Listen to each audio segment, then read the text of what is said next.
Thought you wanted me. What you wanted Max?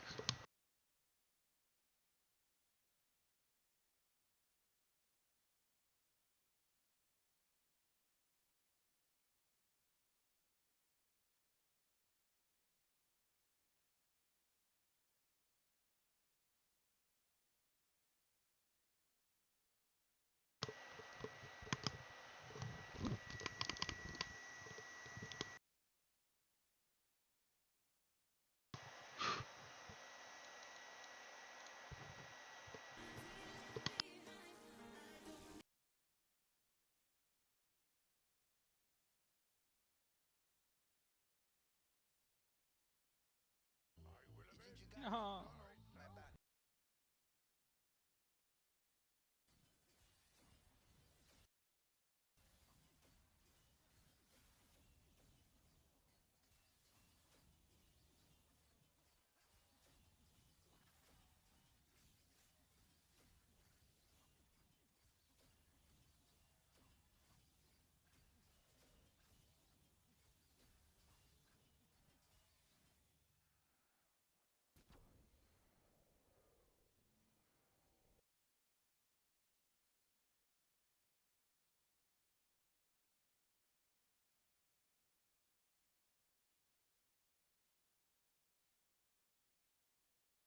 Bevo is someone we probably all know at this point. He got famous on TikTok for swallowing a roast potato whole and has since become a premier celebrity in the UK, doing nightclub appearances where he like raps and stuff. But the other day he went on the infamous Whatever podcast, which is one of those podcasts that has like 25 guests at the same time sat around a table having some of the worst conversations ever had by the human population. Like, just look at the thumbnails they use for their podcast. That should tell you a lot about it. And he embarrassed himself massively by talking basically the entire time about the fact he lets other men sleep with his girlfriends. All right, so open relationship. So what does that look like for you guys since you're in an open relationship? Just sex galore. Thanks, Brandon. I really wanted the image of you having sex galore etched into my mind. She brings me friends, I'll bring her friends. Could you have said that any creepier? Was how have you just gone on a podcast and gone, yeah, I bring her friends? Like, brother, to each to their own and all that. It's not for me. But you've gone on a big podcast and basically gone, yeah, I bring the boys round to shag my missus. You are going to get so severely bullied online for that. Wait, so your male friends will, Yeah, what's the term, shag? yeah, Like shag, yeah, shag, a lot of shag? shagging. I'm uncomfortable just watching this from a distance. I don't know how the others in the room are just sitting and smiling at this. Perhaps they're just used to degenerates coming on this podcast and with Chess talking about how they got their mates round to shag their girlfriend. So she kind of convinced you to make it open. Not really, she just made me open my eyes and live life a bit, you know, and it's just, again, I don't want to live that boring life. I don't want to have to get up at silly o'clock in the morning and get home at silly o'clock of the night for basic money. I want to live. Wait, what does this have to do with the question he asked? He asked, so did she push you into this open relationship? And he went, no, I don't really want a job. Like, I like making money on the, I don't really want a job. What are you talking about, Brandon? Do you know how big my cock is as well? That's kind of a out-of-pocket No, weird but- question. No, not Is really. this like an FPL forfeit or something? Why is he doing this? This is so embarrassing. How has he gone from swallowing potato whole to podcast humiliation ritual in a matter of months? She looks after me, yeah. So you're the breadwinner. I make bread, I still do well on TikTok. No, yeah, you I still make money. You've got your own. I still make money. I'm not just a broke bitch. I'm not her slave. You know what I mean? But I still do well. I still do 5 figures a month. How much? I do 5 figures a month still. Something I've noticed about him is he's absolutely obsessed with telling people how much he makes. Why? Like when the guy asked if his girlfriend is the breadwinner, he went on the defensive like, no, I still make bread, I still make 5 figures a month. Cool, man. No one cares.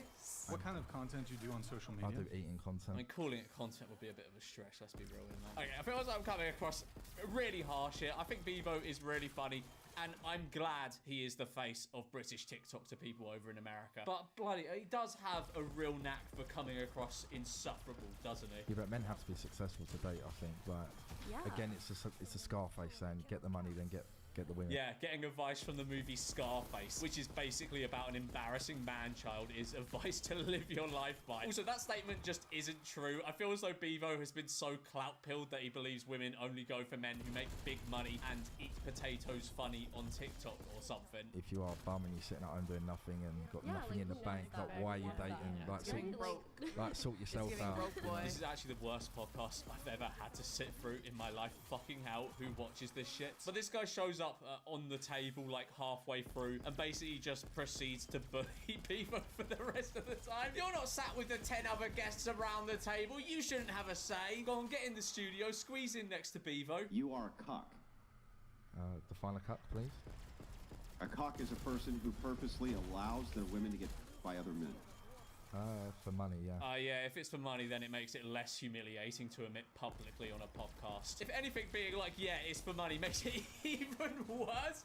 As I said, I don't have an issue with this. I don't really care what people do behind closed doors as long as it's not, like, hurting anyone. But it is really funny. I just think it's really brave to go on this, like, trash podcast, especially if you're Bevo from Potato TikTok, and go, yeah, I let my girlfriend get around in front of me, and what? You wouldn't let her sleep with other men if they weren't paying her? No, they're not paying her. Let's get that right. We make content. We get paid for content. So, yes, we involve other people because it makes more money. And again, that's why I allow it. Okay, I think this is good. Yeah, it's fine. It's fine. The more the merrier. The more the merrier. The more people that get involved, the more money we make. Yeah. Yeah, if I'm a cuck, I'm a cuck. Yeah. I don't think Andrew's trying to insult you. I think he's No, no, Not. I'm just trying to clarify. He most definitely is, and he shouldn't shy away from it. Like it's obvious he's trying to mock him. And if you go on a podcast and utter the words, "Yeah, I'm a cuck," you should expect to be mocked. We're young. We're probably in a better position than you was when you was 23. Again, no throwing shade, but I just don't feel like being a slave to a religion is going to get you anywhere in life. What are you on about now? Bevo is now coming across as absolutely insufferable. Like, this conversation is just, it's just brain rot. You've got this guy going, you're a cuck, and you've got Bevo going, well, I make loads of money and your religion is stupid. These podcasts are like 7 hours long. Who watches this? The poorest man on planet Earth who has a virtuous wife who is loyal to him is always going to consider himself richer than any amount of money that you give yourself based on the fact that you let other men bone your chick. You understand that, right? Yeah, but again, you're saying poorer, but again, if I'm making money and we enjoy it, what is the problem? You know what? Shoot me. I'm kind of with Bevo on this one. Like, I don't know why this bloke cares so much about this. Do you really think if Brandon Beavis didn't let this happen that people would see him as like a pillar of the community or something? Basically, his whole career is making videos eating food funny. Like, this is not the person to bother trying to give lessons on virtues or whatever to. And you know what? If he wants to do that, then fair play. Let the boy enjoy himself. It is very funny though. And I'm sure he knows that. And I'm sure he knows people are going to make fun of him. Like, nobody has ever said anything like this on the internet and thought, yeah, people are going to think I'm really cool after this. Again, I'm a Gen Z and you're old-fashioned. Again, I've probably made more money than you was when you were younger. It's real old. The thing is, if he wasn't being so insufferable, he'd probably come across, like, okay here, all things considered. But he constantly brings it back round to money and clout and stupid, irrelevant topics. I understand this is probably a frustrating spot to be in, and you're probably just throwing what you can at the argument. But, like, what did you expect when you went on one of the most infamous podcasts and spoke about your open relationship? Like, no good was going to come from that. Little Johnny's going to be in the schoolyard, and dude's going to walk over. Kid's going to walk over. He's going to be like, "Look, your dad's a fucking cuck, Johnny." And you're going to be like, "Yeah, that's true. I did allow other men on purpose to f your mother, Johnny, but that's because I'm a real man. Little I Johnny. care about money." Little Johnny began private school and wouldn't have to worry about money. Yeah, this is just decimation here. This isn't fair. Like, the only argument he's making back is, well, yeah, we make money. We make money. This has nothing to do with what he's saying. He's like, yeah, we make money. The kid will be going to private school. What? Well, kids can't get bullied at private school? Do you have a job? Yeah. Yeah. Yes, you're a slave to money like me. That's a slave? Yeah. I mean, it's not. Being paid fairly for work and being free to leave is quite literally the opposite of slavery. Yeah, of course it is, yeah. I'll have a job. Yeah, Shagging. Okay, that was cold, to be fair. Yeah, my occupation, shagging, doing the deed for money. Cold. I like it, Brandon. Yes, if you want a good lifestyle Yes. and you don't let other people your missus, you're missing out. Nah, I think I'm all right. Cheers for the heads up, though. The revaluationary war losers go like this. Cut, cut, cook, cut, cut, cut, cut, cut, cut, cut, cut, cut, cut, cut, All I hear is What's the Rolex real quick? money, money, money, money, money, money, money, money, money, money, money, money, money. Okay, a couple of things to unpack here. First of all, who is giving $200 to this podcast? You should not have access to money if you're spending it like this. And secondly, I take back what I said earlier about me being happy with him being the face of British TikTok in the States, because this is just straight up embarrassing. He's been on so many American podcasts. He's basically an ambassador for us at this point. And he was actually really funny and witty on the TMG podcast, but my days, this is painful. I can't believe my eyes. British sex icon Bevo is falling apart at the seams. Now, Bevo has responded to the hate from this podcast in the form of a TikTok, so let's give it a watch and see what he has to say. Bevo here. I just wanted to come on here and basically clear up this whole whatever podcast. I didn't expect to get this much stick. What? You didn't expect to get this much stick when you went on a podcast, said you let your girlfriend sleep with other men, and then proceeded to flex the whole rest of the time? Really? Is this like your first day on the internet? I was basically told what to say, basically for their financial gain, which has made me look a complete mug on the internet now. Ah. Of course, mate, yeah. Also, if this was true, and for the rest of the video, let's just give him the benefit of the doubt. When you were doing this, did you not think you were mugging yourself off? Like, you didn't have to do this. You have free will. You could have probably just, I mean, I wasn't there, but like, you could have probably just gone, oh no, I don't feel comfortable doing that, or just not gone on the podcast. Brian comes up to me and says, hey, look, we need to spice some things up. Basically say that you two are in an open relationship, and basically she sees other guys and you see other girls. Yeah, but you were speaking with such conviction. And I know I said I'm going to give him the benefit of the doubt, but I've never seen someone speak like that about something that was just made up for the benefit of a random podcast you're not benefiting from in any way. If anything, this whole thing is detrimental to you, and it's obvious that it would be detrimental from the outset. If I went on a podcast and before the show I was approached and told to do something like this, I'd be like, nah, mate, what the fuck? What are you trying to get me to do this? Or if I did it, it would be very obvious it was a bit and I'd drop it after a few minutes.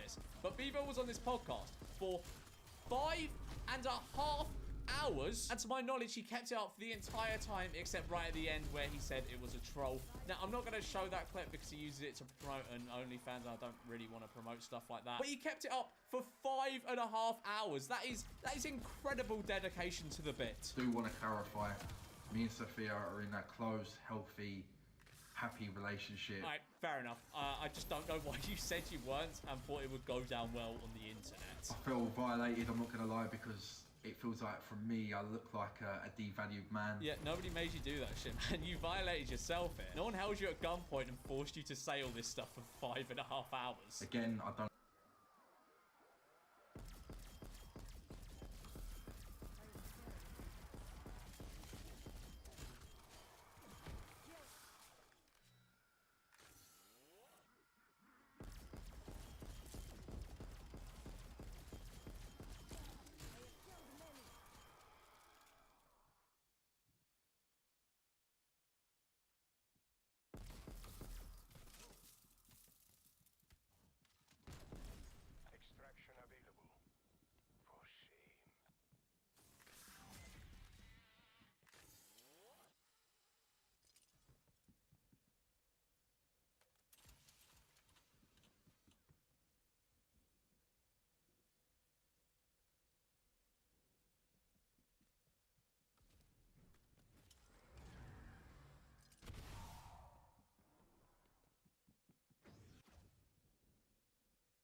This here is 46-year-old Brandon, and on one cold Sunday afternoon in a small town in Ohio, he ventured out to pick up a delicious delicacy from his local Mexican restaurant. But when he got to this restaurant, he was bombarded by me and was shown a wanted nudist flyer with his face on it. So this is the individual. Have you? Who that is? It doesn't look familiar to you at all. It's not me. It's not me. It's not. What's your name, sir? Now, this had to have been the last thing that Brandon was expecting to run into on this day. I mean, you can't really blame him. So, of course, at first, he denied everything. But eventually, he admitted to everything. You may be wondering how we got this information on Brandon and how we obtained this monstrosity of a picture of him with his buns out. Well, it all started on the good old TikTok app, where Brandon would frequently go live and chat with users who would pop into his stream. But one day, Brandon decided to engage in a conversation with a cupcake. We'll just call it that so that YouTube doesn't demonetize us. Now, obviously, after some point, this conversation did get rather inappropriate. We'll just say that. I can't get too much into the specifics of the chat log here on YouTube, but if you want to see the full chat log of Brandon, you can head on over to skeetergene.locals.com. Here you can also find this video uncensored and more. Now, obviously, this is illegal activity, so we had to make a report to the police. Not only did we do that, but we actually got Brandon to get in his car and drive himself to the police station. I am not making this up, and you're about to find out firsthand on this episode of The Skeet Predator. What up, boys? It's your boy Skeet Hansen back at it again. We're here in the boonies. Once again, as you can see, we're at a Circle K gas station right around the corner from this guy's house. But what city is this again? Wasson. Wasson. Or Wasine. Wasson or Wasson, Yeah. Ohio. Ohio. Middle of nowhere. No, bum nowhere. We are going to go to this guy's house here. This is a picture that he took of himself in the shower. Now, this guy has been having a very sexually charged conversation online with who he thinks is on TikTok. So this is a little different. He went live on TikTok. The decoy joined. She said something in the chat. Brandon started talking to her. Then it went to personal messaging on TikTok, and then it went to text. But the most essential part is that he sent this very questionable picture of his ass, basically. So he lays in bed on his stomach and goes like this, does one of these. He's completely naked. You can see his ass and everything. And he sent it to the girl with his face in it. So I went ahead and made a wanted nudist flyer. And I made a few of them, and I'm going to post them all around this town here. This is what we're looking at here. It's right here. It says wanted nudist. It's kind of like a old Wild West type wanted poster. And yeah, there's the picture he took. We had to censor with a little cowboy emoji there, and there's his face, and it's his whole ass is hanging out in this picture. And we got a $1,500 reward for anyone that finds this this wanted nudist. Hopefully he's back home from getting his Mexican food. Should be. Yeah, that's one hot spot. Oh, I could put it like right here, like on the electrical box. Like he's gonna drive out one day and see it. All right, we're just gonna post a flyer up right on this one, so like whenever he drives out of here, he'll see it. Just hold it up for me there. Good piece of tape there. Yeah, we'll do one more. Let me get one more. We'll do one more like just over there. All right, we're on the hunt for a nudist, boys. All right, so that's one wanted nudist sign put up right there. Let's put this one right here. People need to know that there's a nudist around here. And one more for the bottom. All right. And there we have yeah, it's not going anywhere, I don't think. All right, they're all over town now. So before he sent some verification photos of his property. There's one. Oh yeah, that's definitely the house Yep. then right there. You know, so while we're at it here, while his page is still up, let's check him out a little bit. Yeah.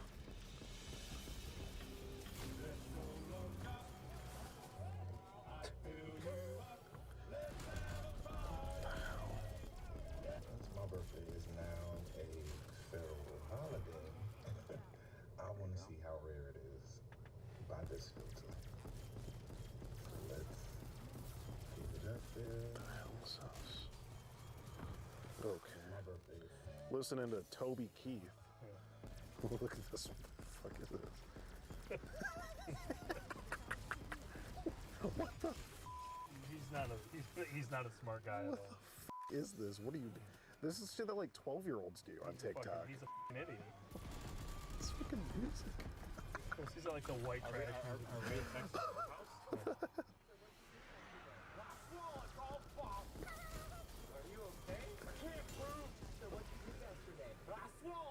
This guy might be too stupid to insult. It may be. Let's see one where he's like looking normal, kind of. Bruh. What the fuck? He turned himself black. Dude, I'm so confused. Why post this? Why? I legitimately don't understand. I think so. Yeah, I'll see. Okay, well, that's Brandon. That's the kind of shit he's posting on TikTok here. All right, time to go knocking. Good.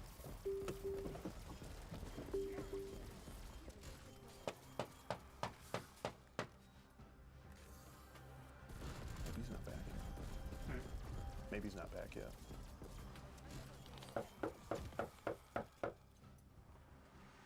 I don't know. Looks like no one's home.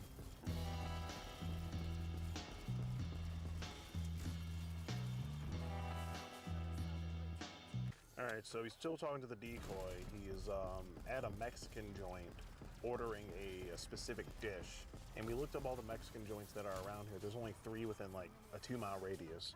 And we narrowed it down to the one that he's probably at. And the dish he ordered was what again? Arroz con pollo. Was an Arroz con pollo. And we narrowed it down. Only one of the restaurants around here has that dish, right? Chicken rice. Okay, so yeah, must be that one. So let's go. Let's just check if he's there, waiting on his order. Pulling up to the Mexican joint here. Let's see if we see a Honda Odyssey anywhere from the records. Looks like that is the car that he owns. Going to ask him if there's an order for Brandon. Don't ask that. Don't ask that. Pretend we got a carry-out. Yeah. All right. So now Rick is going in to have a gander and see if he sees Brandon, and they're waiting. See what the word is.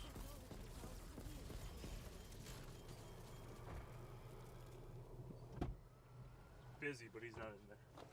Yeah, she said he's watching TV. Let me see. Let's see if we got any updates.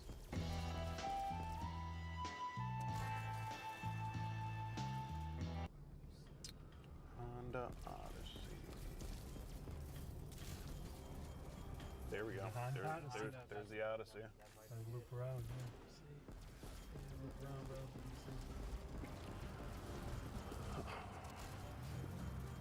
I'm just gonna walk by, see if he cute. Just kind of be just do one of these with the camera. Be kind of low key.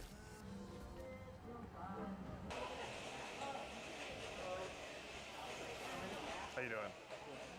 Oh, we're more just here for information. We're part of the bounty hunting team. There has been reports of a wanted nudist here. I don't know if you've seen this flyer around here. Have you seen a gentleman looks like this? There, let's see. It's a better picture of him there. Do you look familiar? No. Hasn't been here recently. Okay. Okay. Yep. Thank you for your cooperation. Yep. Thanks. Appreciate it. You're welcome. Yep.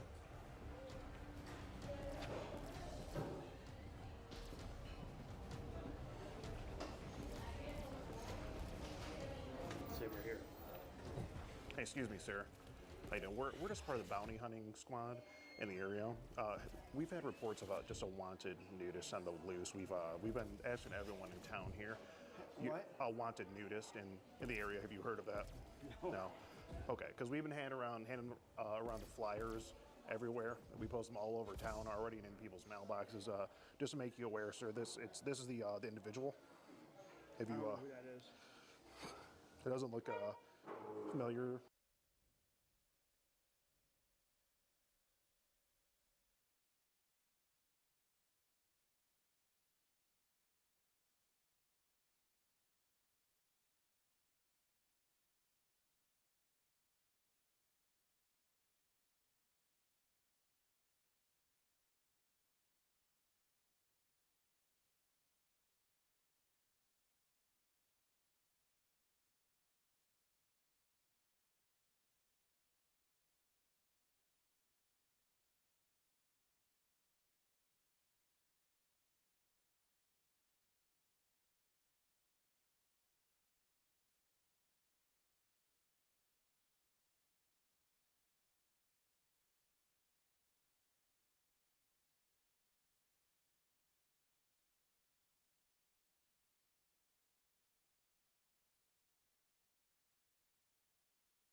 Do you at all?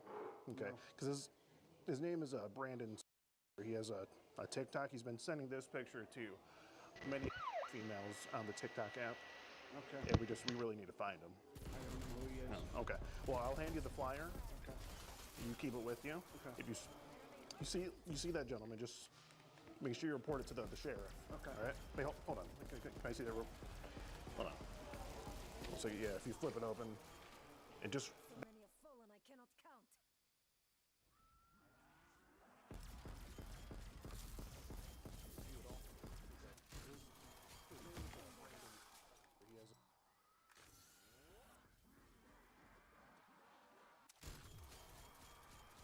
I should earn medal for this. That face. Remember that face. Okay. Hey, hold on. This. It's not me. It's not me. It's not. What's your name, sir? Charlie. Charlie. Charlie. Charlie what? Brian. Charlie Bryan. This. Yeah. This looks an awful lot like you. I don't have a beard. You don't have a beard. Okay. Well, do the side by side. It's So not me. your name's not Brandon? No. Okay. Because we did have reports of the individual coming to a restaurant, a specific Mexican restaurant, to receive a carryout. And it looks like your eyes, and No, it's not me. so you didn't take this photo? No. Okay, so let me ask you this. Would this be your photo? No, that's not me. It's not me. It looks a lot like you. Your name is Charlie. Yes. Charlie Bryan. Yes. Okay. You live around here, right?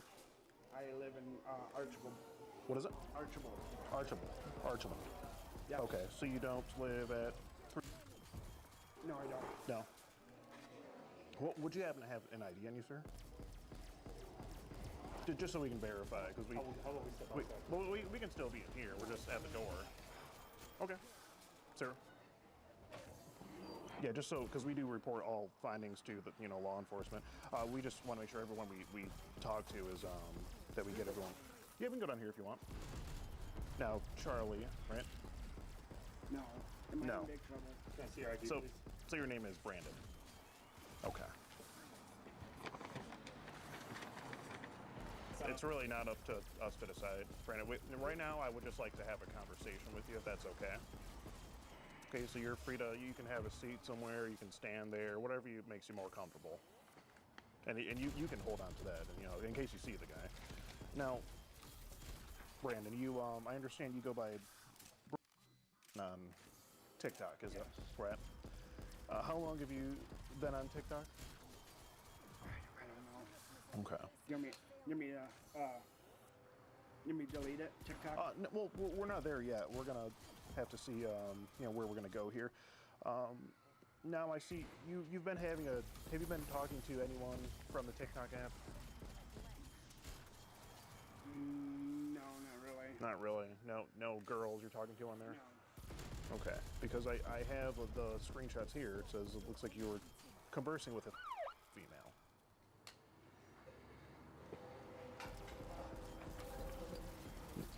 I have it right here. It says, how old are you? She says, and this is on TikTok, and that's your user.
username on TikTok.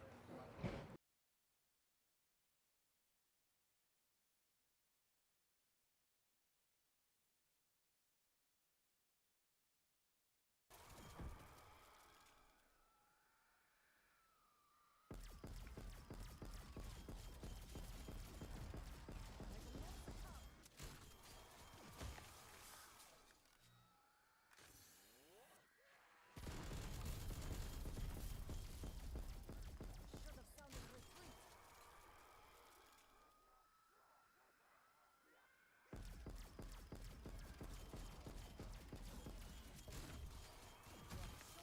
Many kills.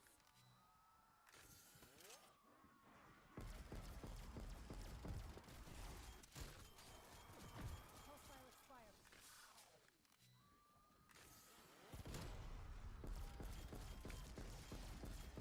Knowledge about superior technology.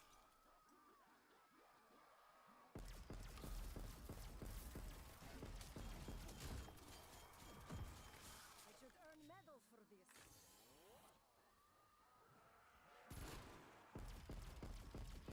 Activating decoy. You should have sounded retreat.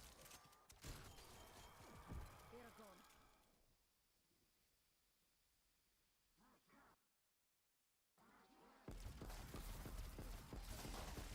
I never made it.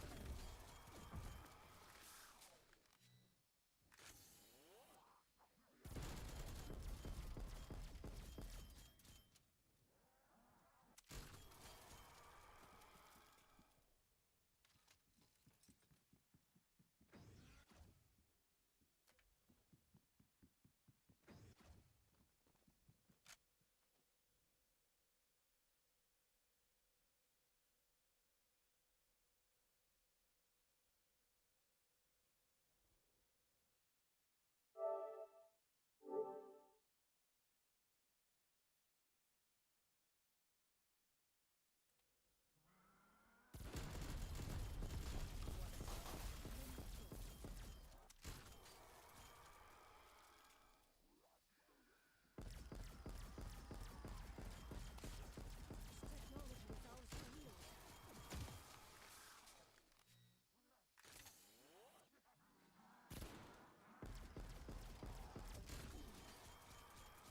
This is how I will win.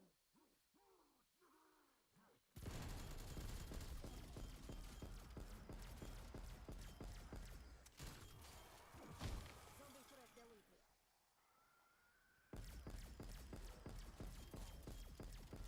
We stand at a new frontier of warfare. Send drones back to Earth.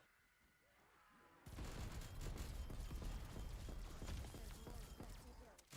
with the rest. Your mistake was entering the battle.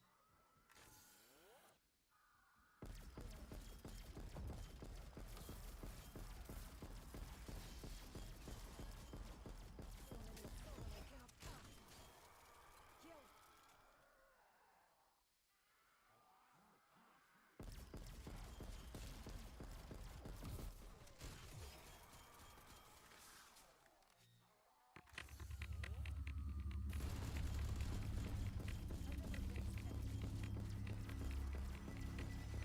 Viewer discretion is advised.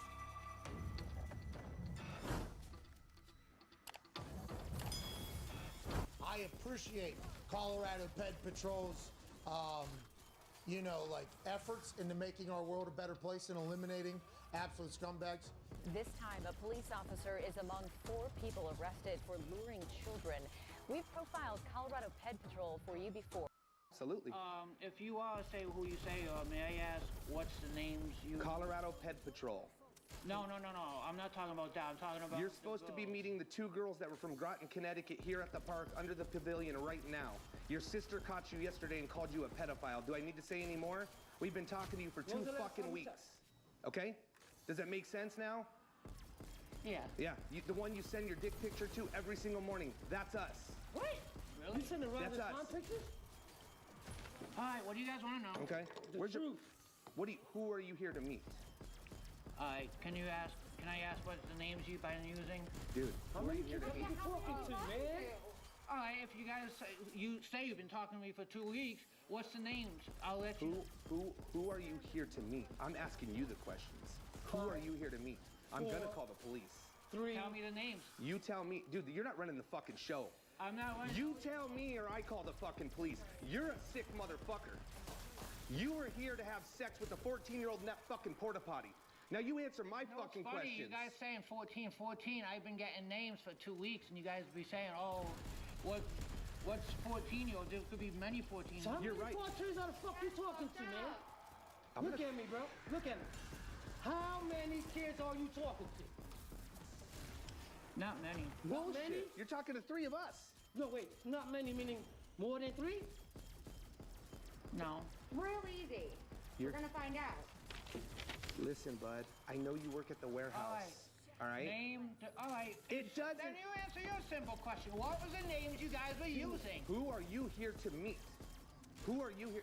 Let's call the police. Fuck it. We'll just call the police. You want to just call the police? Your choice. You want me to call the police?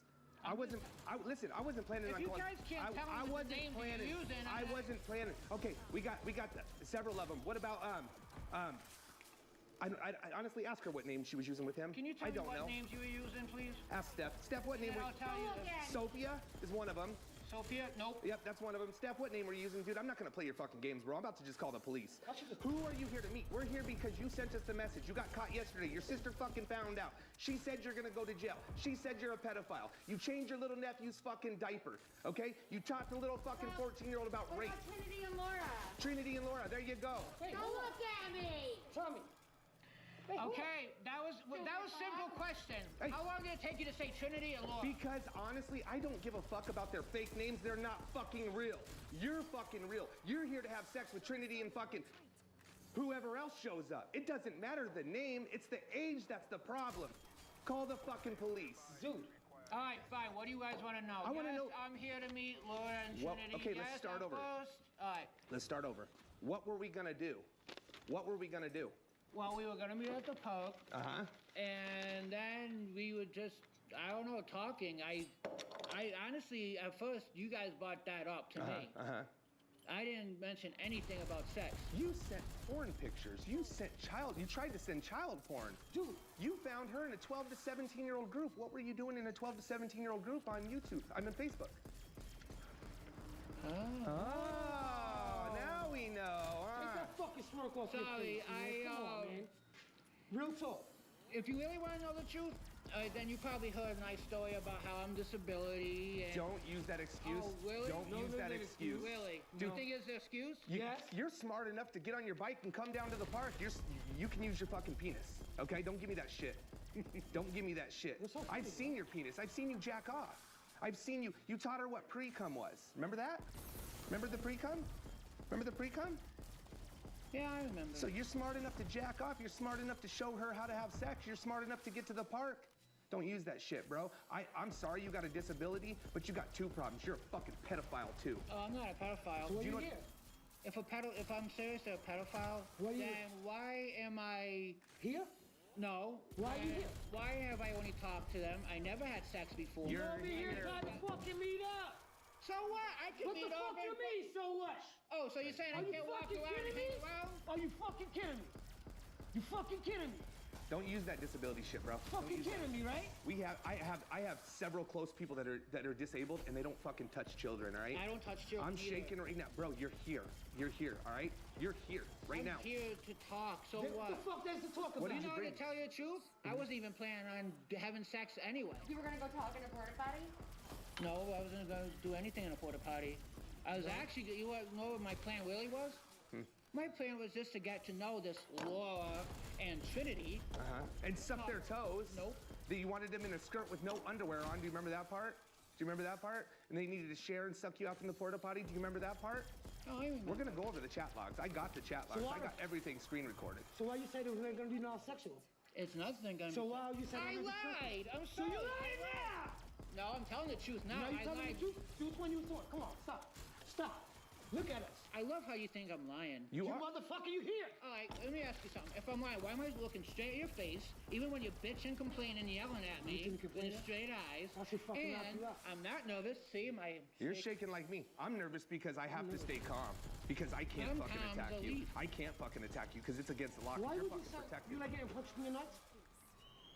No. So why would you? Come on, bro. You got the video. We have the video. You like getting punched in your nuts? I can punch you in the nuts. Only women, thank you. Only women? So that's one of your fetishes. Why would you want a 14-year-old little girl to punch you in your nuts?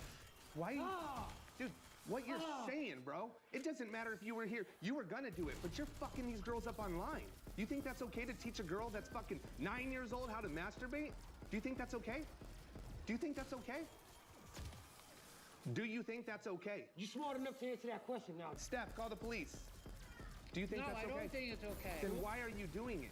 We don't come here because you were I'm gonna just. doing it. All right. All right, Lord, look, I don't want to hear you're depressed. I don't want to hear you're I'm not fucking depressed. lonely. I don't want to hear you're hungry. I don't want to hear you say you came out here to meet a mentor.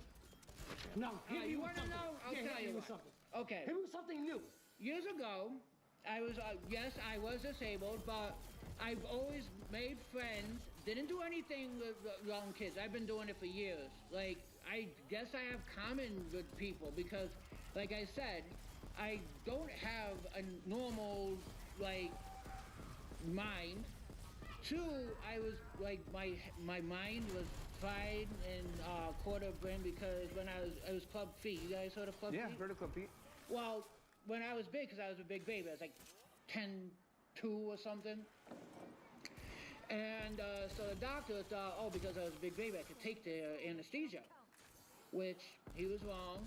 So, and then I was down to, I can't read. Like, I do have a mind of a 14-year-old. I do have a reading level of a 14-year-old. And so I figured, because I could be, I'm friends with everybody. Oh, Yeah, I noticed. yeah. Who watches you? Nobody watches. Nobody. You need to be fucking monitored. You have a problem, bro. You're I do here. have a, you know, speaking of cops, I do have a brother that's a cop. Call him. Can you call him? I want to talk to him. I do too. Please? He's working. He's I- good. Even better. Good. Even better. He's actually not home right now. Of course, he's working. Yeah. No. No, he just said he's working. Yes, he's on his way home from work. So let's still call. He does midnight. So what? Well, if he does Let's make a midnight. call. Let's make a call.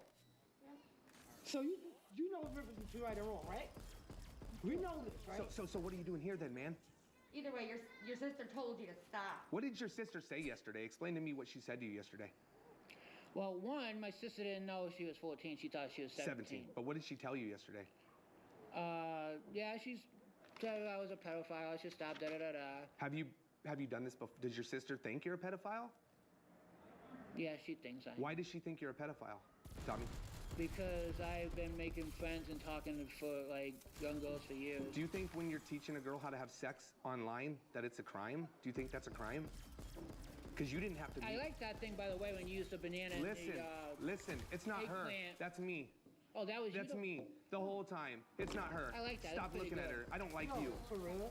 That was only looked at you like once. Stop. Well, that's Hey, too why many times. can't I look at you guys? You got fucking cameras all over me. That's so why right. not? Because you here acting like a fucking monster. You understand that? You're lucky, bro, that we have always these angry. cameras. He needs to No, go I'm to- not angry. You motherfuckers like you get me angry. You need to go to prison. Fuck out of bro. here with that dumb shit. You need to go to prison, I've bro. been there before. You did? For what? For what?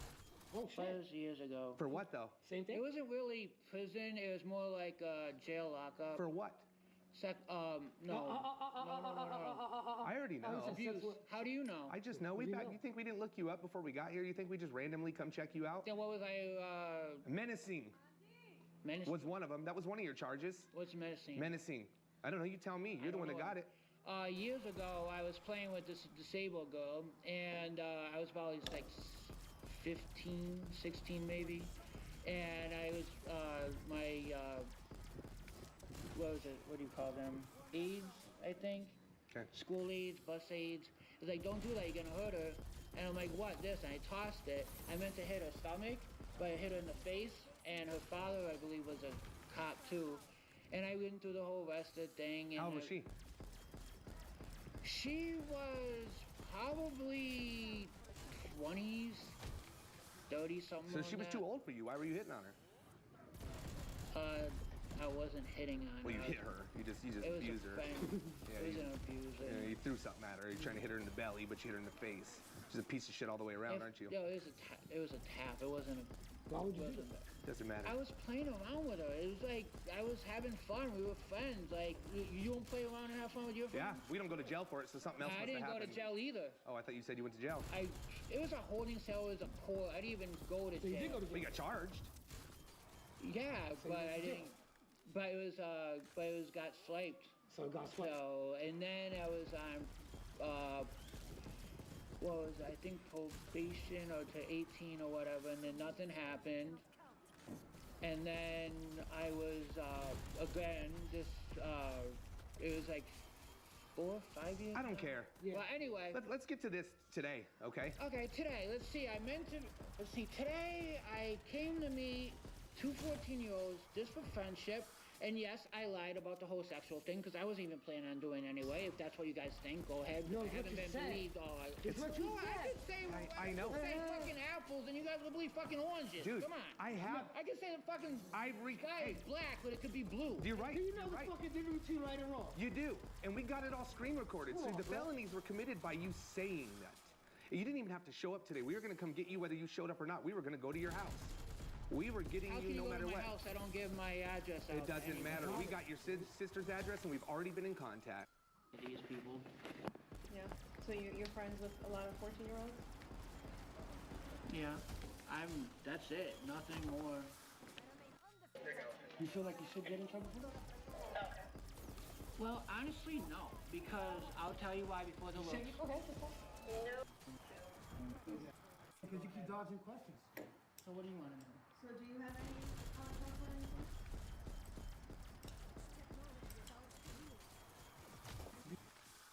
No, you can ask me neighbor.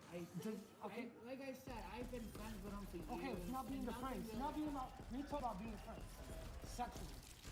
What's the turn on? What's right now is everything.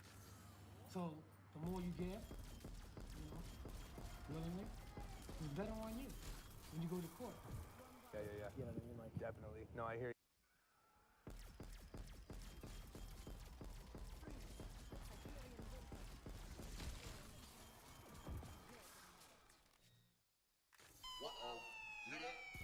Get 'em, Tom. Another one bites the dust. They Will you blocked help me. us if One of them was on if we help Telegram. you? Hold on, one of them was on Telegram, and he blocked me. Okay. I shit you not. I How swear many to God. pictures did he give you?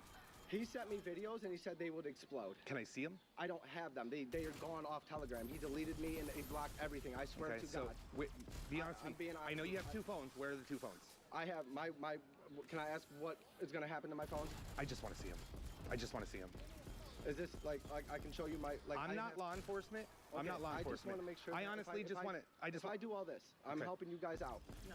What do you mean? No, yes. No, Sorry. yes, no, yes. Ma'am, I'm sorry, ma'am, Yes, listen. If you grab those phones, you don't come out, don't be stupid, and you let me see both of those phones, too, both. Don't bullshit, man.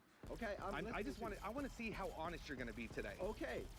No, I want to see how honest are you Dude, guys are going to be. who are you, bro? I'm sorry. I just want my son. I'm never. How old is your son? He's 5 months old, and I'm doing this stupid shit, and I never should have started. What did you do to the 7-year-old? 7-year-old, my niece. The one you went to prison for? What did you do? Okay, so now you can believe. All y'all can believe me if you want. So the story with that was when I was staying with my sister. My sister used to leave me at home and make me babysit. So one of these days, I got tired of babysitting. She came home intoxicated. I said, listen, I'm tired of watching your fucking kid. You're not paying me. You're doing dumb shit. I want to leave. So I left, and I never turned back. I took the plea deal for a 7 flat because they offered me a 14 to 28 imprisonment. So you didn't do anything, and you accepted a. I swear to God. What they have with evidence? I mean, They you had got to me prove you. because They had me as the only person at that house at that time, and they stayed. And they're scaring me because the judge is like, "Oh, we'll make a 7-year-old testify, and this and that and the third, and a 7-year-old can do this, and a 7-year-old can do that." So the 7-year-old then was the one who said that you were hurting her. If they're gonna make the 7-year-old testify, the 7-year-old must have been the one to say that something happened. Yes, and that's when Okay. when I found out I had a bench warrant. This is how you know I was. Listen, I found out I had a bench warrant for my arrest. If I did that, would I have turned myself in? Yeah. Because if you don't turn yourself in, but dude, you know what? If I wasn't guilty of having sex with a 7-year-old, I wouldn't have said I did. Okay, let's moving on. Look at this, bud. Look at this. I get that. I'm going to go get my phone. We'll grab them. We'll grab them. Where are they at? Where are they at? Am I going to jail? I'm not a cop. I haven't even called yet. No, but I'm stressed out so much. You just told me to go get the phone. I know, but I don't trust your boys in there that are talking shit. You know what I mean? They won't fuck with you. Okay. They already. Well, we got plenty of time. What are you doing tonight? You're just barbecuing, right? I don't want to go to jail. I just had a son. I didn't say you were going to jail, man. I just want you to be honest. So how many pictures do you have that are CP? I have no child porn You on have my none? phone. None at all. I mean, I can go check. This is from them sending me stuff. They sent you stuff? Yes. How many minors are you talking to? Be honest. One too many. Oh, how many, dude? This is where you're gonna save yourself. At least 3 that I know of. At least 3? At least 3. What's their names? One of them was somebody named. How old are they? Let's just say that. Let's do that. I think one of them told me she was 15 and she blocked me. Okay. And I think the other one was the other couple are 13. Why do they block you? Because I asked them to send me stuff and they don't. Yeah, you just into little kids, right? I mean, be honest, man. You got to get help for this. I went to I went to Endeavor for the sex offender. And it's working, huh? I gotta go back. I really need help, but I really don't want the prison again. I really don't. Please, Lord. I'm so Dude, sorry. It's all about you telling the truth. I'm telling you as much truth as Okay. check the phones and everything. Can one of your buddies grab the phones for us? I can go. I mean, one of them's in the back. Like, are you talking to an 11-year-old kid? What's her name? I can tell you yes or no. Are you talking to an 11-year-old? Not anymore. Not. But you were. Today, not as of right this second. I said hi. Yes, today. I'm done. I'm not no more. Okay. It's done. Did you send her a bunch of dick pictures and jerk off pictures? I already know these answers, man. And I'm sorry. We have 205 arrests out of 395 catches. Okay. So you're not hearing me. We don't call the police on everybody. Okay. All right. And I'm sorry. Over 52%. Yeah. So relax. Sir, I'm sorry. I know you're worried. You've been worried the whole time. Yes. You said you wouldn't meet her unless she sent a video because you wanted to make sure she was really a child. You also said that your ex-girlfriend doesn't like the fact. Listen, doesn't like the fact that you like 13-year-olds. How low does it go? Just 13. No. Tell I've been talking to I think 11. She's insane. So I talked to an 11, and it's. What about a 5-year-old? No. Never? No. So you have some kind of. Can you step away from the car? You're fine. Just don't go too far. Yeah. I was trying. Just chill out, bro. You're making me nervous, man. You're making me where I feel like I need to call the cops. Just relax. Michael, relax. We're making you nervous. Imagine how we feel as parents with you out here talking to 11-year-old children. I'm so sorry. You see this, man? That's a 5th grader, man. I'm sorry. See the tabs? I'm so sorry. The pink and orange are felonies. I'm sorry. Do you see that? Yes, sir. The pink and orange are felonies. Okay, I'm sorry. All right? I'm sorry. What are you sorry for? Because of what I was doing, and I shouldn't be doing it because I have a whole fucking other family, and these families that I'm doing it Well, to don't now that deserve we're this being shit. honest and I we have just a good wanna fucking rapport. stop, and I'm tired of this. I want to go. I would like to spend the rest of my life with my family and not have to deal with this. I just came home from But prison. are you safe to be around your family when you can't control yourself like this? Are you safe to be around other people's children, your children? Is that safe when you go online and you just start looking for little children? All right. Dude, do you share with these guys here? I'm not. Be honest. No. Do they know that you're No. talking with little girls? No. So if I tell you we were here an hour earlier talking to them, they were. You guarantee they don't know about this? Because I was here an hour ago. What? An hour ago. I don't know what they. I haven't. What about your buddy Dave? Dave? Do you want to be honest? Do you want to get him out here? I mean, I said something about the 12-year-old in Syria. And what did he say? He said no, and I never brought it back Tell up. the truth, man. He said no. Did you show him some pictures? Don't lie to me, man. I already know these answers. Sir, I'm not lying. I'm so stressed because I'm so. Like, Okay, so did you guys look at pictures together? I showed him, I think, a picture of her, and he said no. And I said fine, and I never brought it back You up. too. Have you looked at children's pictures together? No. No, just you did it by yourself. I've done it. I know. What are you into? Like, what's your preference just- of age? Preferably 13 and up. Okay, 13 and up. How many 13-year-olds have you actually had sex with? None. Well, that's a lie. Oh, that was a 7-year-old. That's right. How many children have you had sex with? We're being honest. Come on. That's what we're trying to be. We haven't called the police. I haven't had sex with any children or child or teenager. I've had sex with above-aged women. My wife is 21. My daughter is there too, and she's 16. And my son is 5 months old. So do you think those guys are in there hiding your phones right now? No, they better not fucking be. They wouldn't do that? They better not fucking be. Because we're going to go over these chat logs. I'm just telling you. We are going to go over these chat logs, okay? All right? Do you hear me? A couple hours. I don't know if you saw how thick that is. Well, We're we're gonna be here for interested. several. No, we're going to be here for a bit. Okay. Well, we're interested in what you've been doing. I'm still scared that you guys are gonna. I'm going with you. You know what? That little girl that you were talking to, she was probably pretty scared too. I'm stopping. I'm done. Dude, you're not stopping. You're not stopping. All you want How many? in this world is a young girlfriend, right? How many pictures did you send to these children? One too How many. many? A rough estimate, man. One too many. A rough estimate. I don't know, sir. I don't. I'm freaking out. Dude, you're freaking out. You know why? Because you went to prison for how long? 7 years. 7 years. That wasn't long enough. Yes, it was. Please. No, it wasn't. Please. No, it wasn't. Please. Are you rehabilitated? I need to be. Hold on. But you're not. How are you going to do that? I'm going to not do this shit again. You guys are gonna just go through my phones. You guys are gonna do this to me. I don't trust. I don't know if I trust them. You don't trust them? I can leave. I have a whole nother. I can leave. I don't need to stay here. Where would you go? Where would you go? My brother's. Aren't you girlfriend- registered here? Yes. So you can't leave. I'm talking about like away from the kids. Like I can take my girlfriend. and her son How many kids are here? Just my son and my 16. Are they allowed to be at that house full of registered sex offenders? So. Seriously. Are off at this house, and yes, she can. They're off. What about you? I guarantee. I'm off of parole and everything. Your kids are allowed to be here with you and these sex offenders. As long as their mother knows and I'm here. So if I call the police and ask them. Okay, but then stop lying. No. You can ask them. I swear. Can we please go back so we can like show this to them? Show what? We can show this to the people that I did this to, and So see if you I can did this ask for- to? Not the people I You did this to a child. A child, and then ask for forgiveness. Because I know that what I did was wrong. Dude. And I'm so sick of You've it. been out how long? Not even 2. I don't know. Not even what? How long? 3 years. No, it's 3 years. You got what year did you get out in? 2019. 2019. And when are you off parole? You're off parole now? Okay. So. Dude, this is the poor me bullshit.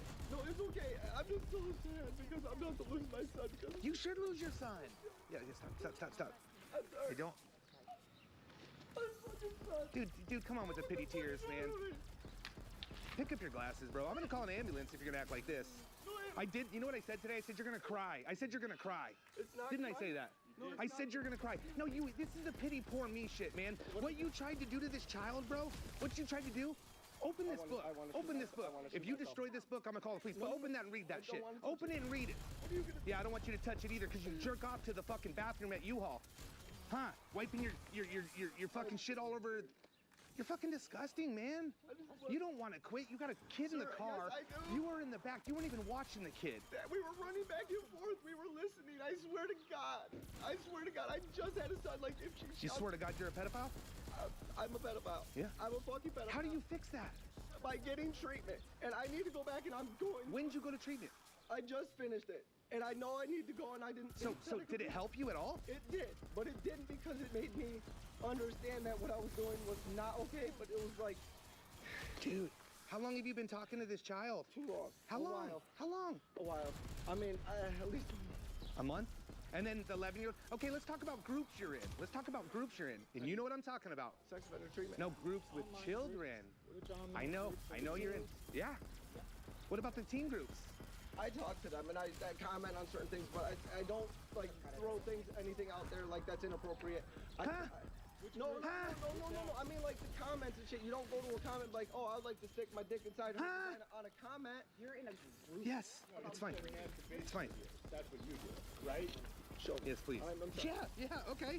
I will show you. No, I'm sorry, please. I know you're mad at me. Everybody wants to kill me right now. No, we don't. You know what? We don't. We're not allowed to. We're not allowed to. You want me to die. Why would I want you to die? Why would I want you to die? Because you want me to suffer. You want me to go to prison. I want to stick. All of you want. Here, I'm going to tell you what you said. Let's go over what you said, okay? Let's go over what you said. Hold on. I'm okay with you 13 as long as I'm safe that you won't report me, right? Okay, that's okay. Okay. Yes. You got a high sex drive. Hopefully she can take your dick. Yeah. What's your opinion on having sex with a man my age? I got 2 phones. Of course I wouldn't use my real phone for this. Do you remember saying that? Yes. Yeah, why don't you use your real phone? Because I didn't want it. Is it monitored? No. Do you have bad days when a little 13-year-old doesn't send you pictures of their pussy? Do you have bad days make you sad, Michael? Does it make you sad? I don't want to go to jail if I get caught. You need to be good and send me nudes. If you want me to stay close to you, send me nudes. They call me, and it's just I need help. You having a bad day, Daddy? Huh? Does that turn you on, Daddy? Not anymore. No? No, Daddy? Anymore. I'm sick to my stomach. This is what I did. Excuse me? Did you want to call me mommy? Absolutely Like you not. call the little girl? No. Too old, huh? No. Now. He's gonna break up with her if you don't get those masturbation pictures soon, huh? Videos soon, huh? Listen. You don't want her to turn you into the adults. You know what? We're adults. I know, and she did. I got turned in. You got turned in? Who turned you in? Who turned you in? Myself. We monitored the online, man, and we found you. How many real girls in real life are you talking to in person? Just one. Just one? How old is she? She's 21. That's my 21. girlfriend right now. That's why if I brought her over here and we read How long you been with her? 2 years. 2 years? We just had a son. I thought you weren't with her. I thought you were just roommates. Oh, ex-roommates. Is she the one who's 400 pounds? No. No. You said you tried to do the adult route, but it only lasted 2 or 3 weeks. You said you went 3 weeks without talking to a child Yeah. her age. Yeah. Which is 13 years old. That was a Is lie. that a good stretch for you? No, hold on. So, a lot of the stuff is lies from texting, but Part of your grooming process. Yeah. Yeah. Grooming. Does your boss know anything about this? No. No? No. He doesn't know that you masturbate and rub it all over the sink at work? I didn't know. Your balls and your penis. You know what I'm talking about. I know. Did you work today? No. Where were you all day? I was doing an errand with. I actually had to go to an appointment at 1 o'clock Uh-huh. with my son, and at last. We've been here since 10. Here. 10. Like, we were on and off. We went and checked the beaches because you said you were going to the beach. You're So obviously we were a liar. trying to go to the beach. Uh-huh. Honestly, we were trying to. Uh-huh. Dude, stop. Shit. Relax. I I know. get it. Just Please stay back. We're not trained to. No, you can stand there. Scares me the most. You're a parent's well. worst nightmare, You're a Michael. wise man. Michael. And what I'm doing. You are a parent's worst nightmare. Do you understand this? Yes, I'm sorry, and If you I need help. subscribe to the idea that children are our future, you're trying to wreck that for an entire child, man. Read that to me. I'm not going to hurt you, man. Read it. I know you're Just not. read that. I'm still Read afraid that. of you people. Read that. I'm afraid of you people. Read that. Read it. I want to be inside. A 13-year-old and 11-year-old. What you're scared of is the accountability for your actions. It's not Yes. caught. It's that you got caught doing something that you should not have been doing and you know was wrong. All right. You can calm down, Michael. The reason we're filming is for our protection and yours. I think it's time for the ambulance. No, I don't need an ambulance. I'm fine. You're fucking acting like a fucking idiot, I'm sorry, man. I pace when I'm nervous. Okay, well, you should be nervous because you got a bunch of guys here. But dude, your buddies over there were like mad at us. They didn't know. They don't know. No. And I hope Aren't they all fucking- registered? I hope Aren't they all fucking registered? know. I'm talking about. I hope they fucking know what the fuck I was doing. I hope they fucking. They probably won't care. No. I hope they do care. I hope they beat the shit out of me. But would they care? Because they all have the same charges, don't they? I don't know. I mean, they're all registered sex offenders. This is a registered sex offender house, right? Do you pay rent or no? Yes. You do? You still have to pay rent? I know you're mad because you got caught, but you're not going to stop. That's the problem. Yes, I am. Dude, you went I'm done. You went to prison for 7 years. I'm done. Please just take my phones and go. Like, just take the phones and destroy them. Take the phones and destroy them? Or something. Is there anything illegal on them? Is there anything illegal on them? That lady's asking her what we're doing. She's just telling them we're okay, so they don't call the police. Is there anything? I go around the corner, see if the police are there. There's no police here, man. Can I go check You stand right here. There's no police. There's a bunch of kids over there. That's it. It's a church. That's it. That's it. It's just a church. I am sorry. How much child porn's on that phone? Be honest. And I'll take care of this. How many were on that phone? I don't. A ton? More than 50? More than 100? No, there's not like that. What's happening? Oh, they want to talk to you. They want to talk to you. They want to talk to you. Don't run. I'm not. He's got some phones with child porn he's trying to go get. No, I'm not, bro. We got proof right here, man. Don't you? I'm not running. I'm going to go straight out of my. No, Michael. Michael, it's gonna make it worse. I'm not gonna. I'm not. What's? Oh, you gonna hit me? Oh, I thought you were gonna hit me. Hey. He's gonna get the phones. He's gonna get the phones. Yeah. Yo, away from that red car. I won't touch the car. No. I want the camera away from it. Oh, he's going to erase that phone. Huh. Is the baby still in the car or no? Good. Damn, they just let him walk.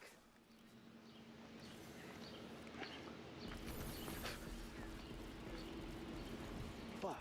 He's gonna race that shit. But I mean, they can pull it up. They can pull it up. God damn it, man. It's too late now. And you guys just don't know if you guys don't talk to anyone, like notify anyone? No, we've done that before and it's been shut down. It's our 395th catch, and we've been doing it 4 years.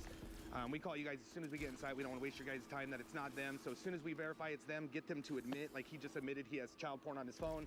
Obviously, he's gonna go erase it. But yeah, every time we've called, it's like a long investigation. A lot of times they don't get arrested, but we've gotten 206 arrests doing it our way. So kind of just how we do it. But we have You guys were from Colorado. I'm from Colorado, yes. Okay, and this is based out of Colorado? Correct. And this is like your whole investigation? Correct, yeah, from start to here? yep, from start to finish. And plus we got a video right now of about, I don't know how long that been going, 25 minutes of him admitting to everything, saying he's got problems. He's already been arrested for actually having sex with a 7-year-old twice. Okay. And so Can I get your name, sir? yeah, Thomas Fellows. You're gonna have to mute that. Gotta mute it. Thomas, Thomas. And your last name, sir? Fellows, Fellows.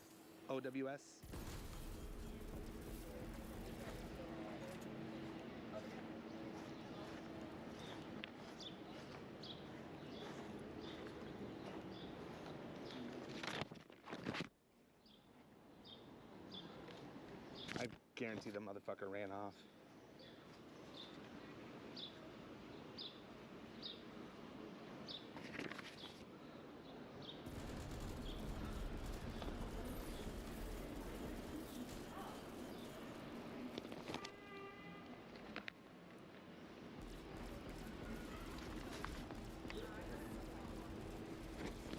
We are in New York. We are in New York. I do apologize, you guys, but I couldn't tell because people will ruin the catch. That's just how they do it. I'm just trying to see. You guys, I guarantee you, he's ran off. I guarantee it. His kid got taken out of the car by the mom. One of his kids is 16. One of them, what did he say, was 5, I think he said? Yeah, said Florida because you guys, we've already had somebody, I didn't want to say anything, that ruined another catch by contacting the person because there was 2 people talking to the same person. So we were not going to jeopardize this, and that's where we're at. So that's what I was trying to tell people who were asking me to meet them. I'm like, it's impossible. So shout out to WAP. They did amazing. Oh, okay. I was just trying to see if because he's probably gonna run.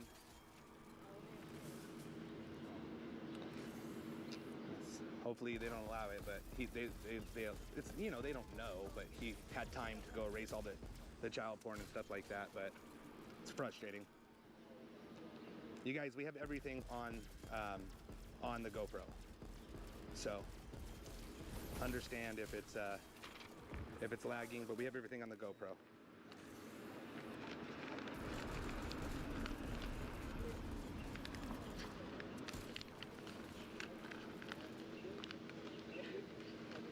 It is what it is, you guys. We can't control that. We can't control it. He's a registered sex offender. He's actively hurt a child before. You guys, this is Mommy Dominator or whatever. Shout out to WAP again. They did an amazing job. This guy was flipping the fuck out, and you got to handle those ones more delicate. Like, I don't know. It's just there's a different way you handle these kinds of sons of bitches. But the cops want me off the property, so I'm just staying back. No, I know that, but if they can't find it, they can't find it. You know what I mean? So, yeah, I'm recording this guy. He's probably gonna get mad, but I don't care. Nope, you sure can't. He said, can I help you, bro? You sure can't.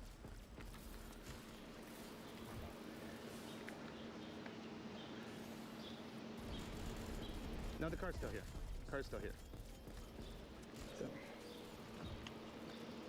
So you guys said you've been out since 10 o'clock this Just morning? kind of, because we knew where he worked, so we went and checked his work, kind of drove by here. He kept saying he was going to the beach, went to the beach a couple times. We were just looking for that car, that's all. Okay. So we didn't like go up. We did go one time, we were walking by and we saw them standing outside and we went up and asked if they knew where this little mall was or whatever, and just to see if it was the guy, but it wasn't, so we left. And then he reached out to our decoy and said, he's got the phones. Can I go grab? Oh no, I don't want to touch him. He's good people. He owns the house. He has the phones. I mean, hopefully they're not erased, but.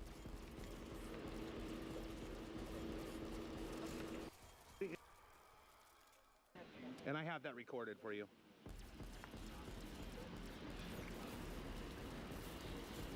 Did I turn the mic back on? Oh, of course I didn't have a husband. Somebody wants to call me fucking husband material, whatever. You know, I had a husband. I don't care. I have a beautiful wife, so.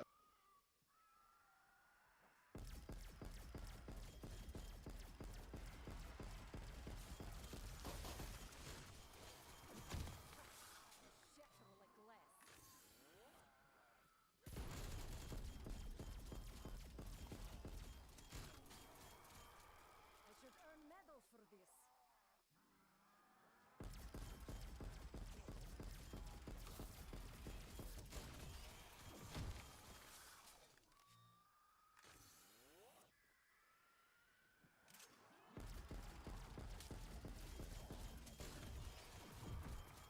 We've only seen 1 second of Black Ops 6 Zombies gameplay. We've already seen the first look at 2 playable characters, and we've got official images of Brutus and Klaus returning from Black Ops 2 Zombies and Cold War Zombies. So in this video, we're going to go over the full list of known characters that we can expect to see in Black Ops 6 Zombies. We're going over a lot in this video, so make sure you watch all the way to the end to not miss a thing. Now, we need to start by talking about Brutus and Klaus, as they are the 2 Zombies characters that we know are 100% in Black Ops 6, as they are part of the Vault Edition. But there is no way that Treyarch has redesigned both of these characters if they're just going to be operating.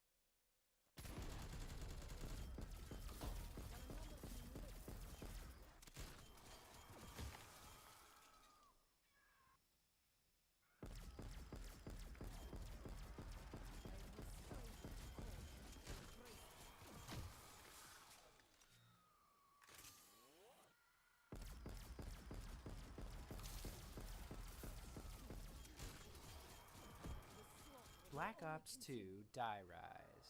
If you played any zombies back in the game's heyday, you probably remember falling off this map once or twice, or a lot. Die Rise has always had a strange place in the community, being seen as both one of the most hated and most loved maps, and both one of the easiest and hardest maps as well. But one thing is for sure, Die Rise separated the good players from the legends, and put zombie strategists to the ultimate test, the progression of its records playing out in ways no one thought were possible. Let me explain the 11-year history of one of Black Ops 2's most punishing, but most strangely successful maps.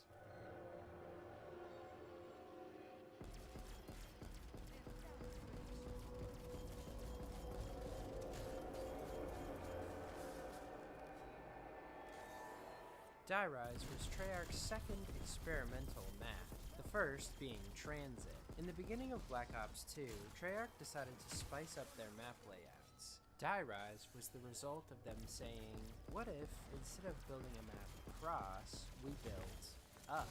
The map takes place above the 80th floors of skyscrapers in post-apocalyptic downtown Shanghai, China. It's laid out vertically, and the only way to get from floor to floor is by elevator, or falling. Was this experiment a good idea? Well, there's a reason Treyarch never made another map like this. Die Rise was not received very well due to its labyrinthian layout, difficulty navigating to teammates, glitchiness, and tendency for players to die more often to gravity than the zombies. However, one thing that balanced the bad parts of the map out was its wonder weapon. When you think of a great wonder weapon, you probably think of the Thunder Gun or Wave Gun. Those wonder weapons have lots of ammo and can kill an entire horde of zombies in one shot at any round, saving your life with a single trigger pull. I mean, what could possibly be better than that? Well, how about a wonder weapon that can not only kill every zombie in front of you in one shot, but every single zombie in the entire round with one bullet? When Die Rise released on January 29th, 2013, that was how powerful its wonder weapon, the Sliquifier, was. Each shot fired a burst of purple acid that, when hitting one zombie, chained to other nearby zombies almost like the Wonder Waff from Black Ops 1. Unlike the Wonder Waff though, the chain stayed alive and stayed with a particular zombie for much longer. As long as you were in a place where the spawns were fast enough, you could perma-chain zombies through the entire round. Also, when you shot it, it would leave a slippery puddle on the ground, delaying the zombies chasing you and creating even more opportunity to keep the chain alive. Not only that, but the Sliquifier came with 50 shots and could easily be crafted on round 1 by finding 4 parts around the same general area. That wasn't the only wild ingredient that Die Rise threw into the mix. The map also introduced a new perk called Who's Who. With it, when a player downed, they would respawn as a copy of themselves with no perks and only a pistol. Then they would have 45 seconds to revive themselves. If they succeeded, they'd keep all their perks except Who's Who. If they couldn't revive themselves but stayed alive, and they had Quick Revive, they'd instantly revive after those 45 seconds with a Quick Revive use. If they didn't have Quick Revive, they'd simply remain that copy of themselves with no perks or weapons. And if they died, well, they died. Lastly, Die Rise was also the only map on Black Ops 2 with special rounds. In this case, jumping jacks that would give the player a max ammo at the end of their round, and a free perk drop if you completed the round without firing a single missed bullet.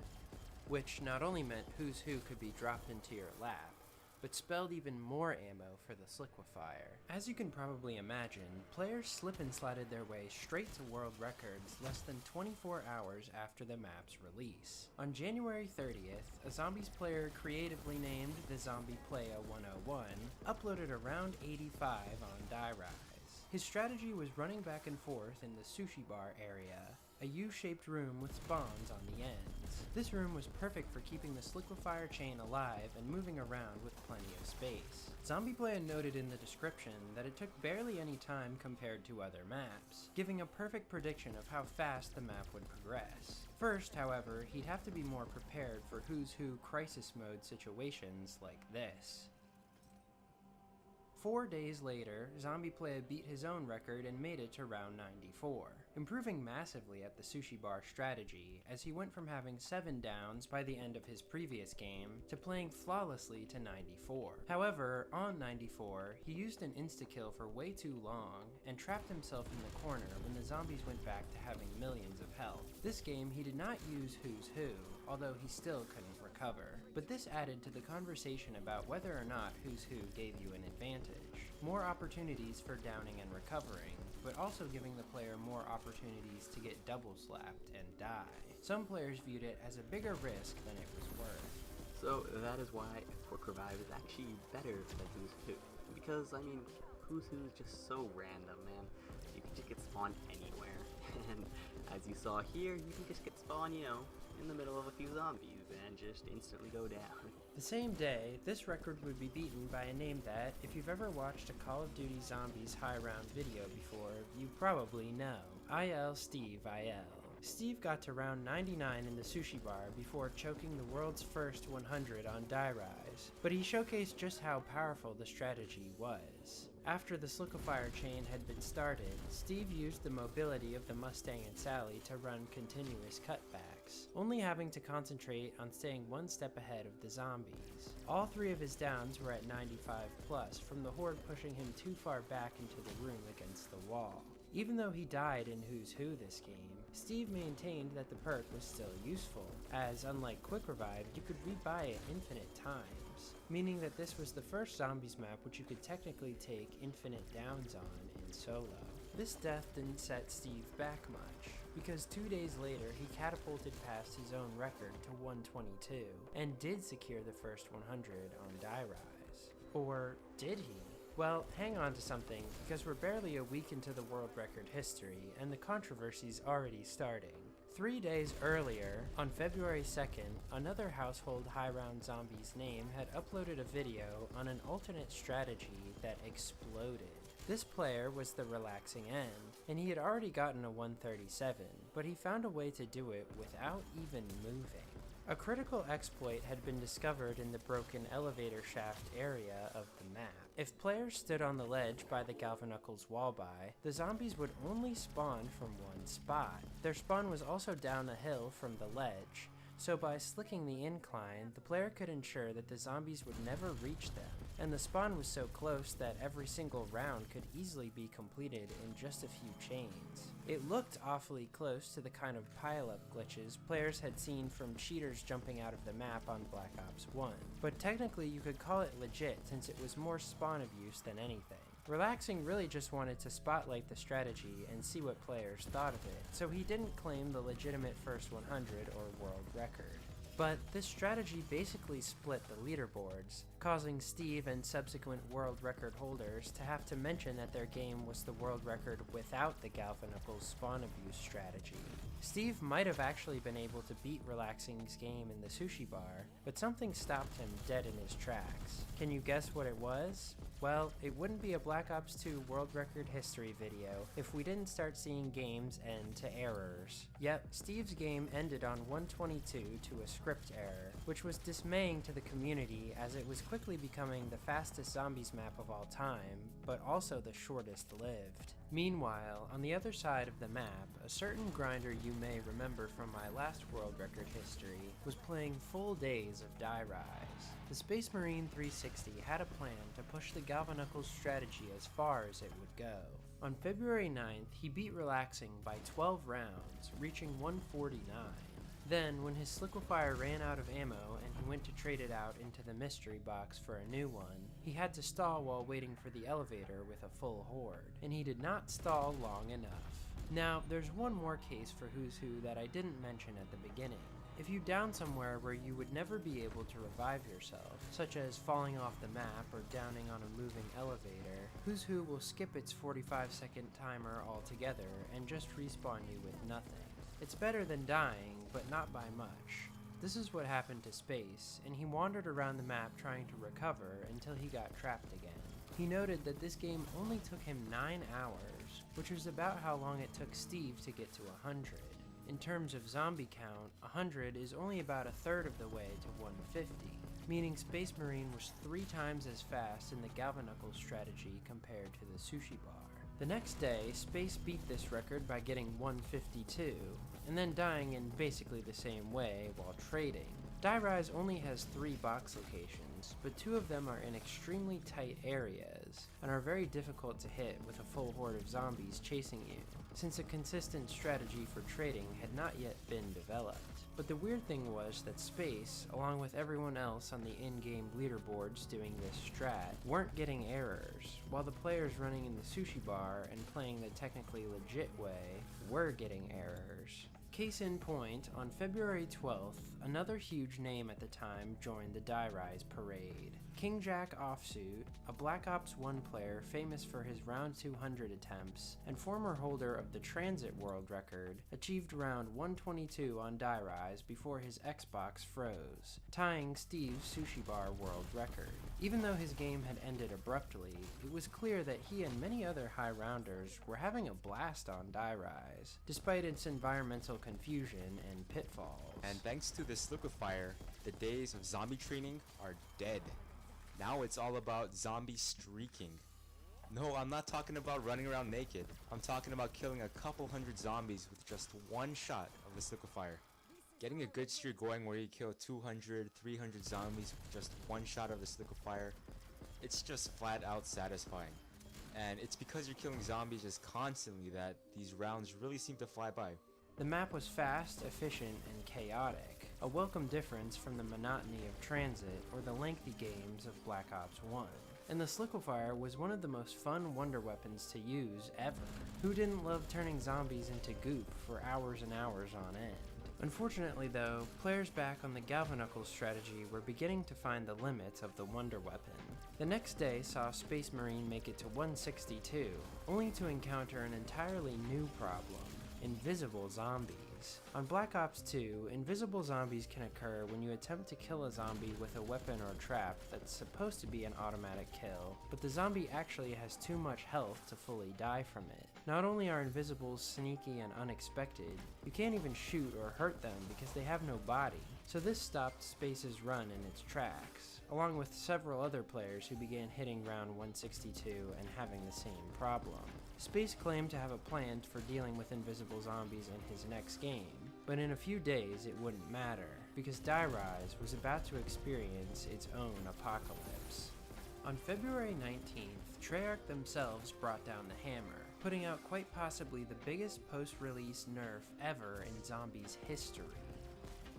First, the Galvanuckles ledge strategy was patched, as zombies could now drop down from the ledges above you, instead of being limited to the singular spawn in the wall. But to everyone's disappointment, the Sliquifier took a massive hit as well.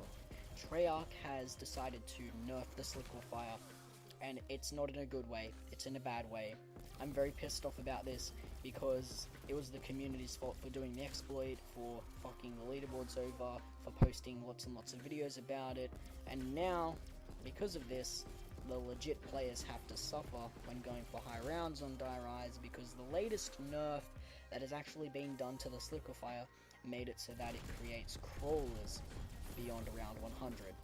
That's right, Treyarch let players have their fun until 100, but after 100 they had hard-coded in an incredibly steep damage drop-off. At this point, the Slick would begin making crawlers instead of actually killing all the zombies, forcing players to put 5 to 10 shots into a horde to start a chain, and having to refresh the chain way more often, since crawlers are considerably slower than normal zombies. But that wasn't all.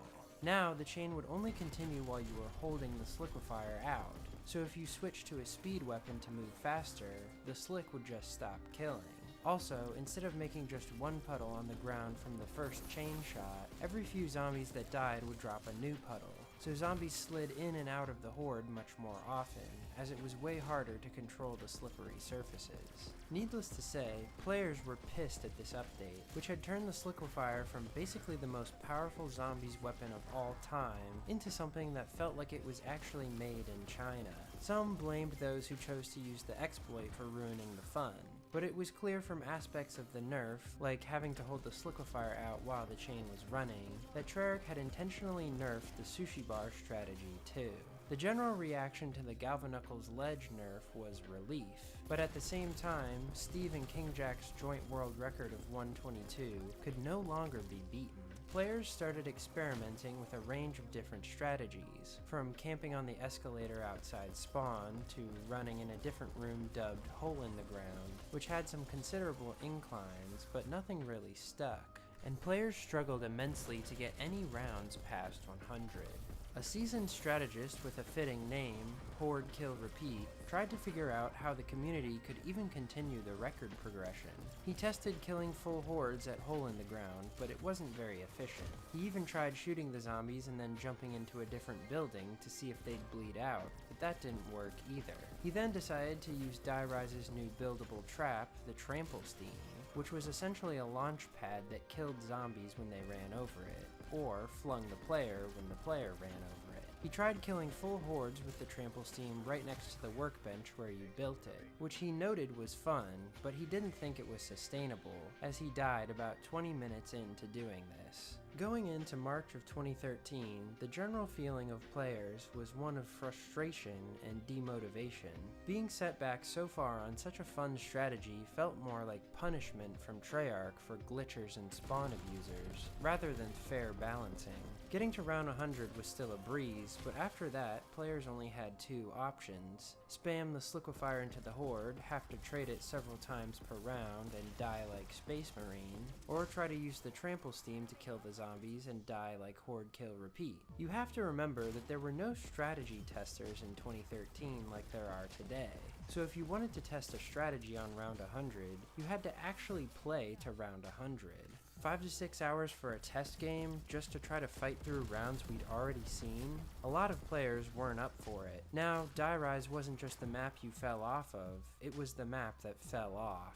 Still, that didn't stop everyone from playing. At the end of the month, another legendary but lesser known player, Jam 1995-1961, beat Horde Kill Repeat's 102 and made it to 103. Instead of choosing one of the two strategies floating around, Jam combined them. For the first 100 rounds he played in Sushi Bar, but when the Sliquifier started making crawlers, he brought a trample steam down to Hole in the Ground and killed the zombies in a bottleneck. He saved just enough of the Buildable's life to fling him back to the Dragon rooftop before letting the zombies destroy it. He could then walk up to the next floor, grab another trample, and repeat. This was much safer than Horde Kill Repeat's strategy. On 102, Jam got lucky enough with a max ammo to complete the entire round in Sushi Bar with the Slick, but on 103 he had to trade, and it didn't go well. Dying on the elevator respawned him on the previous floor, and he got swarmed almost instantly. Jam's strategy was safe enough to nudge him through the first of the now impossible Die Rise 100 plus rounds, but it was painstakingly slow, taking several minutes to kill barely more than a single horde of zombies. However, it would remain the record for a while, more than 2 months. Then, Space Marine would return to really make his mark on the map, this time far removed from the controversial Galvanuckles strategy he had been grinding before. Space would switch up his strategy from Jam's to one that was definitely more dangerous, but more efficient, actually using the trample steam on the same floor that Horde Kill Repeat had been, but in a different spot. He placed the trample steam right in front of the B-23R wall buy, in an area where a lot of zombies drop down to when spawning, and he would kill the horde bit by bit and catch a few of the respawners here also. The problem was that this room had spawns and zombies jumping in from nearly all sides, and no panic room to work with, so one bad spawn could spell an instant down for Space. Another problem was Black Ops 2's addition of walkers in high rounds. This is an often misunderstood mechanic even today, so let me explain how it works. Past round 15, if there are less than 5 walkers on the map during the round, the game will keep trying to spawn in more until there are 5. On paper, this kind of seems like a good thing, because then you have less zombies running at you. But for one thing, it makes the game much slower, because these walkers take forever to meander over to where the player is killing all the zombies, in this case, the trample steam. And they are excessively good at getting in the way of a clean horde up, so they make the game a lot riskier if you have no panic weapon. But Space cut down on some of this time spent risking his life by using a full Sliquifier at the beginning of every round after 100, and then trading the gun at the end of the round when he only had a handful of zombies and it was safe. This meant that he only had to play trample steam for a little while each round. This strategy may have gone far, but he ended up disconnecting while paused overnight on the beginning of 103, jointing Jam's record. Still, it seemed like progress was finally starting to be made on post-patch Die Rise. But Mob of the Dead and Buried were hogging all of the attention now, and with Origins released soon after, Jam and Space's 103 joint world record remained uncontested until almost the end of the year. Then, as if not enough famous god-tier players had played it, the record was beaten by yet another one. Can you guess who? Come on, who's the one OG player I haven't mentioned yet? On November 21st, Frenzy played around 104 on Die Rise. He played 1 to 100 in the Sushi Bar, got jumping jacks on 101, and used a full Sliquifier at the beginning of 102. Then, he put his own trample steam strategy into action, which was slightly different than Space's. Instead of killing the horde and respawners bit by bit, Frenzy killed full hordes with the trample steam, and he also kept the couch right next to the workbench closed to make the zombies come in from one less direction. However, this was still very much a work-in-progress strategy, and getting the trample steam placement right and getting the timing right of waiting for it to set was a challenge that caused most of Frenzy's downs and eventually his death in this game. For 102, 103, and 104, Frenzy mirrored Space in using a full Sliquifier at the beginning of the round, then trading it out with one zombie at the end of the round to use a full one again for the next. This made his game much faster, only about 9 hours in total, with a third of that time being spent on rounds 100 to 104. But on 104, a bad Who's Who spawn caused Frenzy to panic and open the closed couch, which screwed up his rhythm and caused him to die about 10 minutes later. This was still a victory for Frenzy, as he hadn't actually played the map much in general, and taking the record turned out to be easier than he had thought. But this game wouldn't gain much traction, because it was actually beaten just 2 days later. Well, I say beaten, but really, it was destroyed. Space Marine was back, and this time he meant business. With his same slow and steady strategy from his 103, he achieved around a 108. However, no footage still exists of this game, so I'm going to talk about the next game he played a few weeks later, when he skyrocketed all the way to 117. And his game didn't even end to a death, it ended to a freeze after 18.5 hours of gameplay. As the longest Die Rise game so far, the 117 was huge for consistency of survival on the map.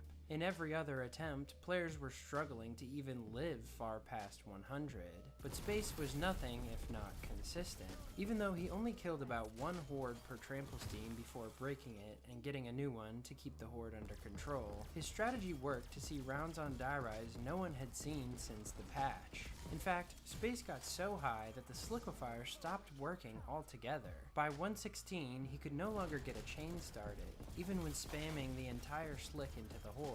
So the trample steam time stretched longer and longer, but Space was used to it. In fact, he was the only one who was, because this game would remain the record for 2.5 years. For all of 2014 and 2015, Die Rise was in a weird place in the grand scheme of Zombies maps. The 100 was one of the easiest and fastest in Zombies.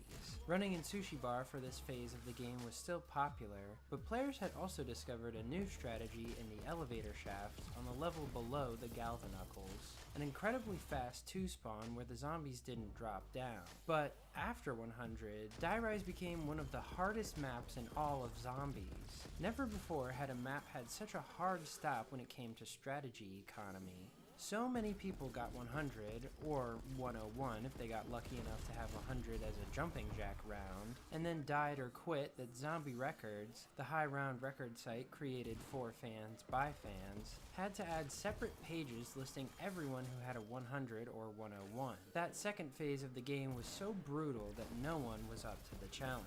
Well, almost no one. The first contender was a player named Umesco, who achieved a 116 in March of 2015, dying on one of the last few hordes of the round right before he would have tied the record. He used Space Marine's strategy, but he also played this game as a no power challenge, meaning he never turned the power switch on. This alone would have made it one of the most impressive world records on this timeline so far. But even though he was so close he could probably hear Space Marine's footsteps on the floor above, Umesco's game was largely overlooked. For one thing, he had choked, and for another, he had a habit of not uploading full gameplay of his games, so a lot of players didn't take him seriously. However, lucky for Umesco, and us, he would later become very important to this map's world record history. It would just take a few more years. Meanwhile, in 2015, another player named the Epic Game Hub started grinding Die Rise. He managed to rise above the rest fairly quickly, achieving a 107 in March of that year, a 110 in April, and a 115 in September. What was even more interesting was that from the beginning, he used a much different trample steam placement than Space Marine. Whereas Space had placed it in the far corner of the larger room, right next to the B-23R, to lead part of the horde into it and then quickly rush away before killing stragglers, the Epic Game Hub placed it just inside the smaller room, just past where the couch debris normally was. This was because he could utilize a previously undiscovered spawn control present on this floor of the building. If you're standing in the smaller room when the zombies are spawning, they won't spawn from the above floor and drop down, or the adjacent dragon rooftop. The horde up is still by no means easy, but it's a little more consistent if you do it this way, and although you have more of the horde spread out, you have less stragglers jumping into your way. Plus, killing full hordes is definitely faster than killing partial ones. Unfortunately, the Epic Game Hub downed on 115 to some bad horde spread, and died in Who's Who to some even worse zombie pathing, and he never re-attempted the solo record after this. But his games began to make players re-evaluate how they used the trample steam room. There was more than one way to do it successfully. But that wasn't all. Players had also figured out a new technique in the downtime they called unpatching the Sliquifier. Now, this didn't involve literally removing the patch, but something you could do in the game to revert one of the Sliquifier's changes. The fact that it left new puddles with every few zombies killed. The way found to achieve this was by shooting a full Sliquifier clip into the sign outside the sushi bar. This might sound as ridiculous as spinning around and shooting the four corners of the mystery box to get a ray gun every time, but it actually works. This is because the game only lets the slick have a maximum of 8 puddles on the ground at a time. Shooting the sign here, or other places like it, gets the puddles permanently stuck off the map. This makes it a little easier for players running Sushi Bar. Still, Die Rise hung in the air for a while, probably due to the first few months of Black Ops 3's release. But on April 10th, 2016, eager high-rounder Mossy Pro Gaming, who you may remember from the following year's Zombies World Championship, came closing in on Space's long and tall standing world record. Mossy played his first 100 rounds in the elevator shaft, the new meta for the early game on Die Rise. Players would stand on the lowest ledge and slick the adjacent platform, causing all the zombies to slide past and die as long as the player always had a puddle there and a chain going. Or if they were feeling really crazy, the even faster way to run the strategy was to stay inside the slanted room and keep the incline slicked, so zombies coming from both the top and the bottom would slide to the bottom and die from the chain. This version was called Hell Room because it had no viable exit during the round. Still, with some consistency, this was by far the easiest and fastest way to get to the hard rounds, taking the average 100 time down from where it was at about 6 hours in 2013 to barely more than 3 hours. Sushi Bar was still seen as the more skillful way to play the first 100, but honestly at this point, players just wanted to get to the hard rounds as fast as possible to try to push the record. Starting at 100, Mossy went from Hell Room to the lower ledge, blocked stragglers with the trample steam, and spammed as much as he had to start a chain. He kept trading at the end of rounds, like the last few world records, to refill his ammo for the beginning of the next round, all the way up to 116. To kill the rest, Mossy actually used the same trample steam strategy as Space Marine, leaving the couch closed and killing partial hordes in front of the B-23R wall-buy. But it worked out pretty well for him, as he beat Space by 1 round, making it to 118. And he only took 2 downs in the entire game, on 108 and 118. He still managed to play faster than Space as well, by more than 5 hours. Sounds like too good of a game to end in a death, right? Yep, Mossy's game froze, just like Space's had. No one could really explain why. Since Mossy and Space's times hadn't even been close, this recurring freeze seemed to be based on something with the game progression rather than hours passed. Still, a new record, even by 1 round, reinvigorated the map. Less than 2 months later, another well-known Black Ops 1 juggernaut picked up the world record. Well, the joint world record. Magic Glowbox, the player who had gotten the first 200 ever in Zombies several years before on Kino der Toten, achieved round 118 on Die Rise also, on June 3rd. He was 4 hours faster than Mossy, with his entire game being less than 10 hours. This was largely due to him using the same strategy as the Epic Game Hub, killing full hordes in the small room and utilizing the spawn control for the respawners. He was even more efficient, placing the trample steam directly on where the debris was to kill the zombies as soon as they walked into the room. However, Glowbox got a little too ambitious with his horde-ups, ending his game from getting stuck on a straggler, managing to just barely revive himself in Who's Who, only to get stuck in the horde again and die. This was also one of the only Black Ops 2 records ever to be played on the Steam version of the game on PC. If you've watched my other world record histories, you know that the Steam version is horribly unoptimized, with problems like reduced backward moving speed and risk of disconnection. But Glowbox's game was so short that these didn't really matter. This joint would stand until the end of the year. But in January 2017, none other than Steve's brother, Scotty I3, would come to get the map back under the family name. Now, killing on the divider between the small room and the B-23R room had become the meta, and Scotty used this same strategy to, funny enough, match his brother's round all these years later at 122. finally catching the map up to its pre-patch record. However, he died on 122 to some slow spawners, further solidifying how Die Rise could still change and punish the player at any moment, even if they were playing well. Oh, fucking G. Unbelievable. The next world record a few months later was a very similar game by a highly skilled player named I'm Overcharged, another Zombies World Championship contender. Overcharged was exceptionally good at training and dodging zombies, and that allowed him to get out of some very tight situations. He made it to 124 before dying in a very similar way to Scotty. Clearly, using the trample steam in the small room was much better than Space's old strategy, because no one in the new strategy had frozen or errored yet. Players were finally seeing consistent increases in the record as they watched each other's gameplay and learned bit by bit how to survive what had once been the impossible rounds. It seemed like the community elevator was finally arriving at the harsh skill floor of Die Rise, and now there was no telling how high we'd go. Still, Overcharged's record was uncontested until the next year, and this is where the dates start to get a bit murky. The next player up in the spotlight was a highly accomplished Black Ops 1 and 2 player named Tidy Barbecue, who achieved round 131. However, sadly for this historian, in recent years, Tidy has deleted all his social media accounts and basically completely scrubbed his presence from the internet. Very little gameplay remains of his games, and the exact dates are a bit unclear.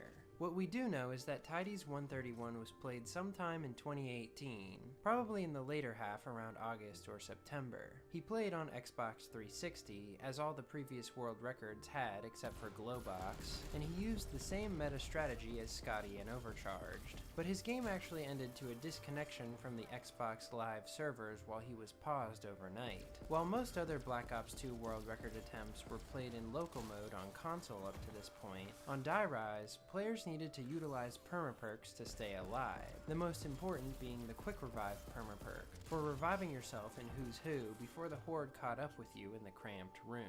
This could only be utilized in online games. Since Die Rise games were relatively short, between 15 to 20 hours average at this point, players figured they could play them within a couple days and be fine. But Tidy's internet betrayed him even more than the map did.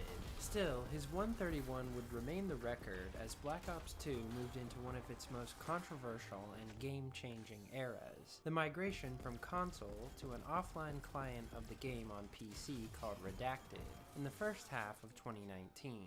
I won't rehash the details too much, but basically Redacted fixed the issues of the Steam version of the game on PC, and it was discovered on maps like Buried and Mob of the Dead that PC was vastly superior to play these maps on, in terms of avoiding errors. In 2019, again we don't have the exact date, Tidy played another Die Rise game, this time on Redacted, hoping that this same optimization on other maps also applied to Die Rise. Spoiler alert, it didn't. This time, Tidy errored on 131, making this one of the only times in Zombies history where a player held a joint world record with themselves. It seemed that the small room strategy did error eventually after all. Players joked that 131 was the canonical end to Die Rise, and it would never be beaten, as the map was starting to stagnate. No one who had previously had the record seemed interested in taking it back either. Once again, the dust was settling on the map. So, who could have known that Die Rise was about to fling itself into its most insane era ever? Remember in the 2015 section when I said Umesco would become very important to the world record history? Well, the end of 2020 was his time to shine. In September of that year, Umesco had returned to playing the No Power Challenge on the map, and achieved round 123 before turning on the power and promptly dying on 124. Still, this game turned heads as it was the closest anyone had come to the record in a while, and Umesco now tended to upload more of his gameplay. Here's the thing though, No Power on Die Rise is a bit of a special one, because it doesn't really affect the map how you'd think it would. You can still get all your perks from the jumping jacks, and you don't need to pack-a-punch anything because the Sliquifier can't be pack-punched anyway. What it does affect is the elevators and maneuverability. Think about it, only perks that are turned on will have their elevators move, which in solo is only Quick Revive, which always spawns in the same place in the shopping mall. This allows you to move up and down those 3 floors, but no others. Since none of the other elevators move, there is no way to go from the sweatshop area to the rooftops and back to spawn. Well, unless you ride the freight elevator from spawn straight down to the sweatshop, and then use one of the keys to ride it back up when you're ready. This is how you build the Sliquifier in No Power and then still get back to the top. But since the freight elevator only either goes all the way up or all the way down with you on it, you can't get to an intermediate level of the building, like the shaft where the 1 to 100 camping strategy is, without trapping yourself with no way back up in No Power. For this reason, Yumesco used the sushi bar strategy for his Sliquifier rounds instead of the shaft, since the sushi bar is on the top floor. A bit confusing and overly complicated, but Yumesco had mastered this style of playing Die Rise at this point. Now, he was even more hungry for the record, having come just within reach of it twice in his career now. In December 2020, Yumesco ran the No Power back again. He actually would camp until the 60s in the lower freight elevator hallway, as this area had some of the fastest spawns outside of the shaft. Then it was on to Sushi Bar, and after 100, Trample Steam and end of round Slick Trades. Everything went smoothly until 113, where Yumesco experienced some major complications. When the zombies were respawning, but before he had picked up his Trample Steam, he took a down that spawned him in Who's Who across the room from his body. He grabbed the Trample Steam in Who's Who so it didn't fling him away from his body, and successfully revived himself. But when he went to continue killing the zombies, he found that the game thought that his Who's Who body, which didn't exist anymore, was still holding his Trample Steam, and it wouldn't let him pick another one up, leaving him with no way to kill the zombies. I think it's GG. Is there anything else I can do? This could have been 10 hours down the drain, but Yumesco fixed it by giving in, turning on the power, buying Who's Who back, and downing himself. With a fresh Who's Who body, he was able to pick up another Trample Steam and place it on the map, then revive himself and continue using it in his real body. And it was a good thing he did continue this game, because he went on to play another 10 hours and finally break the 131 curse, achieving round 134. His game ended to an error, which raised some interesting theories about what had been crashing Die Rise for years. The major difference between Tidy's games and this game was obviously that Yumesco had played about half the game with no power. This, along with some testing, pretty much confirmed a theory that had been floating around for a while about the cause of the error, something that was directly affected by the power being on. Zombies getting crushed by the elevator when they were spawning out of an elevator shaft. And Yumesco's next game, 2 weeks later, would all but prove it. At the very start of 2021, Yumesco reattempted for an even better game, and he got it, taking far less downs than in his 134 and setting a new no power world record. However, after losing all 3 of his quick revives between 120 and 122, he decided to turn the power on 125 to be able to buy back Who's Who and not play with his life on the line. This further delay of turning the power on allowed him to make it all the way to 140 before erroring. This made Yumesco's game the longest game of Die Rise ever, at 26.5 hours. Now, the theories about no power giving a huge advantage were undeniable. Clearly, the longer you played without power, the longer the game would last without erroring. The question was, how long could a player really go without it on? With jumping jacks only coming with free perks every 4 to 5 rounds, players couldn't risk downing too often, or they'd be forced to turn the power on to buy back Who's Who for safety. Yumesco had by far the most experience with no power on the map. Would anyone be able to stand against him? Well, it did take a certain type of player, and a certain motivation. See, in the summer of 2021, I hosted my own version of Zombies World Championship for the first time, an event I called Zombies Wonder Championship, with a range of challenges, one of them being Die Rise Solo High Round. This convinced a few new players to pick up Die Rise, including French high rounder Blasters, who was on a rampage through the Black Ops 2 world record scene at the time. It also helped that a new trick had been discovered that made 1 to 100 with the fastest strategy in the shaft possible on no power. In March of 2021, Sluya discovered that you could use the trample steam to stand on the edge of the freight elevator and then fling you off right before it dropped, when the game was supposed to trap you on it. The effect of this was that it dropped the elevator to the bottom floor, while the player remained on the top floor. So now it was possible to go to the shaft, stay there for 100 rounds, and then continue down and ride the freight elevator back up to the top to the trample steam room, since all the other elevators were off. This meant that Die Rise could still remain immensely fast in the early game. Now, players had figured out how to get what they called perfect drops, or manipulating the drop cycle into giving you a nuke, insta-kill, double points, and max ammo every single round. This made the average 100 time in Shaft drop to less than 3 hours, so players could practically blink and be at the hard rounds already. On June 19th, 2021, Blasters utilized this trick in the competition and continued into an amazing game of Die Rise. He managed to achieve round 156 before erroring, beating Umesco by a dizzying 16 rounds. How? Well, Blasters didn't just leave the power off until 120, or 130, or even 140 when he passed the record. He never turned the power on. This meant that, in terms of the error, Blaster's game was more optimized than any that had been played so far. For the entire game, only the Quick Revive elevator was moving. This meant that it was the only one killing respawning zombies in the shaft and contributing to the error for all 32 hours of gameplay. But Blasters wasn't the only one scaling Die Rise for Zombies Wonder Championship. He did win the first round with this game, but another world record history hero you've seen on this channel was quietly becoming a pro at the map in the background.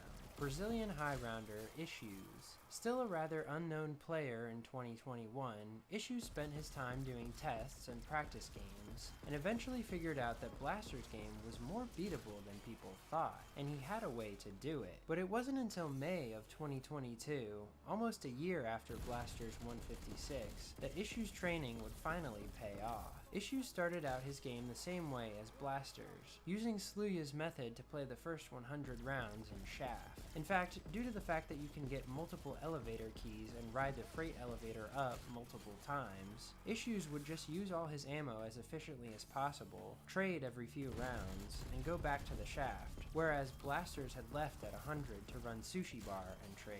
The difference in strategies made Issues 4.5 hours faster to 116, the round the Sliquifier stopped working.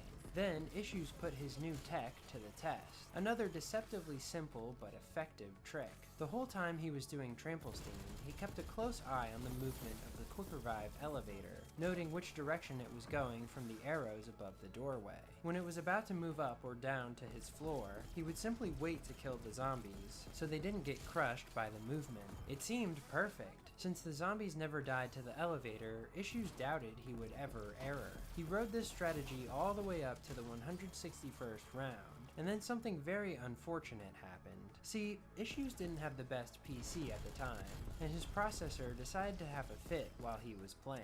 His game started lagging so bad that he teleported into the Horde and died. And this unique ending left the map very open for the taking. I mean, very open to Blasters for the taking. Not many players were as naturally gifted as Blasters at the strategy, and with Issues' new technique of avoiding elevator kills, Blasters knew he could take the map as far as it would go, and that's exactly what he did. 2 months later, in July 2022, he played one of the most astonishing games, not only of Die Rise, but of zombies ever, beating the Die Rise record by more than it had ever been beaten in one game before, jumping the record from 161 to 201.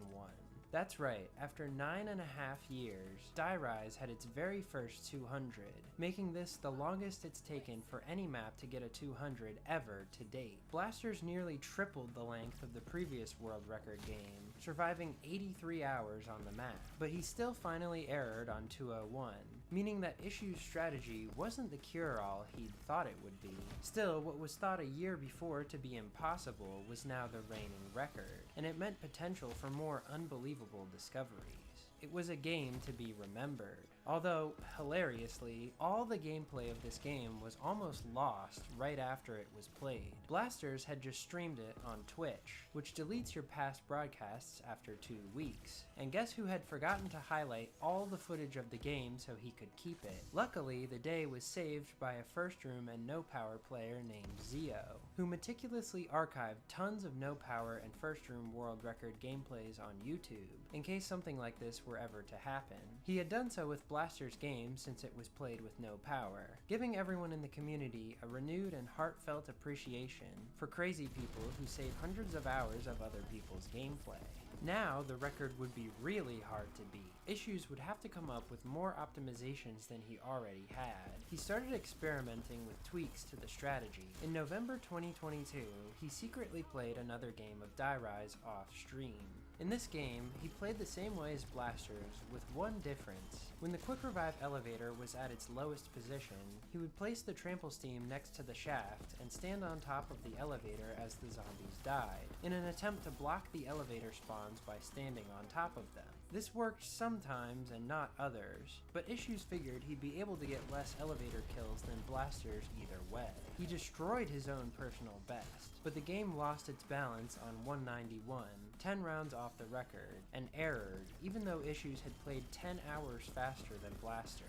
It turned out that his idea hadn't really helped at all, because when he killed the zombies outside of the sofa room, the lack of spawn control caused other zombies to be killed by the elevator either way, even if he did manage to block the spawn. He'd have to go back to the drawing board. Well, with the release of LV's Black Ops 2 Error Tracker in early 2023, players were able to take a deep dive into errors on maps like Buried, Transit, and Die Rise. These all revealed some strange things, especially on Die Rise. Another player named Astrox did more testing with this new tool, and found that other things besides elevator kills contributed to the error. Moving around the map and activating the despawn mechanic on the zombies, and using explosives, Astrox discovered that the version of the patch used to fix the broken PC port of Black Ops 2 affected the amount of memory used in the game. With all this knowledge out in the open, Issues began his final push to topple Die Rise. In August 2023, Issues became the only other person to achieve 200 on the map. All the map's optimizations had been leading up to this game.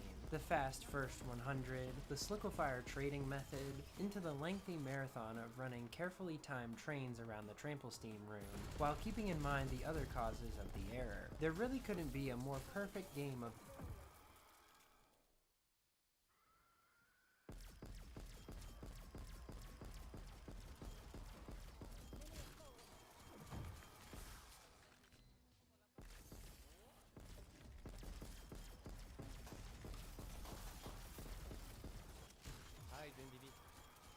Thanks, man.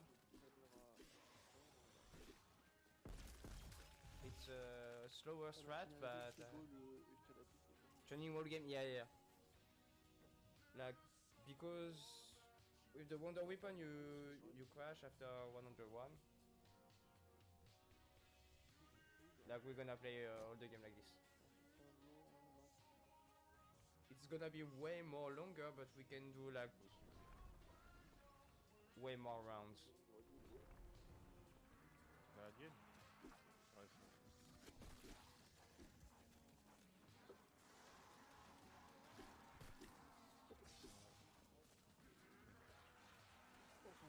Oh really? I prefer to train than Penthouse.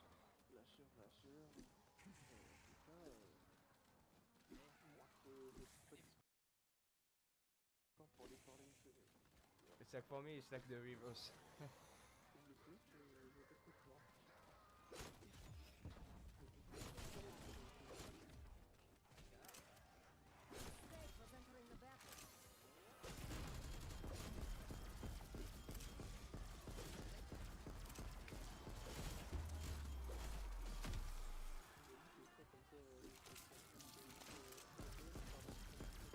Just like the the speed.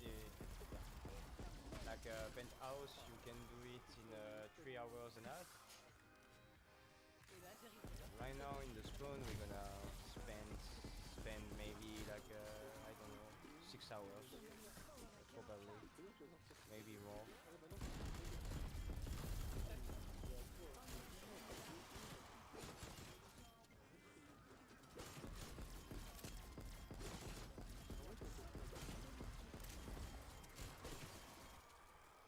The map than by someone who maintained constant control of the horde like Issues, and it showed. Issues boosted the record all the way to 219 before the map finally took its toll on him. At this point, a single round was taking 2 hours, and Issues decided he'd had enough, and figured he'd secured the record far beyond what anyone else, even blasters, would re-attempt for. At the beginning of 219, he ran across the map and did all 3 things you're not supposed to do at the same time. Used grenades, changed zones while zombies were respawning, and flung himself across the map, instantly erroring his game. After 103 hours of one of the most intensive strategies in zombies, Issues had quit out, but firmly planted himself above everyone else on Die Rise. GG's. Bro, thank God this is finally over, bro. Not only that, but this game was voted as 2023's Solo Game of the Year in the community poll I run for my yearly World Records montage. That should tell you everything you need to know about how respected it is. 219 remains as the record today, and it doesn't seem like it'll be beaten anytime soon. The map has come a long way from players being unable to get through a single round of Trample Steam without dying, or playing slow, safe strategies to stay alive. But one thing has remained consistent. The history of the Die Rise world record is a time capsule of some of the best players on the game from every era of zombies.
Today's task is simple. Play every single Call of Duty and find out which ones are playable in 2024. Okay, y'all, hopping right into Call of Duty 2. Unfortunately, Call of Duty Classic is not available backwards compatible, so we gotta start with this game. We hop into multiplayer. I mean, this game is now literally, what, 20 years old, 21 years old? Can we get a quick match? I would be shocked if there were people in this game. 2 hours later. Nobody joined the lobby. We're gonna mark this one as unplayable. Oh, Treyarch's here, baby. Okay, Call of Duty 3. That is extremely loud. I feel like, you know what? I don't know this for a fact. I feel like we're gonna find another person for some reason. How many people are playing? You're the last one. Oh, there he is. We are in a 1v1 situation. Yeah! Mobar, shout out Mobar54. I feel like I gotta try to get him one more time. This game actually doesn't feel that bad, which is wild to say. Oh, I see you. Wait, do I see him? Oh no. Oh, my legs. I'm coming for you. Thompson's back out. Oh, look at him. He's clueless. Let's go. Okay. Call of Duty 3, I mean, I'm playing it, so I guess it's playable. If you want more than 1v1 experience, I'm gonna go not playable. So playable, but not playable. Does that make sense? Oh man, the COD 4 main menu, ladies and gentlemen. Literally one of the cleanest, simplest.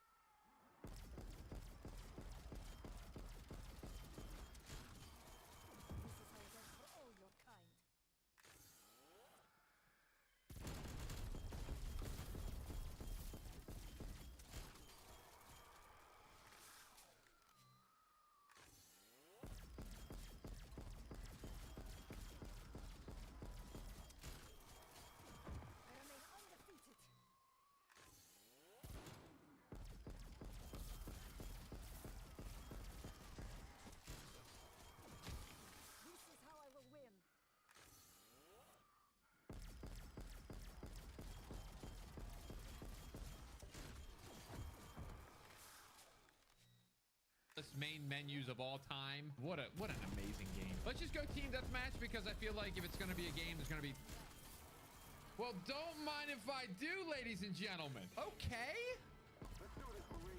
COD 4 is not only playable, it's healthy. I mean, we got a game right away. Listen to the music, man. There's, oh, you son of a gun, sitting there with a claymore. You disgust me, man. It's a simpler time, man. A simpler time.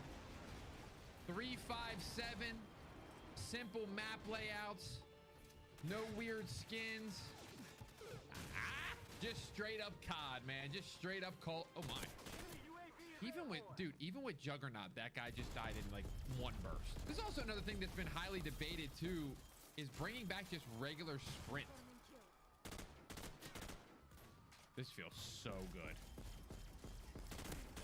Oh man, UAV. I mean, I think that's all we need to really see. It's 5-on-5, game found right away. Mark it down as playable. Oh, look at the Xbox 360 logo, man. It is so pretty. I will fight over this, guys. Xbox 360 is the best console of all time. And World at War might be one of the most underrated games in history as well. I'm nervous for this one, guys. This is probably one of my favorite Call of Duties of all time. 473 players online. Listen, we got hope. I'm going right to team deathmatch. I would love to see this be quick. Boom, right into it. I gotta say something about this. This was a DLC map. Okay, hold on. No.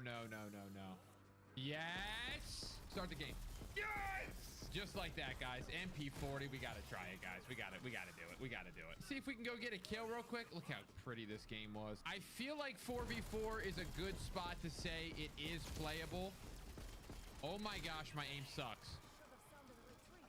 Ow. I know uh-oh. I gotta get a UAV there, man. By the way, too, the remake of this on Vanguard, I really didn't enjoy. They didn't match what it could have been. Oh no. Don't do this. Don't do this. We got 6v6. Oh, we're live. Okay. Okay, let's get a UAV. We're gonna camp. We're gonna try to get a UAV. That guy's right next to me. I'm hearing footsteps. Oh yeah. We gotta cook. Yep, UAV. Boom. Boom. Look at the little sneak. Look at that. That's just veteran. That's all that is. That's just a veteran Call of Duty player knowing which way they're at. Uh-oh. I'm dead. That's it. Okay, hey, listen. I'm just gonna say it. We got a 6v5. It was 6v6 just a second ago until somebody lagged out. This game in 2024 is still playable, and it makes me very, very happy. All right, it's W2 time. Another instance of a easy to look at menu, guys. It's not hard. Stop overcomplicating it, guys. Okay, prediction for this. I would predict right into a match, personally. Team deathmatch. But will it be hacked is the real question. All right. Let's try to get it. Let's try to get a UAV. Let's try to get up top. This looks good, man. Just that classic Rust vibe. Hey, buddy. I didn't mean to fall down here. I'll tell you that right now. Oh, I'm hot. Oh, I'm hot.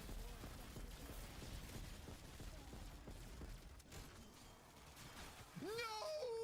But I got the UAV. Oh, dude, it's so clean. I have to say, this game still feels good. It feels unbelievable. This engine feels so clean. Sit down. Sit down. This UMP was special, man. It was just straight up special. They write stories about this kind of type of gun, man. You know, we're going back a little bit. We're going back just a little bit. Hey, if I'm being honest, if you want to go back and relive the actual MW2, the good one, it's playable, man. It's playable. Okay, let's get this out of the way. Black Ops 1, the legitimate best main menu of all time. My prediction for this one, honestly, I think these CODs, the golden age of CODs still have I don't want to say a healthy player base, like hundreds of thousand people. I know it says 89,000. Listen, that's a lie. It's a glitch. I don't know why it's a glitch, but I do think there's like a couple hundred people on every single one of these, you know, the golden age of CODs. I don't see this being an issue to find a game on Black Ops 1, and I don't feel like there was a lot of hacker issues in Black Ops 1 either. So this might be one of those games where it's not only playable, it's very playable, which is like a good feeling, pretty much. I mean, boom, right into a game. I mean, right into a game. I just think Black Ops 1 is one of those games that people still love, and the Uzi being used. Okay, I love that vibe. I don't think I've ever used a red dot on this AK-74U, so I don't know. Did somebody get into my account and hack into it? Just know I'm never using a red. Oh no. Oh, skill issue. Okay. Well, we're probably gonna lose this game, and I'm definitely not helping in the front. Let me see the lobby. Full lobby. You know, obviously we're missing a player or two on my end, but let's just get one kill. That's all I needed to see. That 200 pop up in yellow, man. That's all I needed to see. Where'd he go? Okay, this was a problem too, by the way, guys. Ghost back in the day, this guy right here, this character, even if you were sitting still,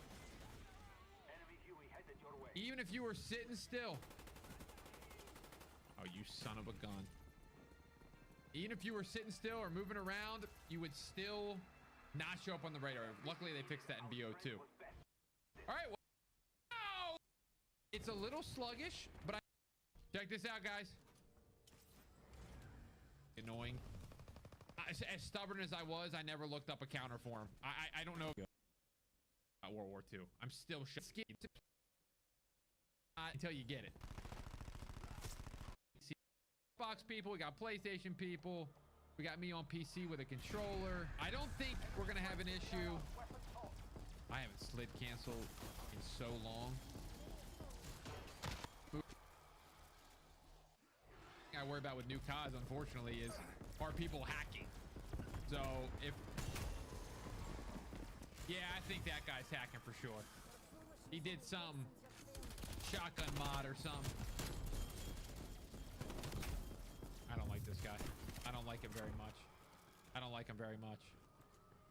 All right, let's get a clean ice. Okay, it might need to be time to revisit Cold War multiplayer and try to get better at this thing. There it is. Just find the shot. That's all it is. Okay. All right. You know what? No thanks. Cold War, It's playable. It's Call of Duty Vanguard. Regardless of your opinion on this game, I do think it's still semi-popular.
In April 2023, nearly 14 months ago, I started a new speedrun to Max Cape series, a hardcore Ironman.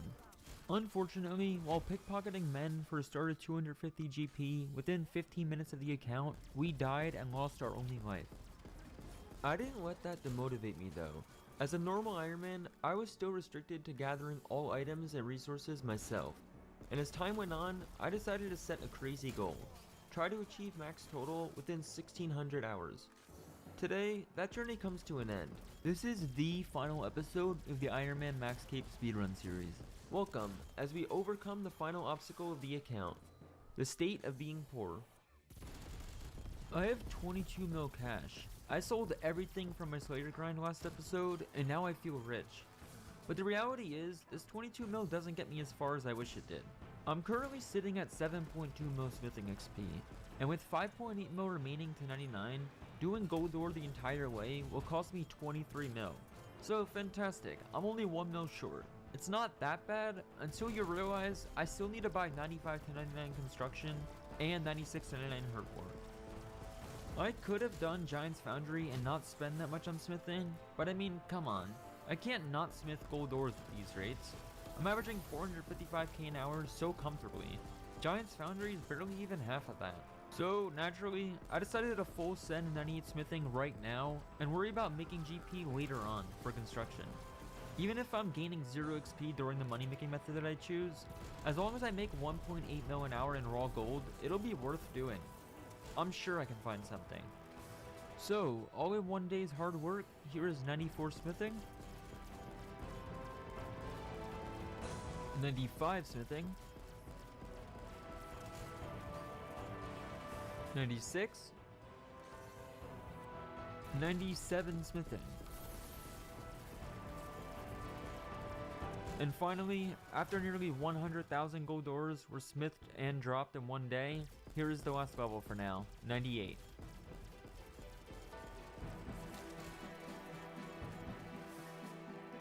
After that, I did some last minute liquidating of some stuff in my bank. I had some leftover rune arrows, dragon darts, and even rune darts from crystal imps or slayer, or honestly I don't even know, but they are worth something, so I'm selling them. So now that I have 4.5 mil cash and I need about another 20 million for max, it's time to theory craft some money making methods.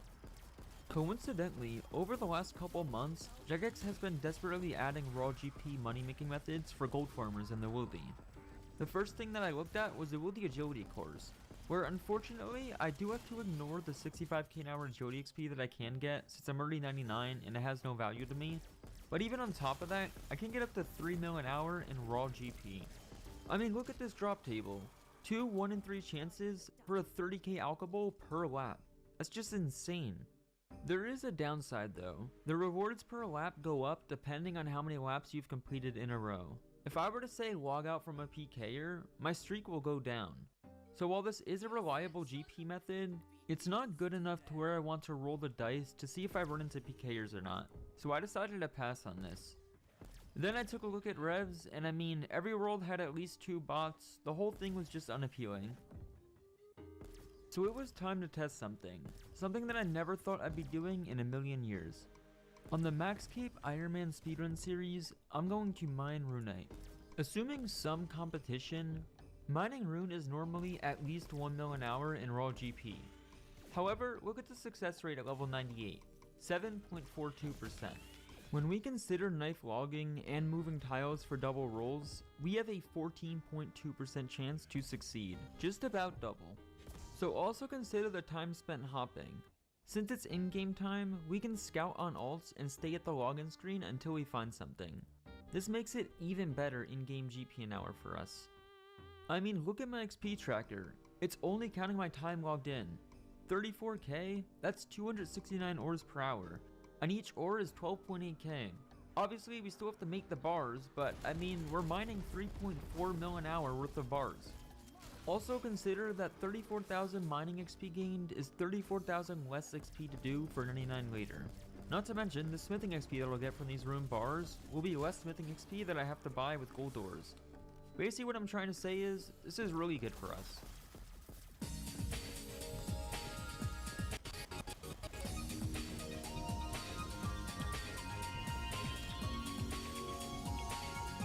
That's before including any mining XP progress. I do still need to bank herblore secondaries, so just randomly throughout my day, I end up looting whiteberries and potato cactus whenever possible. And speaking of herblore secondaries, meet the worst, most boring secondary in the entire game, Wines of Zamorak for ranging potions.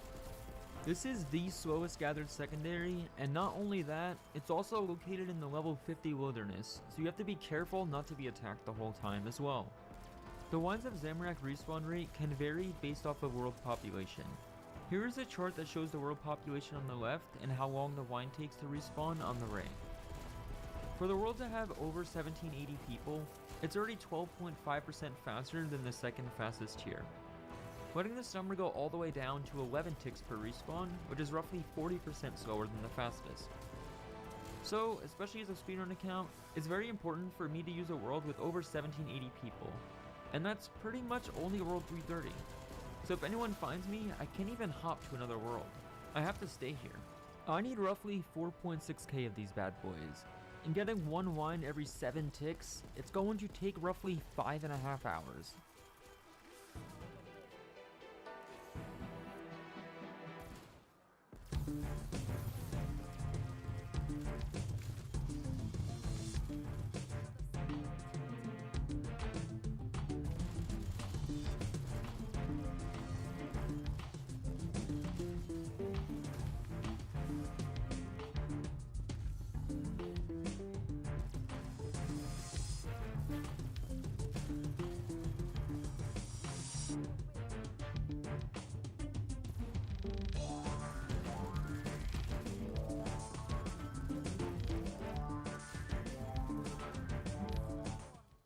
And since that guy was PKing on his feet only controlled account, I decided to take a break and come back later. Alright, so when I came back, I moved my inventory around a little bit, and now we have minimal mouse movement. I just need to click every time the white circle does a full 7-tick cycle, making this much easier. You guys can't see it from this angle, but if you right click under my Ironman, you'll see 6 other accounts. This is a singles area, so I had all of my alts stand under my Ironman, along with 2 other guys that I hired just in case anything went too far south. That guy had a 1 in 7 chance of attacking my iron. Of course, the first attempt for someone to try to PK me, and it lands just like that. I just finished up my second trip here, banking 1954 wines at once, and hopefully never to return here ever again. Those runite ores that we mined earlier did get used during our smithing grind, I just haven't shown it. But basically, it was very fast. I just found a world with infinite coal stock, and went about making my room bars. I didn't really need a coal bag since I could just buy 200 coal at a time from the shop without banking. That rush 98 smithing grind is finally about to pay off. At level 99 smithing, using 3 runite bars, I can finally smith rune 2 hand swords. These out for 38,400 each. This is the most effective GP you can get from smithing anything. And since it requires level 99, well, at the very least, I can boost from 98 with Dwarven Stouts, and it should be well worth it. It still hasn't really clicked to me on how good mining Runite is or was, since it was such a last minute decision, but we're finally getting close to the step where we see the raw GP live. At the time of this clip, I have 36 hours left before 1600 hours played, and we got what? 95 to 99 construction, 96 to 99 herdlore, half of a mining level, and a full 98 to 99 smithing level left to do. It's impossible for me to know if I'll make it within 1600 hours or not. Since my herb runs are still being worked on, I've only half-banked some skills, and I'm not sure exactly how much GP I need left in order to afford max. So at this point, we just anxiously wait. Not at all where I wanted to process alks, but it's pretty much my only option. So welcome to 3 ticks, 4 granites, 300 alks. I also grabbed some random items that I found in my bank that I haven't alked or gotten rid of yet, so on top of our room 2 hands, we also need to alk those. Coming up to the end of the trip, I am now 11 mil cash richer. The crazy thing is, if I remember correctly, we needed about 17 mil for 99 construction, so we aren't even done yet. However, this GP gives me the start towards making logs into planks, as I haven't accounted for butler costs yet, along with unfinished potions for herblore. Essentially, we're 100% returning to get more runite. However, there are still things that I can sell, just not yet. In order to get a final GP count to be just enough for the max cape plus the 2.2 mil for buying it, we have to do some skill hopping. Step 1, we have leftover mahogany logs from way back when we were a noob, and our kingdom was on mahoganies. Back then, we were actually delusional enough to think that we'd have leftover GP for mahogany furniture. With our 1000 mahogany planks, we are going to unfortunately have to do mahogany homes. These logs will either cost me 13 GP per XP doing furniture, or 5 doing homes. The cost of mahogany homes is roughly the same as teak racks, so in terms of GP struggle, we're still spending roughly the same amount for 99. The only downside is that we only get 230k an hour here, so it's kind of not really good. Thankfully, we do at least get 346 XP per plank versus the 123 for teaks, so at the very least, we make significantly less planks for a full hour of training. Overall though, teaks are more XP per hour, including the time to make planks. And timed perfectly by accident, this is our last set of mahogany planks, and we have exactly 401 points from contracts. This is just enough to buy the helmet piece, which is 400, granting us a 0.4% bonus XP for the remaining of our construction. And with that 0.4% bonus XP buff, I decided to do some cape racks for a small period of time, just to rid some teak planks that I made earlier. Here is 96 construction. And yes, left click build and remove is real, so I pretty much just have to close my eyes while pressing 1 and 4. But at least we're not telly grabbing wines, I guess. Here is level 97. And this is why we rush 97 construction here. That pushed herblore to our lowest skill again, meaning we can do a round of Tears of Guthix for herblore XP, since it always goes towards our lowest stat. If you ever have the choice for 15k con or herblore XP in 3 minutes as an Iron Man, do yourself a favor, choose herblore.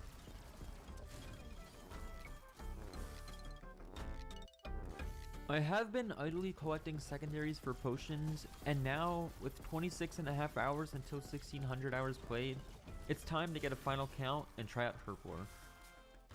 I looted Kingdom one more time for more herb drops, and then it was time to go through my tab of grimy herbs before making all unfinished potions. With how close it is to 1600 hours, I really want to minimize the amount of trips we go to make unfinished potions.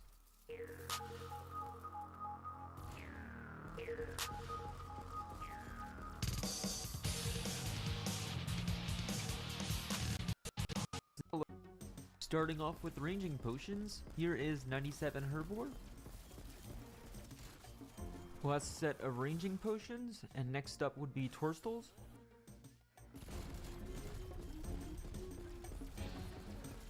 Unfortunately, because I only had 139 Torstal potions, that one went kind of quick, so next up is super attack pots. Next up would be the Avantoke potions, and I have leftover Mortmire fungus from ages ago, so I'm gonna go through all of this, but then the remaining unfinished potions will be with Snapegrass. In some way, it feels like I've been waiting for this day for the last 10 months. 1.4 mil Herba XP gained at once on an Iron Man feels like a dream. There's been so much prep for this, and now we're finally going through it. Here is 98 Herblore.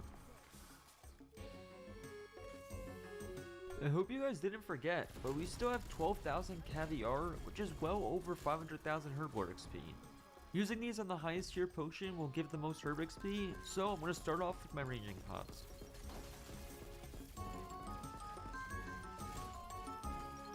The long day of Herblore is finally coming to an end. With 600k left to 99 and still 2k Caviars left, however I am missing some herbs for 99. So the remaining Caviar will be used after some more herb runs.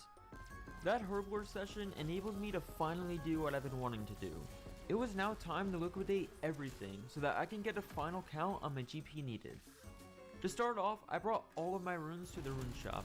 Yes, even body runes and mind runes. These guys might sell for 1 GP each, but that's 1 GP more than I had before. This is what it's like to be down so bad. So after doing some research, I learned that we can actually make a decent amount of GP selling our leftover potions to the shop. If you ever looked at the wiki prices of any items, for example here, let's take a look at the attack potion 4. It has a value, a high alch, and a low alch section. None of these are the GE price, so I personally never really understood what the point of value was until now. The general store will buy items from you for a percentage of that value. Every time more and more stock goes into the shop, it goes down. However, there is a cap at 10% of the value. So those attack pots that are valued at 225 GP each, after we sell 50, the remaining of our stack will sell for 22.5 GP each. Given that I have over 11k, this is more than 250k in just one potion. And thankfully, as an Iron Man who made all of my potions, I have more than just those to sell. Look at that. 1.3 mil cash in just a few minutes of selling. This is perfect. A little less than 17 hours to go. I still have to make roughly 6 mil for maxing, so back to Runite we go. Okay, I'm 98% sure the calculator is correct. I am smithing my final set of Runite bars, which was about 400 of them. After this, I should be able to afford max. However, nearly only 10 hours remaining. This is super close. The alchs are done. I am once again a rich Iron Man with over 5 million gold pieces. And now, the last ever set of T-planks that I will ever make before maxing this account. This is 99 construction, finally banked in planks. Less than 8 hours to go. I still need some herbs, so here we are. With 6 hours remaining, here's what I have left. 500k construction, 230k mining, 230k smithing, 250k herblore, and some herblore prep. I'm not entirely sure how much herblore prep I have, so it's still hard to say the exact time, but I want to say it's looking a little hopeful. I only need to farm about 1k imports, and doing 3 patches at a time and roughly 35 seconds of in-game time, this really shouldn't take long at all. And now, all the imports are farmed, and we're just about exactly 5 hours to go until 1600.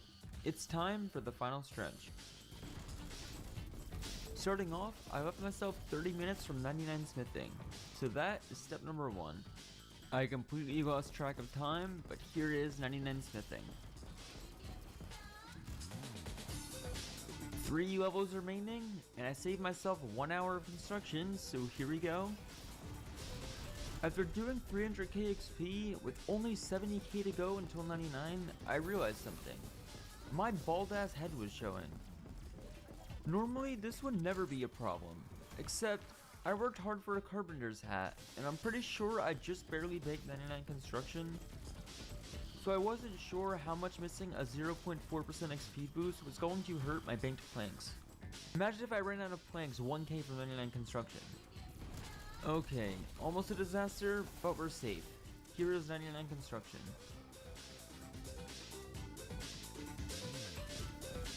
I'm not sure if I want to max with mining at Granite or anywhere in the game with the potion yet, but I do want to finish Herblore, so I'm going to get myself one potion off of 99 Herblore for the time being. And of course, the final pot that we're making is energy potions with Herlanders that I've gotten from Kingdom or Slayer. That is Herblore done. Time to gear for the final time before Max Cape. So, assuming we can do 230k mining in the next 2 hours and 45 minutes, we've easily secured 1600 hours. Given that this should take a maximum of 2 hours, I think it's safe to say we've gotten our goal. You guys gotta think about this.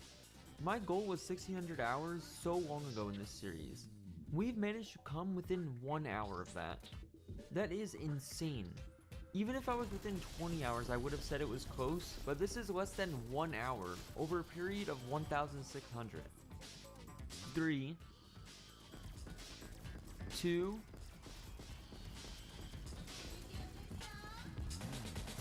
1, 99 mining, and 99 Herblore, and 2,277 total.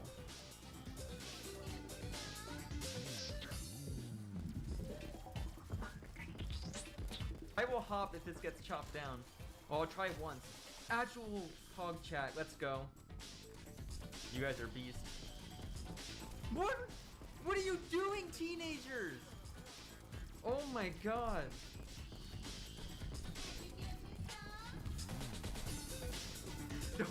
Don't fucking do. This happened again. There it is. Success. We've made it. The run ends after we buy the Max Cape. Equip it. And officiate the time with Hans in Lumbridge. The plugin timer is correct, but here we are. 66 days, 15 hours, 9 minutes. Or 1599 hours and 9 minutes. And if we do the math, that is 3.78 hours a day of playtime since I created this account. Special shout out to everyone who was able to make it, and I apologize for the XP waste, but hopefully it was worth it. For now, for the first time ever, I'm going to join you guys for XP wasting. With back-to-back speedruns, 792 hours into 1599, it's time for me to finally enjoy some casual gaming on my first ever Max Iron Man. Thank you everybody who joined at any point along this amazing journey, and if you enjoyed it, please drop the like and subscribe on the video, and I will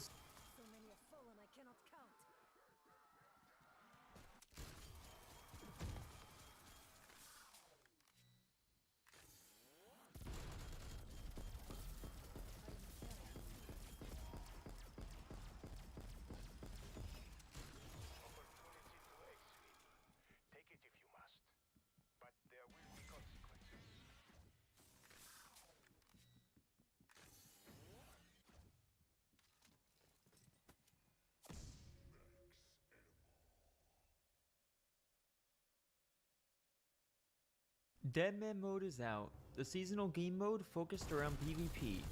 I've never done PvP before or played Deadman mode, but there's a first time for everything, right? I'll be honest, I had zero plans to play this, but some people thought it might be fun, so here we are with little to no plan. I have no clue what I'm going to be doing. Do I want to try PKing people? Do I want to go for Deadman mode points? Or do I want to just skill, but on a PvP game mode? That doesn't really make sense. The first 60 minutes of the game mode is 100% safe from PKers, so the start is essential. I thought about which quest I wanted to do while protected, and I decided not to do Witch's House because only one person can enter the house at a time, and I didn't want to be trolled by other people. So my plan is this. I want to rush Waterfall quests, but I can't tank the Moss Giant because I'm 10 HP, and its max hit is 11.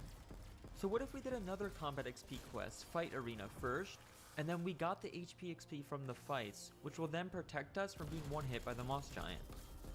I think it's safe to say that I'm definitely an actual genius. Wait, what the fuck? Why am I not getting any XP? I literally planned this just so I can get the hit points XP while doing the quest, and I'm not getting any experience. Do you just not gain XP while killing any quest bosses? Turns out you do, although the fight arena is an instance where nobody else can attack you, so not only did I not gain any hit points XP, but I also wasted 13 minutes of my timer doing something that I could have not been killed during anyway. Things are looking great at this start. At least the quest is done, and this brought us to... holy shit, 51 attack. I forgot to mention, but the skilling and quest rewards are all 10 times XP. This may have ruined my plan, but after doing some thinking, I think we're okay. We can do Waterfall quest and maybe just mage some random monsters along the way for hit points XP. Hopefully by the time we get to the Moss Giant, which is at the end of the quest, we'll be high enough hit points to not get one shot. Alright, here we go. I banked all of my shit, got my runes, and since we're 13 HP now, as long as we stay on top of eating our tuna, we should be fine. The moment of truth. We are not allowed to bring our runes in here, so we have to drop them and come back before they despawn. In and out, 20 seconds. Shouldn't be a problem. Let's go.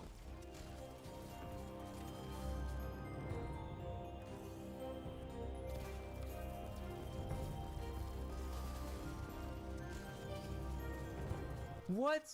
What was that? Dude, I swear the 2 times I've ever done this quest, I thought their max hit was 11 the entire time. Oh my god, what are we gonna do? I'm actually just so lost at this point. I'm just AFKing woodcutting just as something to do, and I did have an alt woodcutting logs on the side as well, so maybe I'm gonna train some fletching so we can do something fun. I do need 47 fletching to 3 tick, so the question just is now, how long does that take? Dude, look at these insane XP drops. I'm already level 27. I was shocked to see this, but nobody bought out the arrowheads at Gnome Stronghold, so I'm able to just bank a shit ton of fletching XP just from these arrowheads. This should be more than enough. Just going through the rest of it, and we're already level 50. Alright then. Maybe this 10 times XP is more fun than I would have thought. Now we just need a teak log, which requires 35 wood cutting. My protection is out, but let's be real, who the hell is going to be PKing at oak trees, man? Literally no one. Yeah, never mind.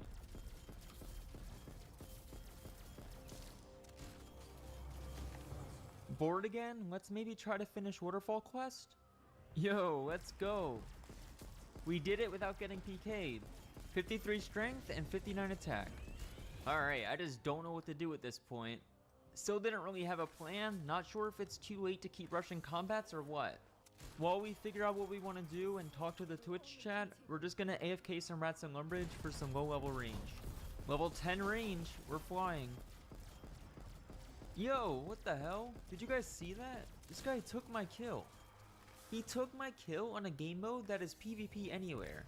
I have to do what I'm supposed to do. It's time to PK.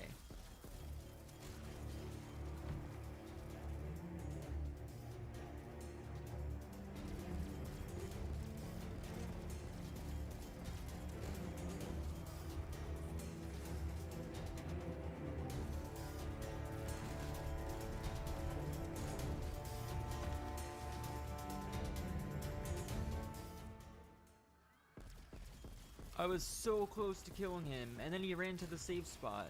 Lumbridge Castle has level 1337 guards protecting people. There's a few common places around the game that are like this, just so people have somewhere to go that they are 100% safe. Wow dude, of course. Look at this coward. He's maging me even though I have no gear. It's pathetic, man. Little does he know, there's a safe spot literally 5 tiles away from me. Oh my god, that guard literally just teleported from underground. Okay, yeah, don't walk in here, Scold. Alright, this time I have a teak log, a knife, and a bronze pickaxe. I think for sure, we now want to go have fun. I'm going to try out the Remington mine since it's close by, and we're going to see what we can do. Oh my god, finally. Fun. Look how fast we're leveling up. And I don't even need run energy, I just walk between these 2 rocks with a knife and a log and go vroom vroom. Alright, I'm trying out iron ores now, and I think I know what I want to do now. Screw PKing, screw everything.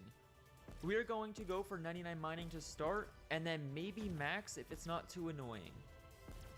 Deadman mode is only out for 3 weeks, so we have some gaming to do.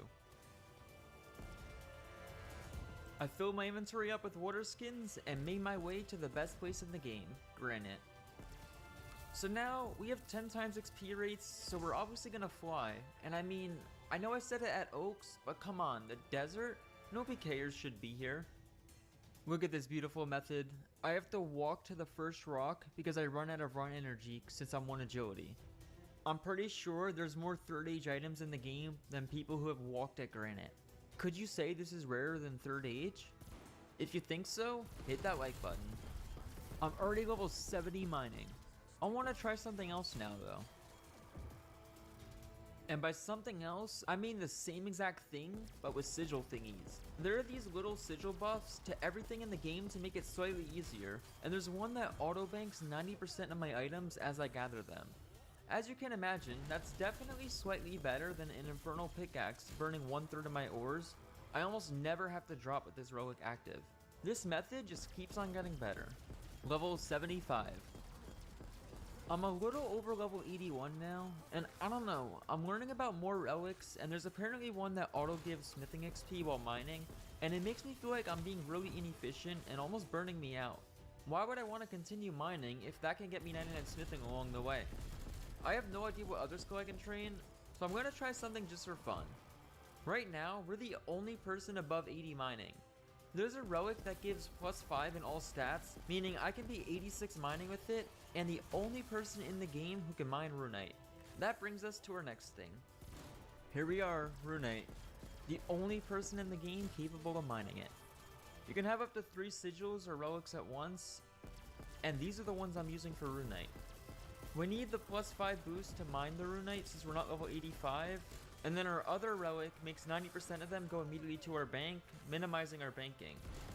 Then, just to make some extra money, we have another relic that gives us triple ores. As you could imagine, being the only Runite miner in the game, we're gonna be banking a lot per hour. Dudes, we found somebody. Someone else is actually in the mining guild. I'm debating if we should attack him or not. I don't like being mean, but at the same time, it's dead man mode, right? Yeah, screw it. Let's go kill him.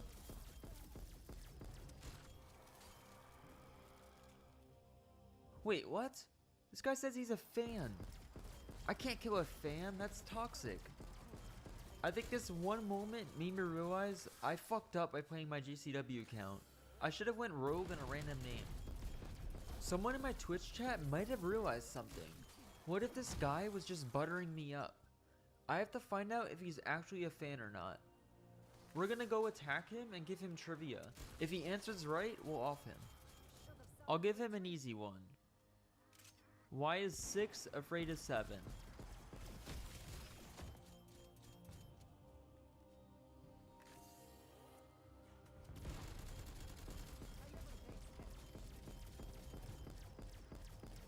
Oh my god, he actually didn't know. He did unfortunately run away, and I can't go upstairs or the guards will kill me, but man, I could have asked him how many minutes it took me to max, or my mother's maiden name, but he really couldn't tell me why 6 was afraid of 7. That's just disappointment. At this point, I was getting kinda bored.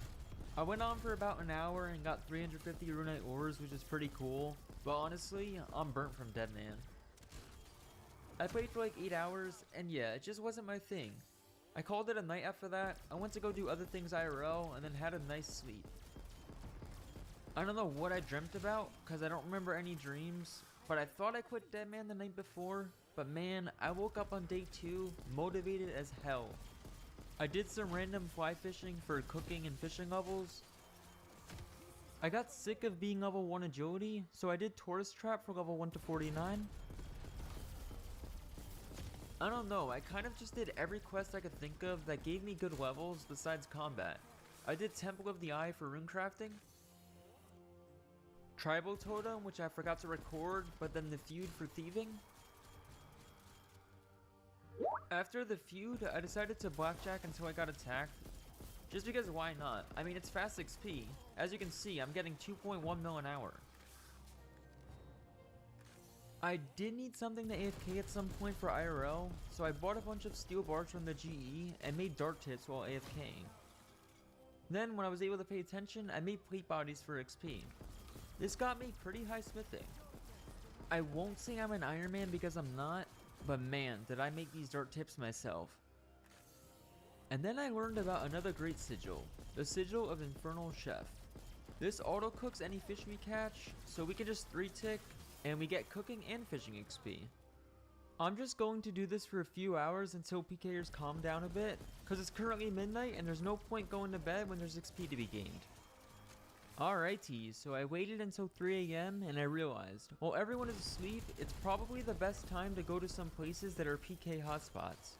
I am getting somewhat tired, so what better way to end the night than to blackjack as much as I can until I get attacked. I just got level 83, so let's see how far we can go. What the hell was that? I almost did 2 hours without being attacked. I'm just gonna stop at level 91 because I can probably do plunder for the remaining of my XP. I think it's fair to call it a night here. Plus, going to bed on our own terms means that we get to bank our 179k cash that we pickpocketed instead of dying with it. This might be a little cringe, but I have no clue how to train farming and we have to learn fast, especially if we're going to be maxing as quick as it's seeming. I have trained low level farming like this before, where I didn't want a quest, so what I did was I would farm potatoes and onions right before logging out. That way I'm already at the patch when I log back in, and it gets me level 15 for trees. I figured I could try this out on Deadman mode before I hit the sack, and when I wake up tomorrow morning, hopefully we'll be level 15. And good morning. It looks like we did indeed get level 15. Farming should be saved now. I need to figure out what I want to do today. I know we're staying under level 50 combat, so let's just get as many levels as we can. Alright, I think I have an interesting strategy. It's still early, so now is definitely the best time to keep questing. I feel like crafting in this game mode is going to be absolute dog shit. Where the hell are people going to get gems from?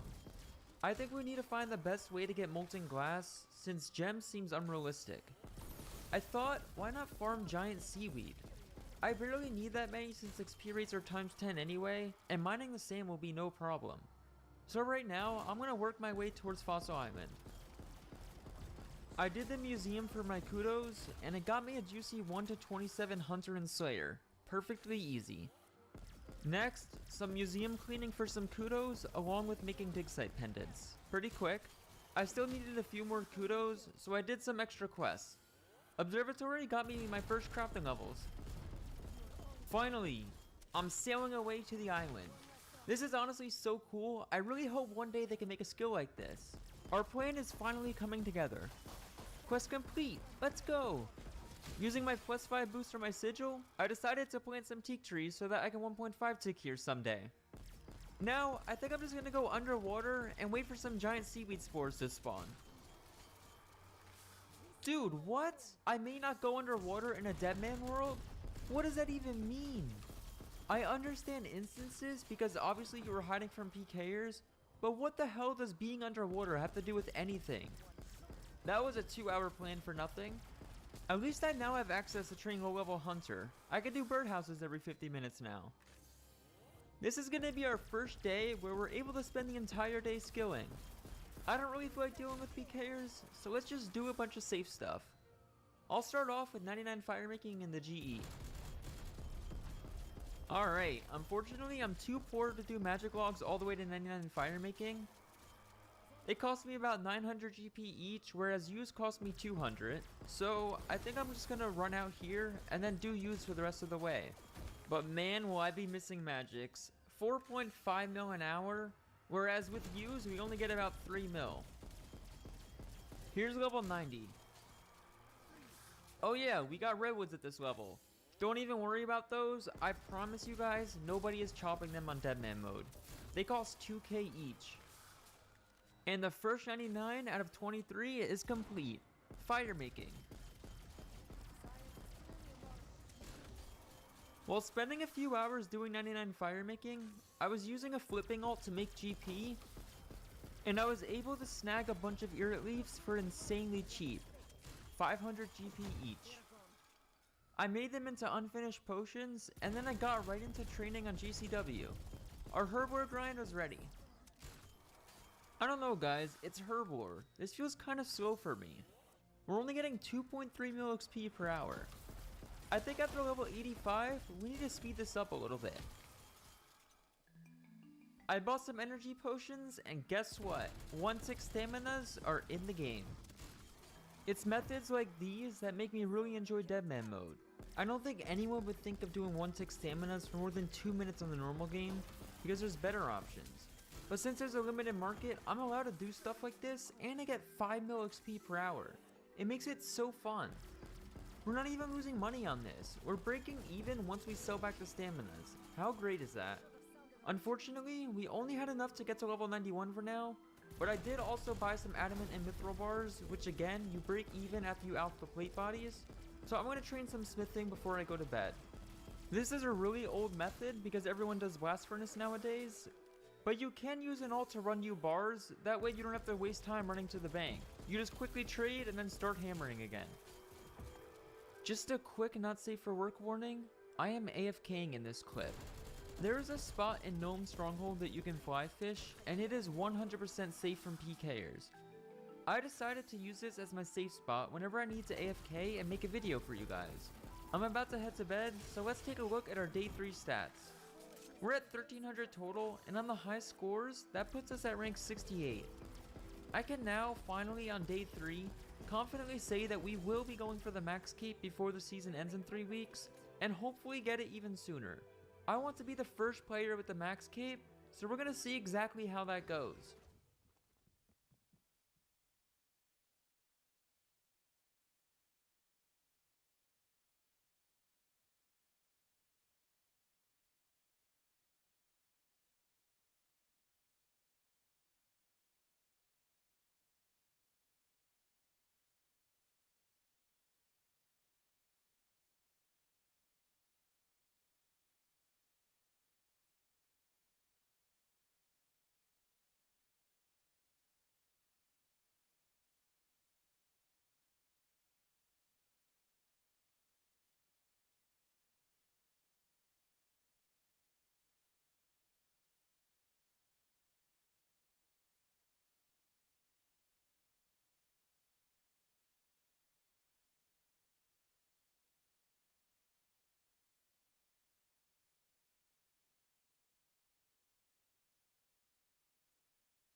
From here on out, all of planning to max for the first time.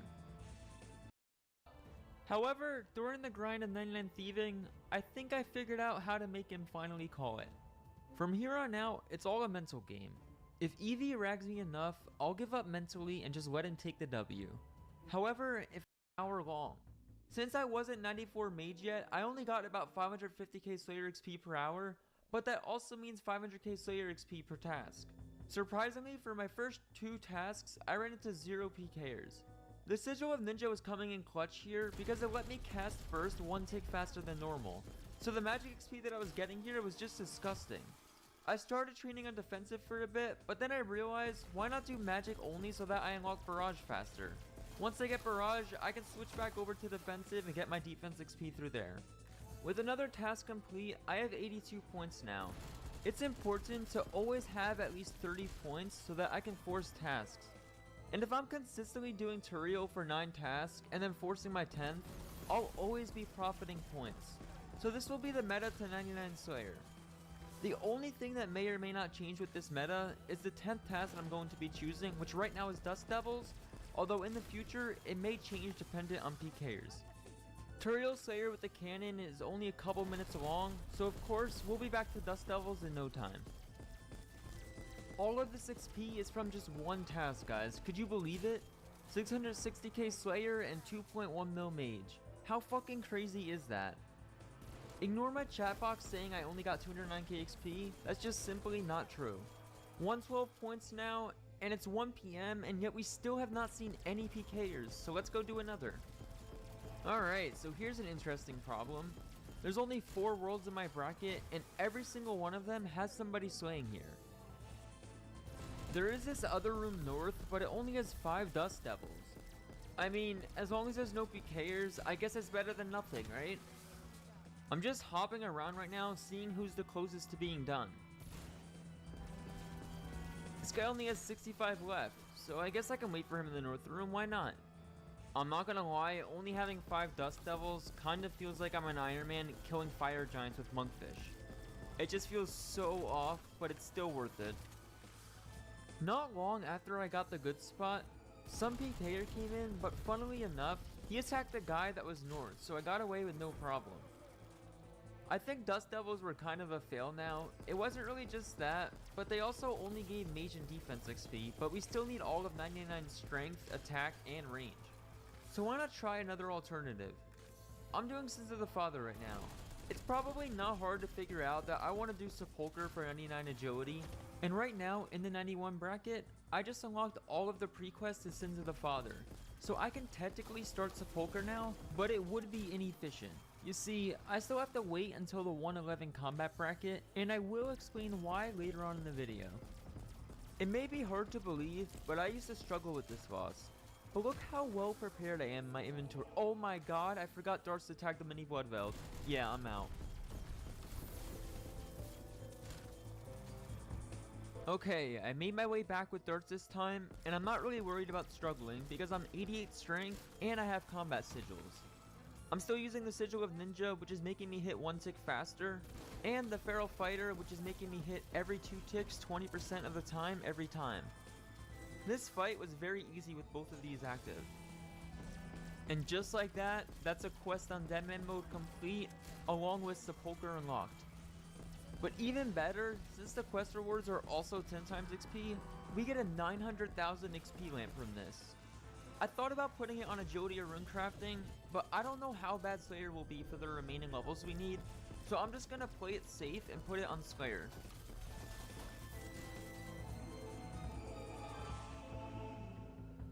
Alright, very nice. I got us level 86 Slayer. It's now time to test our new spot. I spent another 90 Slayer points and did some Turiel, and then I got assigned 228 Bloodvelds. Not to mention, I was testing this at 5 AM. I think I wanted to be hopeful about this, but at the same time, I didn't want to get too cocky. Because Bloodvelds are a 2x2 creature, my scythe gets 2 hits on them, meaning my Feral Fighter sigil has a 40% chance to proc, and every time it does proc, remember, I hit 2 ticks instead of 4. It's 2 times faster. I had to bank a couple times for more super restores, but I didn't even reset or pause my tracker when I did. From just this one task, we got over 1 mil Slayer XP, 2.6 mil strength, and while most people don't pay attention to range XP because chinning is so fast, even our cannon is going fucking insane, getting us 1.2 mil range XP. At this rate, we won't even need to chin, we can just cannon all of 99 range. Being in the 91 to 110 combat range, as of right now, there seems to be 0 PKers who thought to maybe do this quest to kill people slaying. With our first task complete, it's time to do another. So I actually thought of something. Remember how I got attacked by some loser when we were 98.5 prayer? Well, we still need the last 500k prayer XP. I was leaving a lot of Ensouled Bloodveld heads on the ground, so I switched to Arceus Spellbook between tasks, and now I'm gonna finish 99 prayer through that. Reanimation and Souled Head training on Deadman mode. Surely I have to be the first person to do this, right? 15.6k prayer XP, not bad. Let's go, boys. 99 prayer from this head.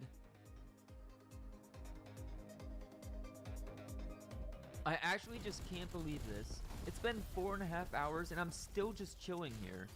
I just hit 92 range strictly through cannoning, and I'm currently 110 combat and 1 defense level off of 111 for the new bracket.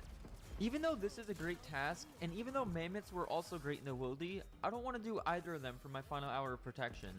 I have a great plan. I just need 93 Slayer. And there it is. Now I can finish this task, and we can upgrade our combat level to the final bracket. Just a little over 100 blood velds left, and I cannot believe it. I'm finally going to be PK'd in the most blood veld way possible. You see, I was doing some chores around the house and was using Chrome Remote to just click my cannon every 30 balls. However, I forgot, I need to upkeep my prayer as well. So yeah, you guessed it, a blood veld PK'd me. Looking back, blood velds don't actually look that different than what I'd imagine a PKer to look like IRL. I'm just glad it was an actual blood veld I died to because I got to keep my stuff. I finished up that task, and now it was time to use our 1 hour of protection. We were bringing out the big guns. It was time for Smoke Devils. I geared up as much as I could and made my way towards guards to finish up 111 combat. Given how well Slayer was going already today, I did not want to waste a single tick outside of this 60 minutes of protection. Alright, there's 111 combat. Go, go, go, go! This is so exciting. I got my own world and 60 minutes to freely kill these dudes. Smoke Devils are by far the best Slayer XP an hour in the game. You just constantly cast oh my god, I'm on Lunars, I can't barrage. Anyways, now that I've learned the magic book I need to be on for barrage, we just want to lure them around the skull and always be barraging. I'm using my 1 hour protection here so I can't be ragged by PKers. But I didn't consider something. I can still be ragged by people trying to sway. This guy's ragging my pile, so I'm just gonna log off, eat lunch, and then hopefully he'll be gone by the time I'm back. Of course, he followed me around for the next hour where I was constantly logging in and out, but here's the gains we're getting even while being ragged. 1.2 million hour Slayer along with some mage and defense XP. You might be thinking, this is not much better than Blood Velds, but the GP here is insane. All of the sigils you see in my inventory are worth about 30 to 35 mil, and then I also have 4 Colts in my looting bag, which is another 5 mil each, so that's an extra 20 mil. This 1 hour at Smoke Devils essentially single-handedly funded us the rest of 99 Slayer. Meanwhile, this one loser did not want to give up, so I decided to just say fuck it and let him crash me for the last few kills of the task. It wasn't worth just constantly hopping, especially when there's only 4 worlds to go through, so I'll just finish up this task and then go back to the normal Slayer. Alright, so I'm back at Blood Velds and I just finished 99 strength. But more importantly, let's discuss exactly where we're at. I'm currently 94 Slayer, nearly 95. I just entered the big boy bracket, 111 to 126, so I will never get another hour of protection. This bracket has goods and bads, the good being that most clans are not in this bracket yet because it's a high level, but the bad is that Eevescape is in this bracket, and I know damn well he has been hunting me all day long. So chances are, somebody is about to find me on this task. Wait, I recognize this guy. He was rank 1 for a while, and I know he beat Eevescape last Deadman tournament for the first to max. Call me paranoid, but I'm 99% sure that Eevescape told him to check here. Now, I could just be paranoid, but there's still something about the fact that it's this guy that makes me think the only reason I died is because of Eevescape. While I figure things out and try to think of new Slayer spots, I'm going to head to Pyramid Plunder and stream it. I haven't been able to stream much of Deadman mode because I knew I'd be hunted, but Pyramid Plunder is relatively safe, the outside is guarded, although the inside is multi. However, given that there's a thieving requirement to get to the higher rooms at Plunder, I have a hard time believing that anyone will be capable of hunting me here. Just 15 minutes into my stream, my suspicions were confirmed. Eevescape stops by and says, "Do you have any idea how long it took me to figure out where you were slaying?" Alright, so this is good. Well, it's bad, but now we know that it wasn't just some random guy that knew of my Slayer spot. So now, while we spend a few hours to finish up 99 Thieving, we have to think of a way to finish Max. Eevescape said himself he isn't going to give up. However, during the grind of 99 Thieving, I think I figured out how to make him finally call it. From here on out, it's all a mental game. If Eevee rags me enough, I'll give up mentally and just let him take the W. However, if I can get far enough ahead, I can make him give up and take the win for myself. This is where we execute the agility part of our plan, and why we waited until the final bracket. It's no secret that I'll be doing Sepulchre for agility. It's every skiller's favorite piece of content, and it's efficient. I know Eevescape knows this, and Sepulchre is easy to lock down if you have 4 dedicated gamers, one for each world. However, I still have a few skills left, and one of them's Slayer, so we wouldn't necessarily know when I'm training agility. RuneScape has the 6-hour log, where every 6 hours you're forced to log out, forcing gamers like myself to have to log back in 4 times a day. My plan for agility was simple. I need to drop a nuclear bomb on this guy. We're going to do level 52 to 90 in one 6-hour log. The level 111 bracket auto-completed us one small favor, Holy Grail, and King's Ransom. A lot of these are pre-quests for Legends Quest. That is the start of our agility grind. For the next hour and a half, we're going to be finishing up other quest requirements for Legends. So here's Family Crest, and then Underground Pass, and now we can send away Legends Quest. This quest was actually only like 40 minutes long. I strongly recommend it for anyone who wants free agility XP, because the gains are about to be massive. Okay, I just relogged and I'm about to claim my XP. Here we go, level 52 to 90. No bullshit, no logging out. Let's fucking go. Claiming the 1.2 mil agility XP from that quest, which gets us level 52 to 76. Now, 6 hours of training incoming. I'm still missing a lot of magic XP, so sending all of these alks is definitely a good shout. I can probably finish 99 magic during this session. What? Did you guys just see that? I didn't get magic XP inside of Sepulchre? I understand that this place should be instance, but it's not. So like, why am I not gaining magic XP? So I can't multi-skill, so we're stuck doing the first 3 floors on repeat with nothing on the side. This is going to be a fun 6 hours. You guys want to know what's so stupid? I don't have a recording for obvious reasons, but it turns out Eevescape hacked my computer.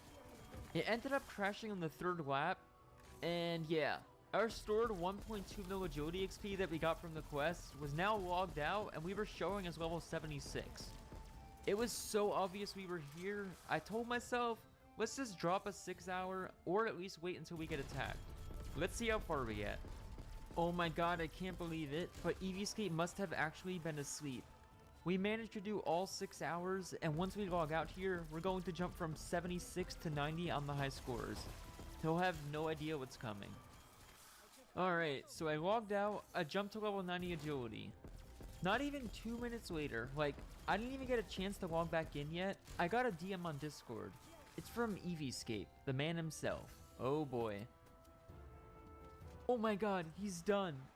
The agility session did it.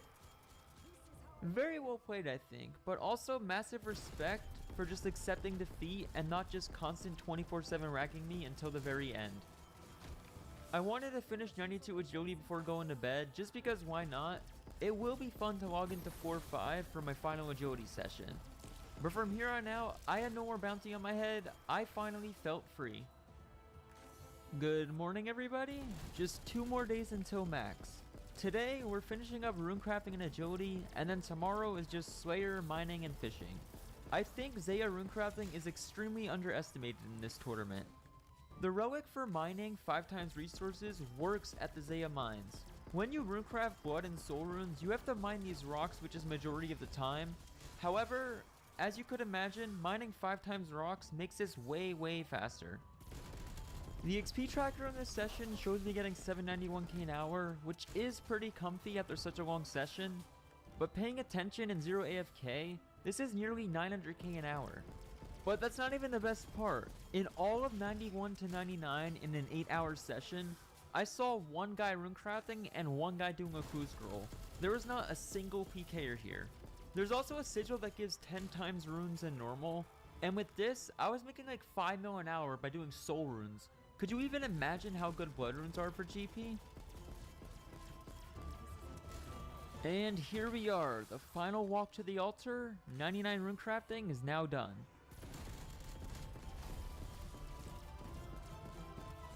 Don't mind me just dropping another casual 4 hours of poker session.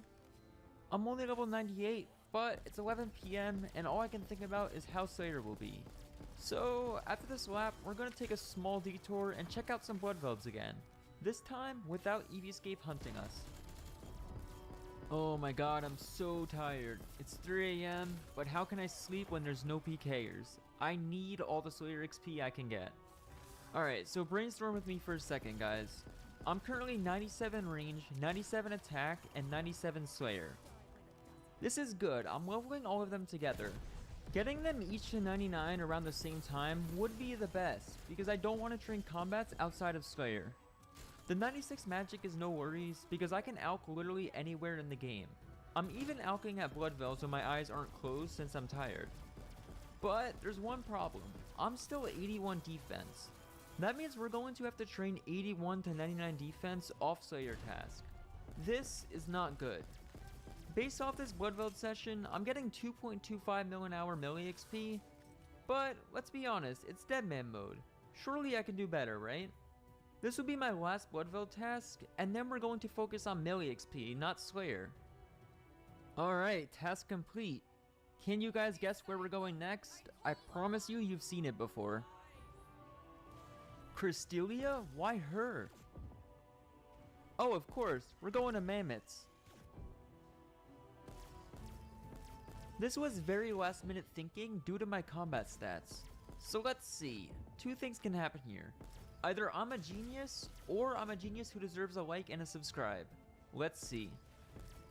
Including time to get a new task, I'm getting 3.6 mil an hour attack XP and 550k Slayer. Slayer XP doesn't really matter at this point since we'll get 99 regardless before attack plus defense, but holy shit, 3.6 mil attack XP is crazy good. And we're not even using a cannon. Here's 99 attack, now just defense to go.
The stress is finally coming to an end. We managed to get all the way to 93 defense, but 99 Slayer is finally here. After 99 Slayer, we can legit train wherever the hell we want. No PKers can lock us out of combat because we'll just go somewhere else. Let's go, 99 Slayer. After 99 Slayer, I didn't even move spots. I didn't bother getting a new task when it ended because I figured the 1 minute spent running back wasn't worth it. I reset my rates and then I spent a whole hour cannoning these while training defense, and I got 3 mil an hour defense XP and 500k range. This was just crazy good. For the first time in 6 hours of combat training, I can't believe it, I got attacked. We'll just come back for the last 2 defense levels later.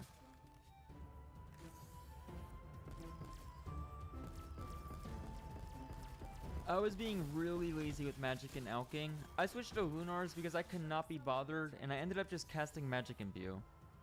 I'm still very mad at Jagex for not letting me alk into Sepulcher, by the way. I started this series 2 episodes ago, and at some point during that episode, I had the goal of 99 mining. Well, here's the thing, JCW always delivers. Here you guys go.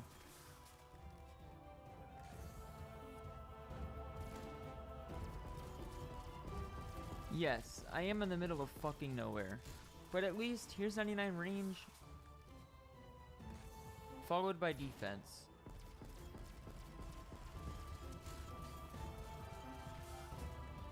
All that's left now is agility and fishing. Nope, all that's left now is fishing. I mean, the only method left is fishing, technically speaking. I still have to alk for 99 magic, and 99 cooking comes from the relic that auto cooks my fish. There is better fishing methods, but the only reason I'm doing this one right here is because it's in a guarded area, meaning there's a 0% chance a PKer can kill me here. So I got all my gear ready to buy the max keep afterwards. Life should be good. Here's 99 magic, and finally 2, because man, I hate alking during 3 ticking. 99 cooking, and now 1 last skill, 2 more fishing levels. 200k XP to go, and look who it is. The rank 2, Mr. Eevescape has shown up. He gave me some black d'hide to tank to get into the Warriors Guild, but I don't know, this seems sketchy to me. He's offering to protect me on the way to Max Island, but something just seems off. I could just be paranoid based off of the last 9 days, but who knows? I'll just play along. Here it is, the final moments before maxing. I had to put up with PvP for 9 days for this, but it paid off because I am the first player to get a max cape. Let's go buy it.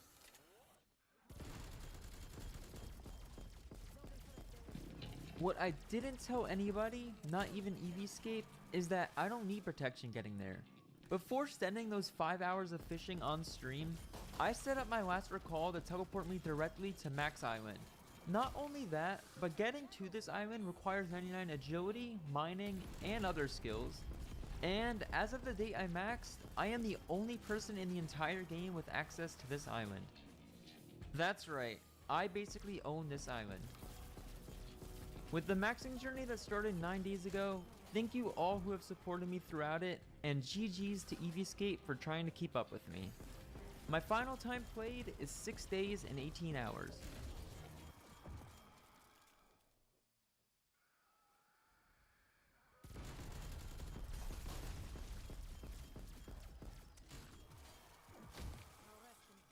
August 24th, 2022. It was the day of release for Old School's biggest update yet, the Desert Raid, Tombs of Amascut. Perhaps the most ambitious addition to the game since 2013. After months of waiting, the day had finally arrived for thousands of players. Almost everyone was either diving into the tombs themselves or watching other people do so. But not me. I was further north, doing something far more important and far more impressive. Dying to a newbie PKer and getting called the Rat. A pretty normal day by my standards. Or so I thought. That rather boring sequence of events that you just watched contained a breadcrumb, a small, easily overlooked detail that would lead me to discover a brutal bug in the game. Did you miss it? Because I did. It was only when I was re-gearing to go back out to the wilderness that I eventually noticed. How am I not full HP when I f***ing died? I wasn't quite full HP. A bit strange since I died and respawned. Curious where the damage came from, I loaded up the clip and watched it back. And right as I respawned in the Ferox Enclave, I was hit for a 3. Now I know what you're thinking. Who cares about that bitch? On any other day, I may have shrugged it off and simply not cared. But on the day of an enormous update, where tons of changes have been made and the potential for new bugs is high, I decided to dig a little deeper. And as negligible as that 3 damage was, I had no idea how it was possible. For as long as I can remember, damage you are due to be dealt gets disappeared and nullified if you teleport away. Effects like poison and venom will continue on, but if someone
just hits you as you teleport, that damage never gets dealt, and continue on. But if someone just hits you as you teleport, that damage never gets dealt.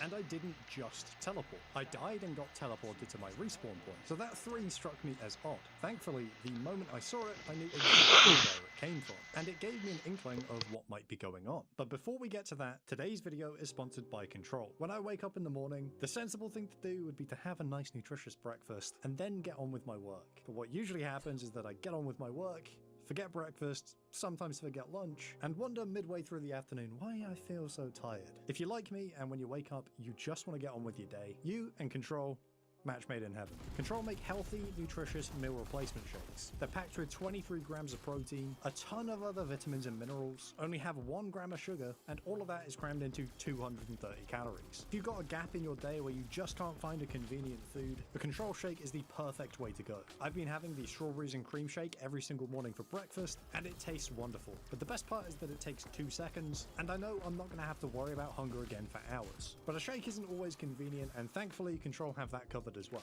They have protein cookies and protein meal bars. The black ice chocolate cookie was to die for. It was so soft, so chocolatey. If it didn't say protein in giant letters on the packaging, there's a good chance I never would have sussed it. Go to drinkcontrol.com/goody and use code GOODY to get 10% off your first order. Thanks Control for sponsoring the video, and now back to the video. Callisto, as he existed back then, had a knockback attack. He would send nearby players flying through the air, and after a short delay, they would get hit for exactly 3 damage. And what do you know? Looking back at the clip, right as I died, but before I had been teleported to my respawn point, Callisto did his knockback attack.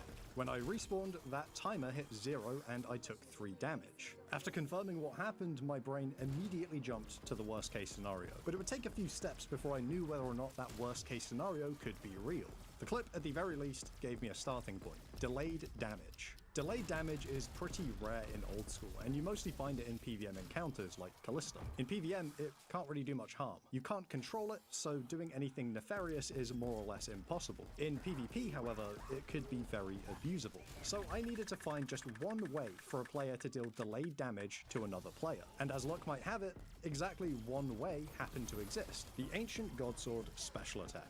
The spec is called Blood Sacrifice. 4.8 seconds after a player is hit with the spec, they will take an unavoidable 25 damage. But that isn't quite all there is to it. That damage only gets dealt if the target is within 5 tiles after that 4.8 seconds expires. If they move just 1 tile further away, they don't take any damage at all. But as far as I know, this is the only way to reliably deal delayed damage in PvP. So I had my weapon of choice, and I had a suspicion that it might be bugged. Now I needed to actually test it out. Was this just a unique bug of Callisto's knockback attack, or was it something bigger with dire consequences? I logged in on a second account and headed to the White Portal in the Ferox Enclave. When you die inside the White Portal, you respawn just outside. So my plan was to get the account low, deal the killing blow with the special attack, and then leg it outside. With any luck, my account would spawn just close enough to take damage if my suspicions were correct. Right, I don't know if this will work. Let's find out.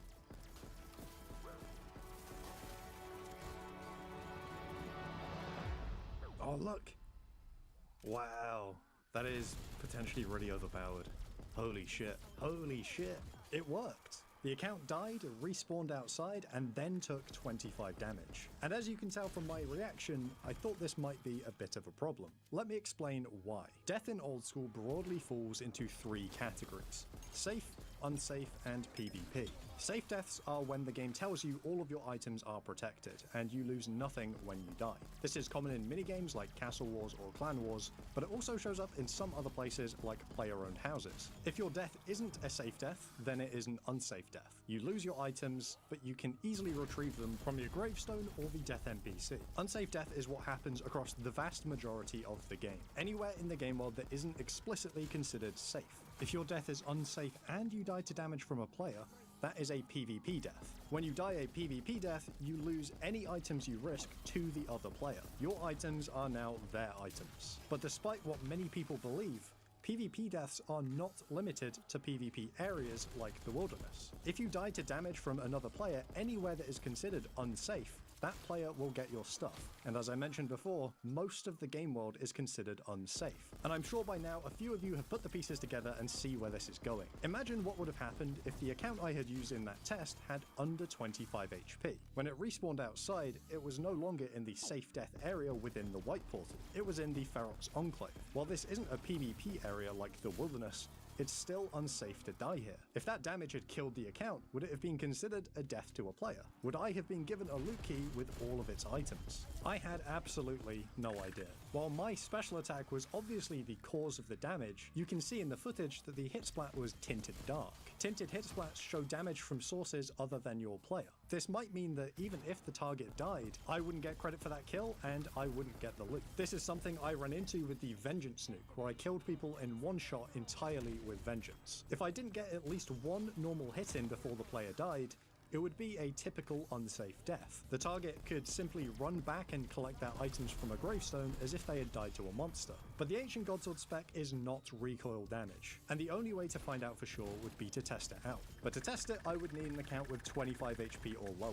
Fortunately, I happen to have around 60 accounts with exactly 25 HP from back when my friends and I one-shot Corp with Recoil and Retribution, so I bonded it up and got to testing. When I tried to repeat that first test, I realized just how lucky I had been. The odds of the account spawning close enough to the portal to take damage were very, very low. I tried again and again, but I just couldn't get it to happen. I needed a more reliable setup. Instead of using the white portal and crossing my fingers, I decided to move to the purple portal. The purple portal is where you do arranged clan battles. This means that only people in your friends chat can participate in the fight. And it also means that if someone in the clan battle leaves their friends chat, they get sent outside to the respawn point. So the plan here is I'm going to kill the account and then I'm going to leave the friends chat, and I'm not sure if it's going to be quick enough, but it should teleport me right next to where the account will respawn. Okay, give them a whack and leave. Where you at? There you are, and it worked. Okay, so this setup should be a lot more reliable. So we're all ready for the actual test, and I've put 100k in the inventory of this account so that when I die, I am risking those items. If I lose the 100k and get it on the other account, this bug gets so much worse. So all I've got to do is spec and leave.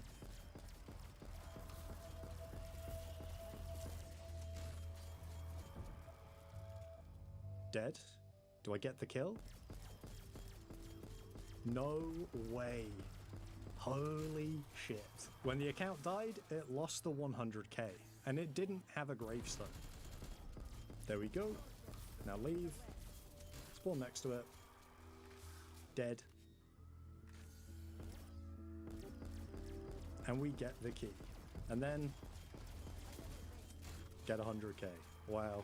That is absolutely unbelievable. So far, the bug can be used to kill a player in a safe zone, then subsequently kill them again and actually get their items. That is already a very significant bug. But the one saving grace is that it can only deal 25 damage. And the number of people who are worth killing that have under 25 HP is a very, very small number. However, it could still get worse. Much, much worse. It was time for one last test. Does the bug work with multiple Ancient Godsword specs? If several people can spec the target at the same time, that would allow enough damage to guarantee the death of any player. Lethal for players even with 99 HP and fully brewed health. This would be the worst.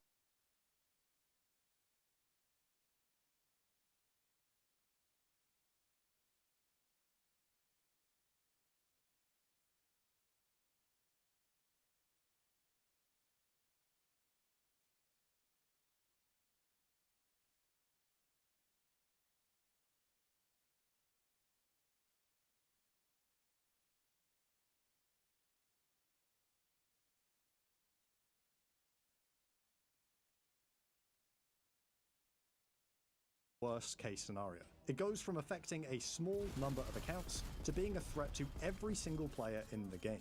I recruited my friend Tal to be my second Godsword, and we got to testing. Ready. Let's go. Leave. Then. Let's see. Oh my god, it worked! This isn't even a multi-combat area. So is it just the delayed the delay from the Ancient Godsword that hits? Yes, but the fact that you can do multiple means that you can kill, like, you can deal any amount of damage. So it's completely unavoidable. If you have enough people, you can kill anyone guaranteed. Crazy. That's like a real insane bug too. The worst case scenario was real. You could kill anyone in a safe zone and get their items. I could not believe that an unusual 3 damage led me down the rabbit hole to uncover what turned out to be an incredibly dangerous bug. It was pure luck that I even noticed the damage, and the only reason I pursued it was because it was the day of release of a big update. But in hindsight, I don't think it had anything to do with that week's update, which makes it even crazier. The Ancient Godsword at that point in time had been in the game for almost 9 months. 9 months of it being one of the most used weapons in all of the Wilderness and PvP, and not once had anyone stumbled upon this glitch. I searched around trying to find anyone reporting it, talking about it, or even falling victim to scams with this bug, but there was absolutely nothing. All that remained was to report the bug. I sent a bug report in-game, messaged whoever I could, and left town the next day for my brother's wedding. I was glad to have found it before it got abused, and I was happy leaving it in the hands of Jagex to patch. But that isn't quite what happened. By the time I got back, the bug was not patched, and it didn't get patched with the next update either. Now, don't interpret this as me being pissy at Jagex for selfless reasons. People's items are at risk, you need to help them, they're in danger! Think of the children. Won't somebody please? Because that's not reality. Instead, you should interpret this as me being pissy at Jagex for not relieving me of this temptation. I am easily tempted, and the moment I got back and saw I could still do the bug, I obviously did the bug. Where else could this be used? And how easy could it get? I explained how this worked to CEngineer, and he immediately honed in on player-owned houses as the best candidate for a new location. His reasoning was that there's just thousands of people there all of the time. When you die inside a player-owned house dungeon, you respawn outside. And with teleport tablets, you can teleport outside the portal.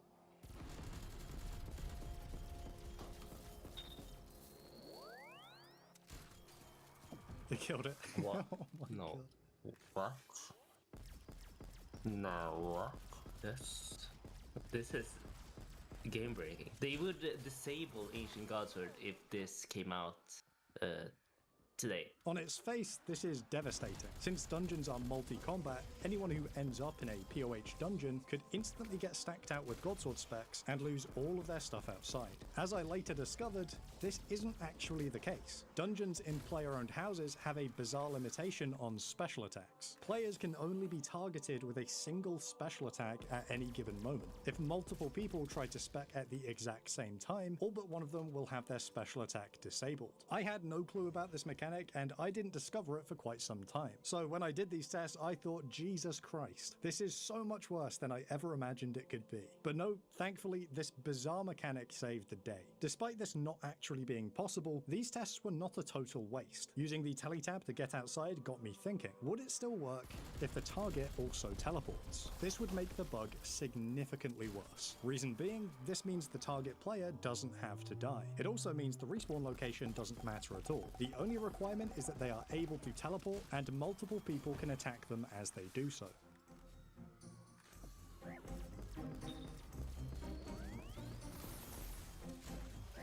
Jesus Christ, it actually worked. That's insane. In my view, this was the bug in its final form. If people found out about it and wanted to make the most money possible, this is how they would do it. While you would need to convince someone to use a teleport of your choosing, that is the hardest part of this entire setup. You have to remember that the places that this bug works are safe areas, places that people expect every single item on their person to be completely protected. And asking someone to teleport to Lumbridge or Camelot isn't exactly an ominous or suspicious request. No one's gonna think, oh god, I'm gonna get wrecked in Lumbridge. And since I thought this was probably as bad as it was going to get, a few weeks later when the bug still hadn't been fixed, this was the example that I used to illustrate to Jagex how urgent it was. I asked CEngineer to forward a video to the JMods, and what you're about to watch is that exact video. Okay, I have 4 accounts here, all with the Ancient Godsword spec ready and Auto Retaliate turned on. I'm going to trigger them with a Chinchomper just to simulate what it would be like if you had a coordinated team of 4 real people, but if you did have 4 different people, all they would need to do is wait until they see the teleport animation and then attack. That's it. It's really easy, but because I'm doing it solo with 5 accounts, it's a little more tricky.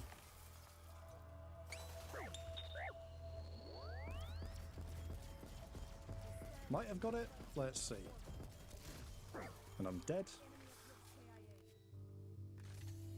It's a PvP death. Let's see which account got it. This account got the loot, and all of that is now mine. But of course, that was after a few weeks. In the meantime, I continued to explore the bug and see just how bad it could get. And I ended up finding what might be the most terrifying application of the bug. What if you didn't want to convince anyone of anything? You just wanted to find a player, kill them, and get their stuff. With that in mind, I started to explore a few minigames. I started out with the fight pit, but it didn't really work. The spawn area is just a bit too big. The account can spawn close enough, but I didn't get lucky on any of my attempts. So I called it a day there and kind of thought it was a write-off. And that left only two options, Soul Wars and Castle Wars. I decided to try to Castle Wars because I hate Soul Wars. And the plan was extremely simple. Castle Wars games last 20 minutes. So I would go into a game, wait until the last second, and then hit someone with the spec. As the game ends, we all get teleported to the lobby. And I suspected that they would still get hit for that 25 damage. I'm gonna go for this guy. Yes, I hit. He took the damage! Oh man. I feel bad about that because that's the first person I've actually, like, real person I've done it to. Damn, I had to know. This is for the greater good. And the YouTube video. This was probably the scariest of all of these discoveries that I'd made. With every other setup, you need to do at least a little convincing to get the person into that situation. With Castle Wars, you don't have to do a damn thing. All you would need is 4 people to spec the same guy as the game ends. When they spawn outside, whatever they had on them is now yours. Of everything I had done up until this point, this was without a doubt the one which crossed the line. I did it to a real player, and while there was no chance they would actually die because it wouldn't deal enough damage, I really did not want this bug to get leaked before it was patched. But I had already crossed the Rubicon, and the only thing left to do was to kill some people. And I started out with an old friend of mine called Francis. I decided that I was going to kill him in a player-owned house. When you leave a player-owned house, your HP gets set back to whatever it was when you went into it. Meaning, if you can get someone to lower their health and then go into a house, you can kill them with the Ancient Godsword spec once they spawn outside. I told him that I had found a glitch with Tharox. I convinced him to lower his health down to 1 with a rock cake outside of the house. Morning. What's up, man? I think I found a bug. Okay. 1 HP direct damage on any HP. Okay. How'd you do it? I can show you if you want. So 1 HP still in? Yeah. Why do I need a Lumbridge teleport? That's how you like smuggle the HP. Right. Northwest corner specifically. Okay. Interesting. Tap. Interesting. Indeed. More interesting. Very interesting. You're a dickhead. Wait, where's all my stuff? You successfully achieved everything from your gravestone. What? I've got a broken fire cape. Where the fuck is all my Justy and everything else? Wait, there's no shot you have all my shit. What? You have a loot key? Look at this shit, man. What? You just found a law. Dude, I found like a big bug. Holy. You could sell that for so much. It may have depleted the charges on your dragon fellowship on it. Ah, you could have just told me you were gonna kill me. But I needed the clip for the vid, Francis, right? You fucker, I'm on film? He was on film. Next, I needed to strike back at Jagex. They landed me in this situation. All of this power at my fingertips, unable to use it. Pure torture. But I already told Jagex about the bug, and that meant I couldn't do it to any current JMods. I had to settle for the next best thing. I ran the exact same scam on my old colleague, ex-Jagex moderator, Alfred. Can you screen share or no? Yeah. Oh, she got 150 mil. Holy, bring that. Oh wait, you got Rune Dragon gear. Bring all that shit.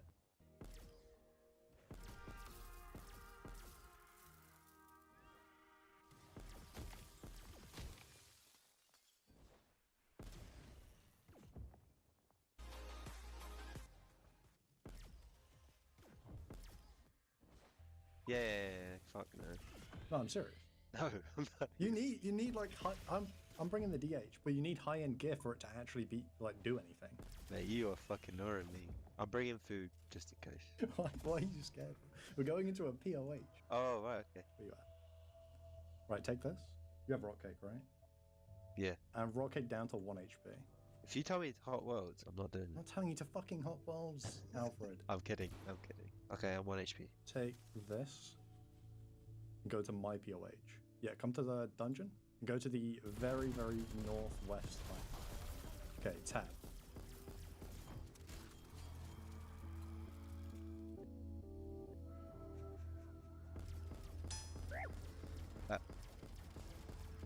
No. Oh shit! You didn't actually PK me though, did you? I PK'd you. No, it says my stuff's in the gravestone. Yeah, go get your stuff, mate. No fucking way. You actually PK'd me. You got a key. I got a key. Go to your Holy gravestone. I'm going to now. That is fucking... Oh shit! You actually PK'd me in your house. What is Jagex doing? See, like anybody would bring their max cash to that. Like, oh my god!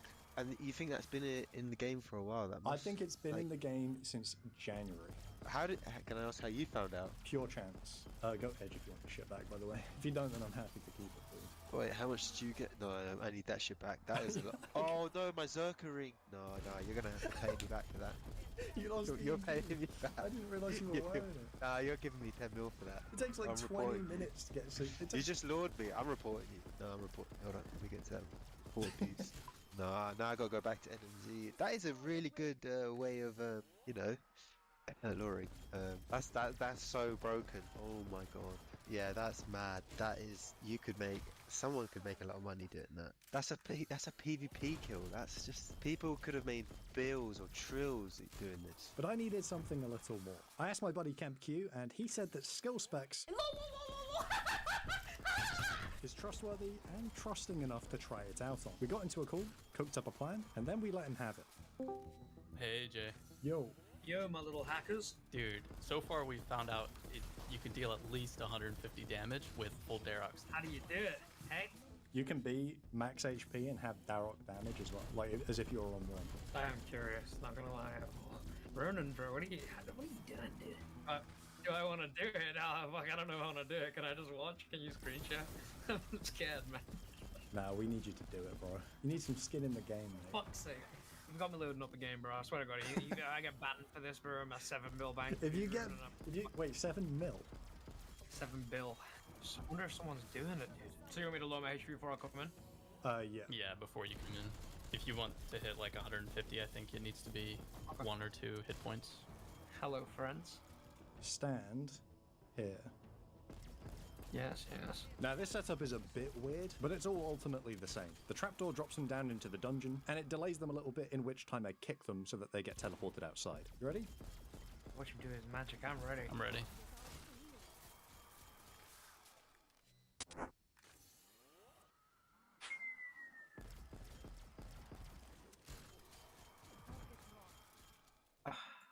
Okay. Thank you very much. I got the loot key. Hell yeah. Wait. Go cash that bad boy in. Wait. Go to Edge, man. Go to Edge. Go to Edge. Go to Edge. Wait, no. Wait, boys. Wait. There's no Jollage. You've just finessed me for 50 mil. Wait, only 50? That's what you were doing. Wait, that was supposed to be a high risk setup that you were Wait, bro, that was as if I was dead, bro. Oh my god, I got it. What? Wait, we're splitting, right? Yeah, we're splitting. Bro, that is... Oh, man, lovely. that is that, bro. Yeah, you do not want to fall in the wrong hands, man. Imagine, bro, am I the first one who fell victim to that? You're not. I do have to say, you are the least like suspected Suspicious. of anyone that's fallen for it so far. Wait, really? Dude, people ask questions. I didn't ask any questions. Dude, I don't know, man. Yo, you stole me when you said that you told Jagex and they hadn't fixed it yet. And I was like, oh, that was what alright, did it. yeah, believable, bro.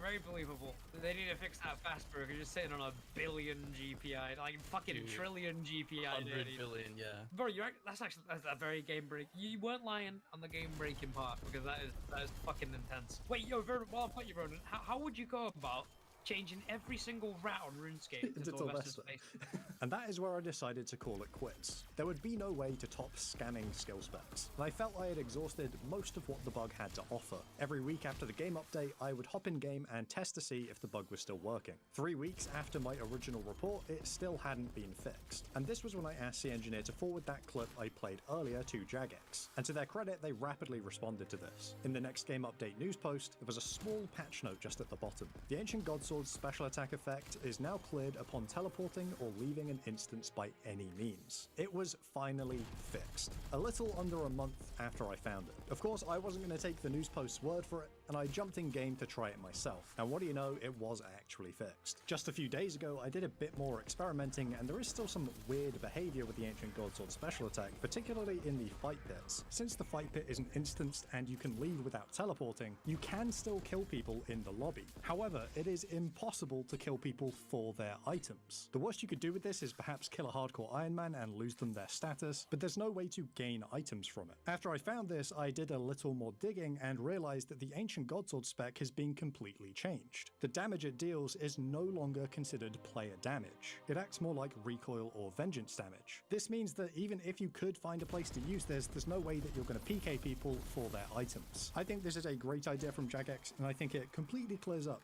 any potential abuse with this bug. Anyway, that is where I'm going to leave this video. I know it's been a little while since I last uploaded, a little while, but I hope you guys enjoyed this, and don't worry, more videos soon. Or maybe I'll just never come back, who knows.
Yo, yo.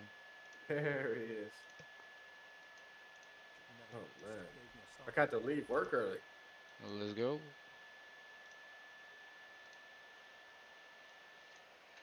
They fucking evacuated the mall because there was a fire. Damn. I'm Same like, shit you was fuck talking about yeah. earlier, bro. Like, we just evacuating. Right? That's so crazy. It was a fire at Victoria's Secret. The fuck? That was so How? something like they said something about a package blew up and it started fire. So yeah, that's weird. I don't know. That's weird. I don't know how a package blows up. At I just got Victoria's the Secret, flawless but record. Let's go. Hell yeah. I'm on GG. 600. 601 right Let's now. fucking go. I get the high round record in like 25 rounds. Hell yeah. Bro, I'm thinking about it. I just thought about it. Wolf Leader played this long just to exfil, bro. Like, I don't understand. that is man. crazy. Even longer too, because I know he played slower than me. He was shooting the Like, floor and shit. Like, is there a reason behind it, or you just quit? You quit, dumbass. I don't know. He was playing at No Jug No Armor with Slang Kush like a week later, so maybe it was because of that. But Yeah, that's weird. I don't know, man.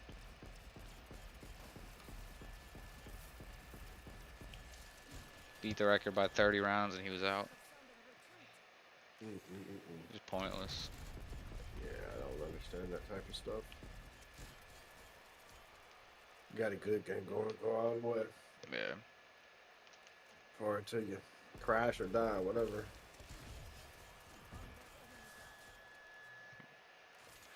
I'm gonna definitely exfil on this game. I think when I get 935, I'm gonna just run around the map, open that shit up, and I'll come back in the room and finish the round.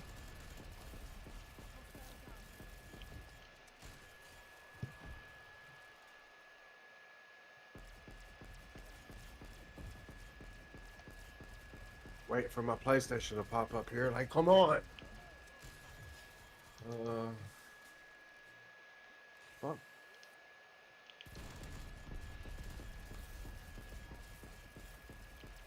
I'm like actually ready to play some Cold War. I don't know why. I'll play it first round. Yep. Let's go. I'm already at like 8.5 hours today. So. It's fucking crazy. Yeah, still early. Man, I went fucking down there to talk about wiener dogs. It is what it is. Yeah, that shit was kind of wild. I was literally just circling fast and twisting and turning, and then it just fucking happened. I'm like, God damn it.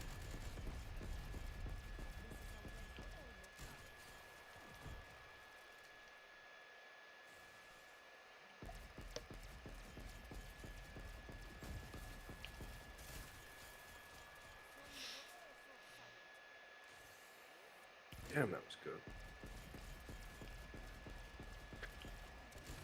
Come on, fucking Elgato. Don't do this to me.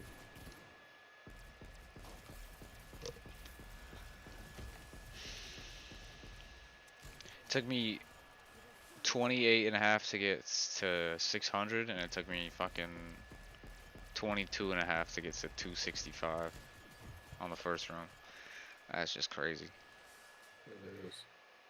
Like, Jesus Christ. Shows how slow that first run is. Yeah. 602. Oh, fuck. It's like at 700, then I'm in the real high rounds. That's right. I feel like that's when it gets like, you're almost there. Just 235 left after that. I'm drunk. Well, I wouldn't say drunk. I'm tipsy as fuck, dude. I was supposed to have been home like 3 hours ago, but she was like, fuck, you want to go to Applebee's? And then we went to Applebee's and we started drinking. A couple of us from work. Shit, I'm fucking...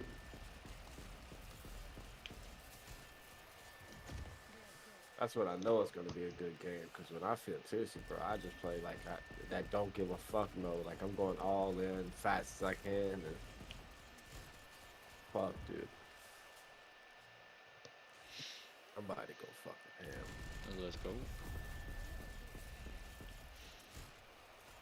It's just not popping up, bro. Like, this is really aggravating. Fuck.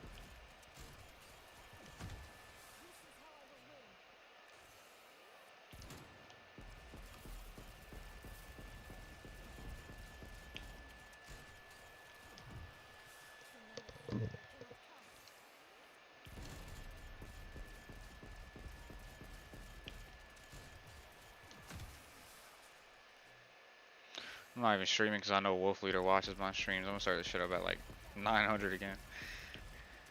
Even if he started it back, he ain't gonna be faster than me. Yeah. I'm just saying because I know his ass plays like fucking 12 hours a day. I consider you up there. You're up there with Ganon and Anaconda and top shit like that. Like, you gotta be on point too. So, yeah. You're actually fast. You know what you're doing.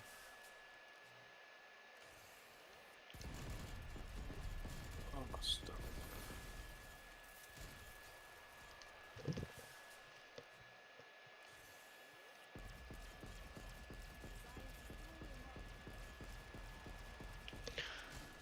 Yu King is beating mine and Braz's 2P no power on Die Machine, but instead of doing the hard strat, they're just training. Oh my god. You know? And I asked him, I was like, why are you training the whole time? He was like, because it crashes if you don't train or if you camp. I'm like, bro, so train for like 70 rounds and then camp. Like, what? What's the point of just training the whole fucking game? Just, let them do it then. Just and boring, go back man. and beat it in a few hours. Just wasting their time. They were like, damn, we played 15 hours for nothing. You don't even know if that's like the main reason why it crashes either. Like, you could probably avoid the die crash somehow. You never know. Yeah. It's too shit to even try doing the fucking ring strat. They're just both training in the first room. Yeah.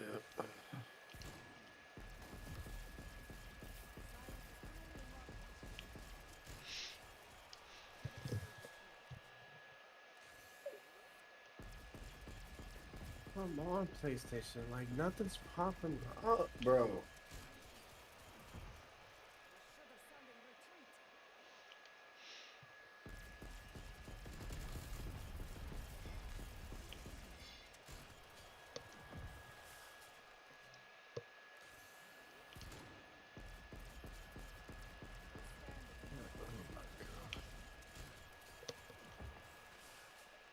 Like, this type shit, you shouldn't have to download or do anything. You're supposed to work out the fucking box.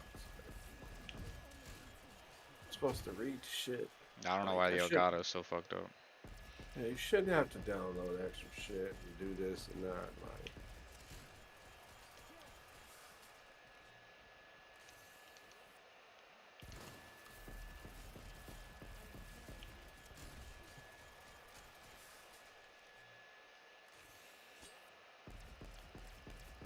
bruh.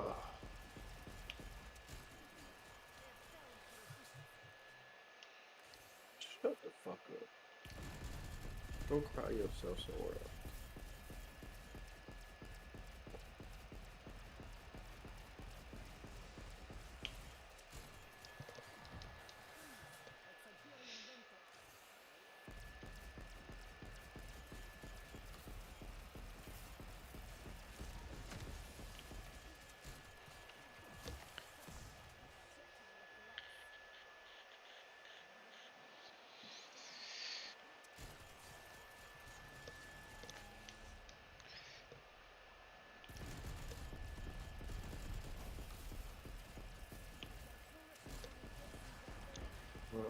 Stop it.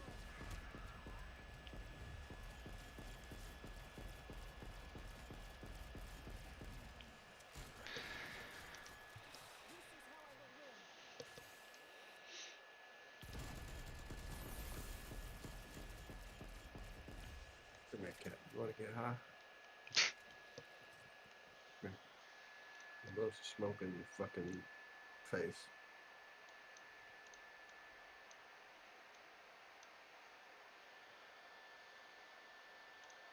Bro, I'm about to flip the fuck out. Where is my gameplay?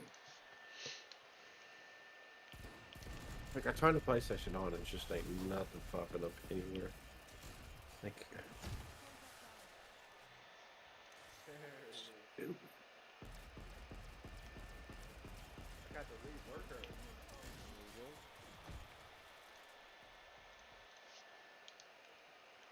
No idea. Lost, man.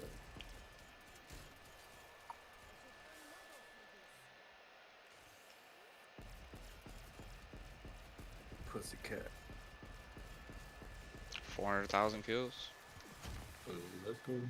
You was just at 2, so it's a lot more. I've already done 100 rounds there. Yeah, starting to add up now. I started at 501.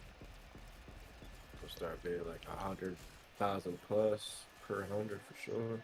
Yeah. I think 800 and 935 is like 200,000.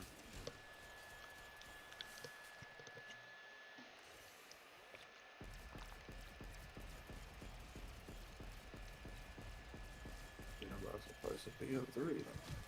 Fuck! I don't even want to play that game no more since I'm down. Like, it really bothers me. There has to be a fix to your fucking capture card. There's no way. I mean, it does it every time I turn it on, but it usually would have popped up by now. Like, it usually takes a second. It ain't doing shit again.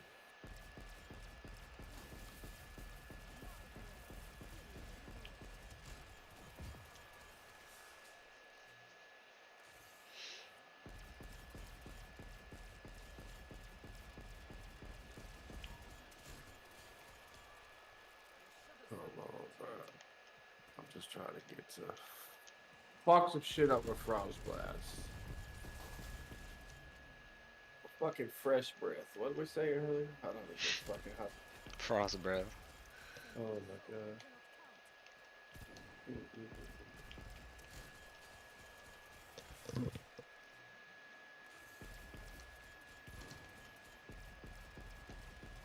You fucking mirror all you want. You got food in there, dude. You got toys and food. You're fucking spoiled. You are a spoiled kitty. I've never spoiled a pussycat like you. Like, you're special. Like, you even got almost the same name as me. I named you after me, kitty. Like, you should be fucking happy. We got Tricks and Trixie, man. It's going down. I told my wife the cat's name. She's like, the first thing that came out of her mouth, she's like, that sounds like a prostitute. Oh, man. It kind of does, though. It really does. You a slutty little pussycat. Let me find out my little cat's selling. I'm gonna let you outside, let you be an outdoor cat. Let me find out you out there doing shit. You crazy little man. We don't know what animals do. They probably do their own thing in their own little world. That's why they got them stray cats, the wild ones. You inside, you a good cat. Say the hose is for the streets, ain't it? Man.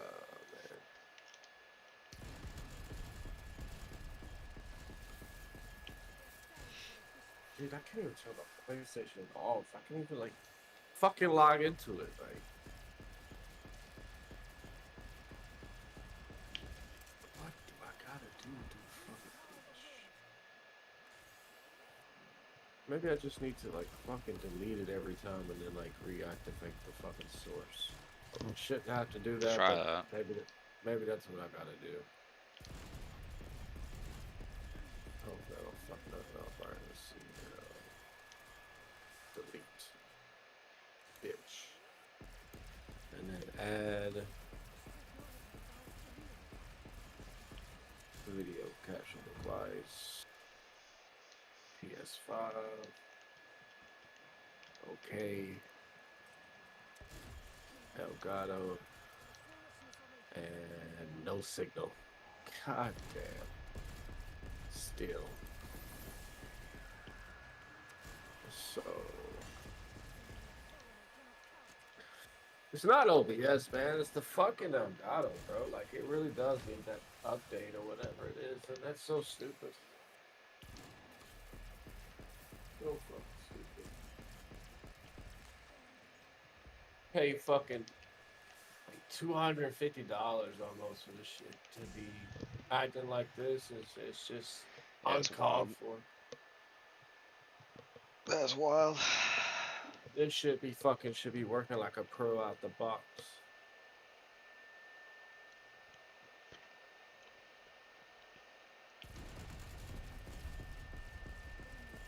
But I know it's hooked up right, man. I done had fucking so many capture cards, it ain't funny.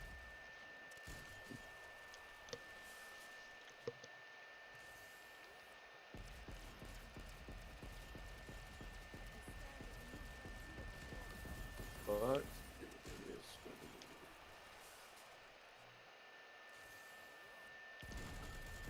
all I gotta do is pull the HDMI out of my monitor and plug it right into this other TV, and the screen's gonna pop right up. It's just the fucking capture cover.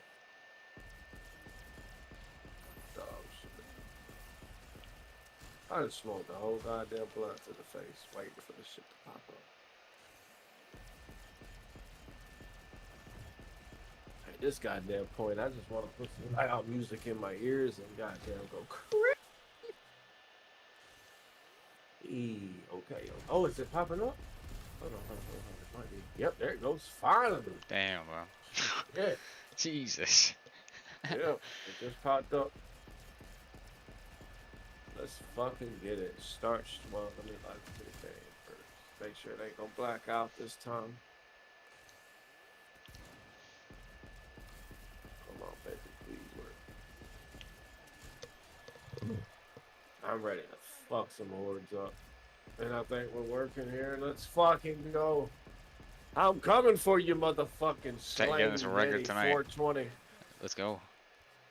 Could get it tonight. I fucked the way I feel. That shit is so short, bro. There's like 8 hours. You cut that shit down to like 5. With the way he was playing. I mean, I was already on 30 in like 30 minutes or some shit. Bro. I don't know. That guy was playing fucking terrible. Like, very slow. Fuck, I gotta use live split. God damn it. Alright. That's good to go. Hit that. Oh, bam. Ham. Green eggs and ham. Sam I am. Sam I am. That's right. Operators. Let's go to the motherfucking ski mask. Find games. Forsaken, yes. Alright, manage broadcasts. Unlisted. Get rid of that thumbnail. Create and start streaming. Play. Let's go. And we still got Kino over here. Damn, I wish I was flawless, bro. I want to hit that end game so bad because it's on like 5 hours. Fuck, man, that pisses me off. Fuck, like I know I fucked up. Like when I know I fucked up, I know I fucked up. But we're gonna keep pushing it, fucking, because I gotta see if it's gonna freeze. If I know it don't freeze, then I know I fixed something, and I know it's serious. Then, like, it's game time, bro. Yeah. You know what I mean? So. This is still a test. I'm drunk as fuck. Oh my god. I had double shots of Jack Daniels and fucking Coke. So I had 2, 4, 6, 8 shots of Jack. And I don't drink. I mean, like, I just... Fuck here recently, man. Fucking manager. She's an alcoholic. On my GM. My GM. The fucking owner. Or the store owner, whatever the fuck she is.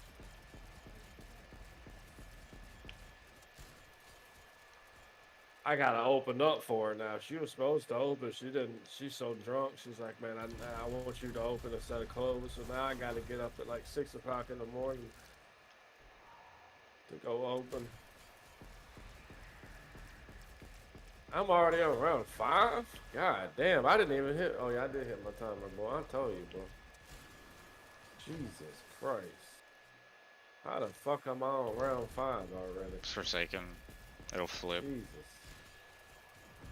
automatically the first 3 I mean, rounds. I know, but god damn.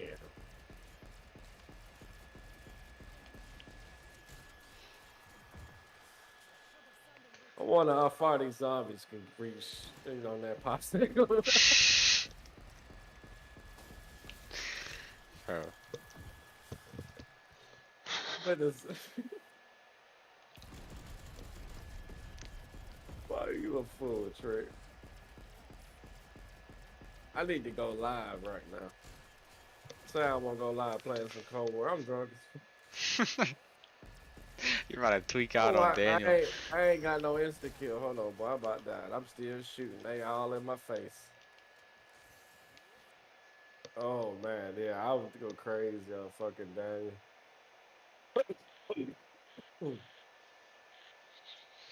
Oh shit. If you want bucket. Give me something to watch. Oh, what time is it? It's 8:52, boy. I already started my game though. You're only on like round 6. Oh fuck. Yeah, true. I feel like I'm gonna fuck up though. I'm so tipsy, boy. I ain't even bullshit. They goddamn zombies. They're gonna be so goddamn many up in a minute. This shit ain't. Hey, this shit real in the field out here, boy. There's a lot of goddamn motherfuckers out here with no support. You get sucked on from the left and the right. Like, I forgot I had Frost Blast. 6:06. Alright, I'm be right back. I'm about to go smoke. Let's go.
Yo, what the fuck was I stuck on, bro? I couldn't move. What? There's nothing on the ground, bro. Are you fucking shitting me? Dude, I couldn't fucking move. It's fucking strange.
Watch live now. Late night tipsy stream.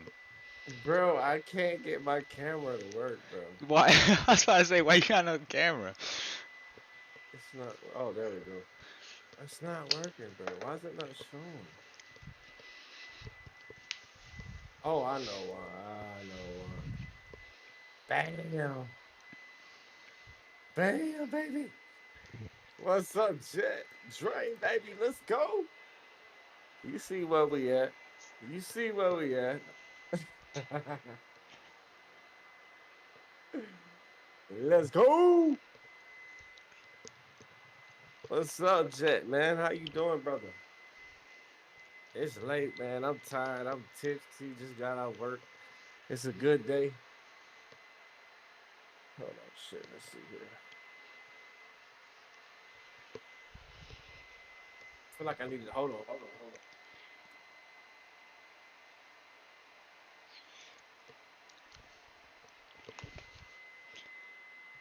What was in the cup? Well, shit, I was on that Jack, baby. That Jack D. That Jack Daniels. Shit, I'm usually on that Crown, but shit, that JD was calling me tonight, Jet. Let's go.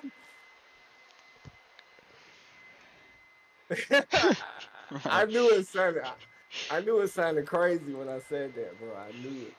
I knew something. You a fool, bro.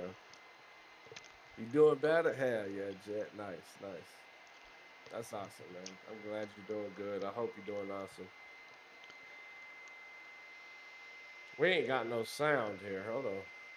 Gotta find out the sound. What the fuck's going on with the sound? Hold on. We are having sound difficulty. That's not good. Why is it not picking up Cold War, bro? What the fuck?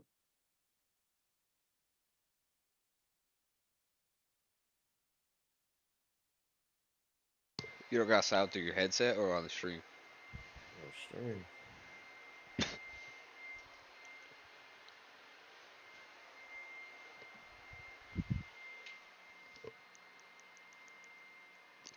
Hold on, chat. I'm about to figure this shit out, cause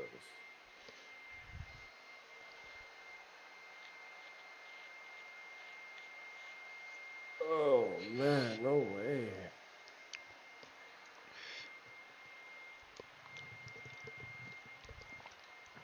Bro. You thought that issue was fixed? Are you listening to the audio? Like the you got that shit all set up? I had it where it was playing before, but oh, that was set up through the damn PC. That was Cold War through PC. That's what it was. So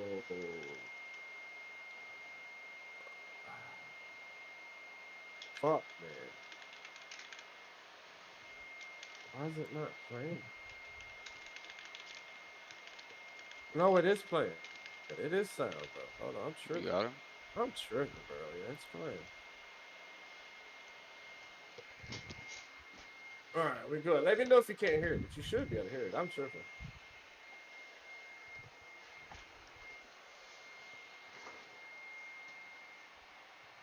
So I'm trying to go back after my no support first room.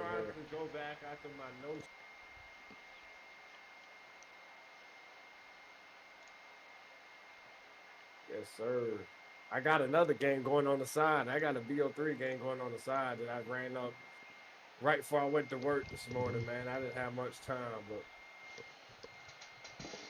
it's been a long week, Jet. It's been a long week, brother. I shit you not.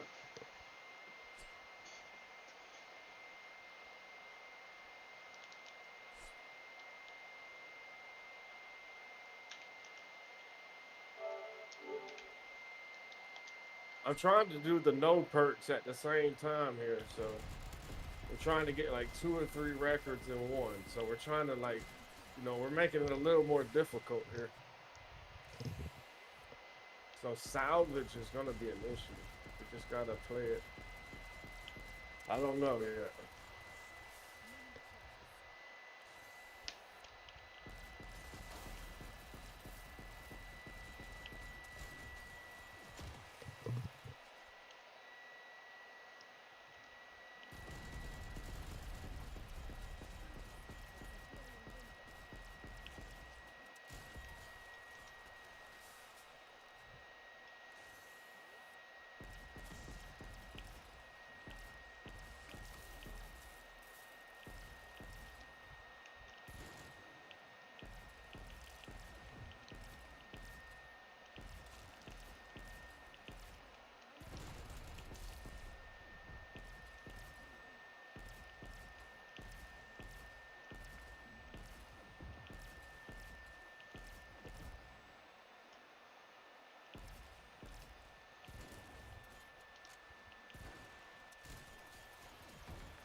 I need for them to like drop some fucking grenades and shit here.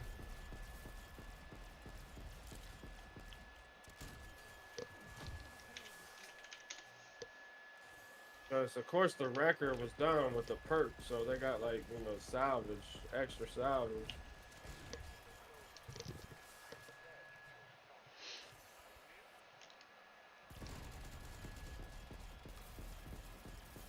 Bruh.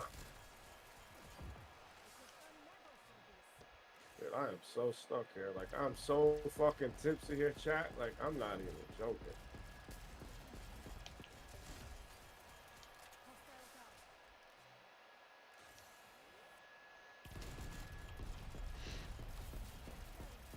I wouldn't even buy 2-3 for as long as you can. Oh! Saw that.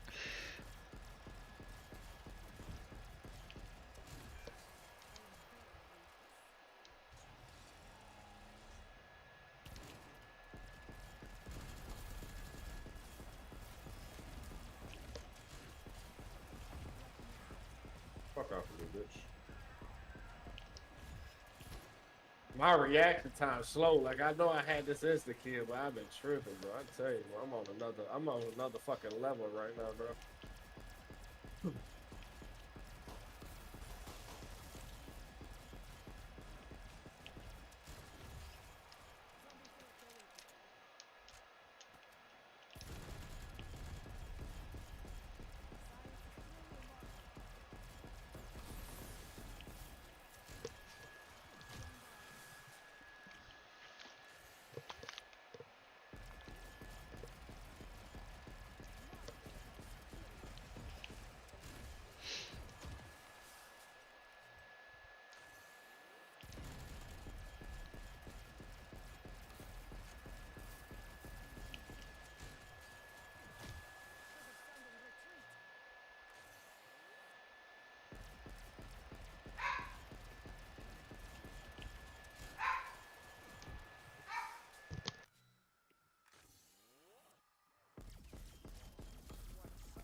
Yeah, good times, man. Fuck, we've been through a lot on this map.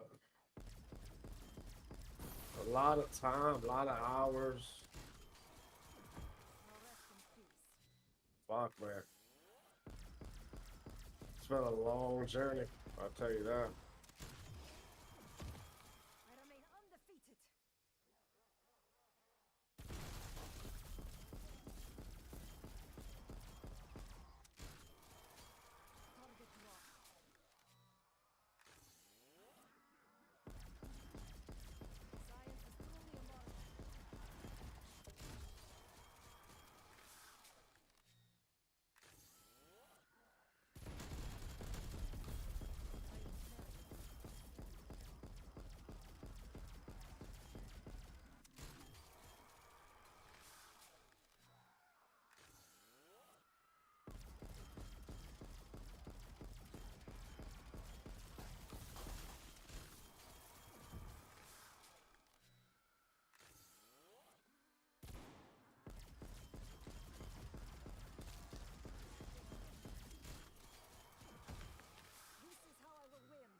Yo, what the fuck, bro?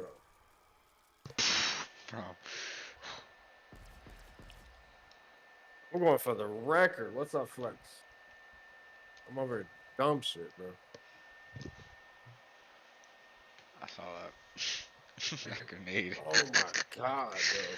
Did you throw a grenade, get smacked by zombies, and then die to your own grenade? Oh Jesus, they must have bounced off something. Oh, fuck, man. All right, we didn't see that, chat. We didn't see that.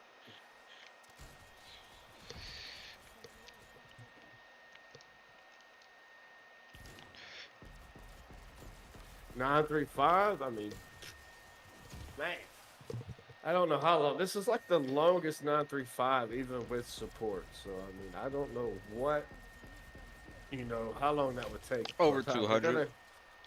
We're gonna go, long as possible. If what I'm saying. Definitely over 200 hours. Somewhere around that range. Probably 200, like 190.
I don't want to drop anything.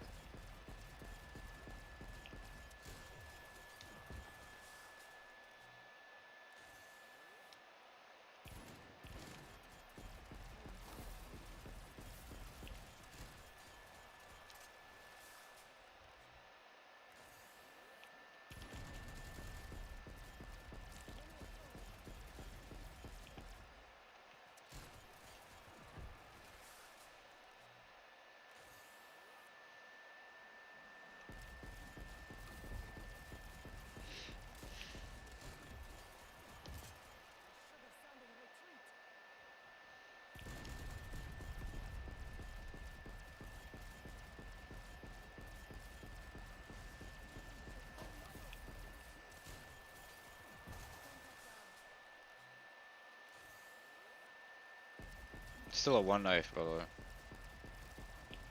Is it? Yeah. Call it to like 11 or fuck, I don't Yeah. know.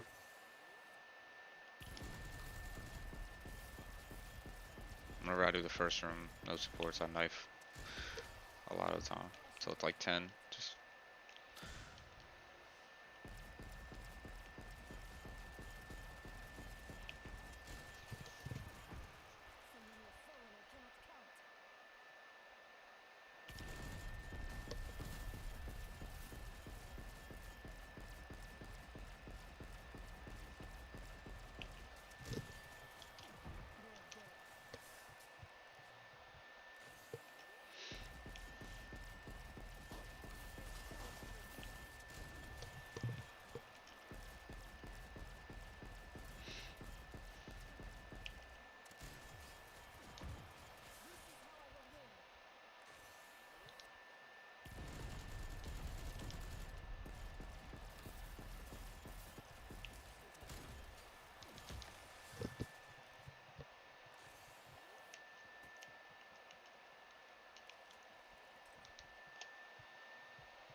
Get bigger hordes before you throw like mollies and shit.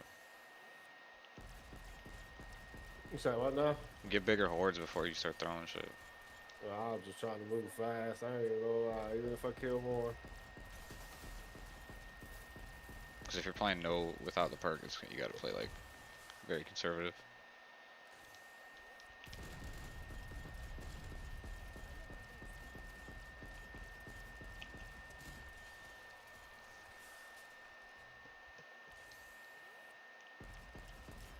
How did I get tomahawked? I picked up the grenade, bro.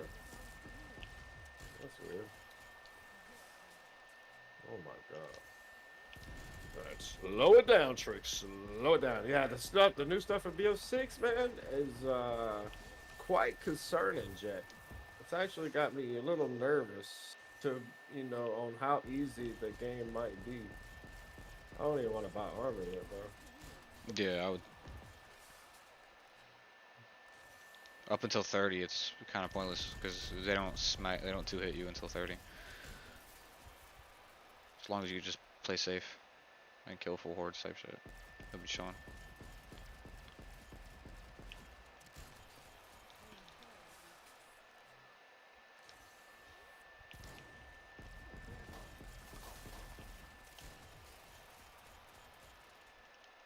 How did that not kill anything?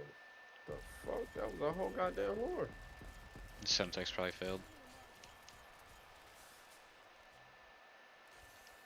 That's how I downed one time on my fucking firebase. Look, it don't drop anything. Like, no grenades, no nothing.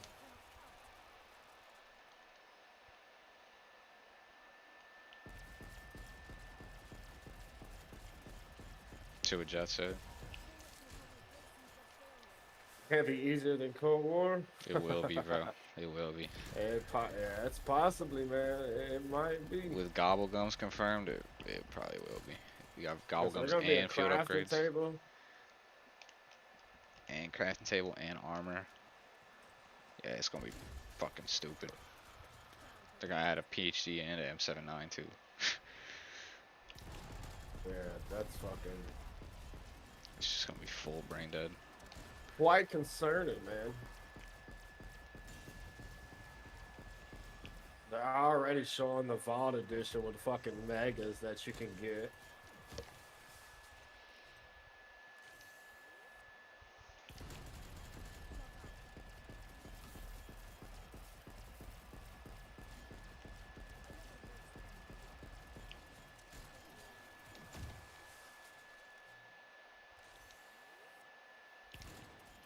Not dropping anything, like I literally have no fucking, like nothing, bro. I'm not even dropping a fucking armor for me.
You said I'm buying the regular copy, then keep the Vault Edition?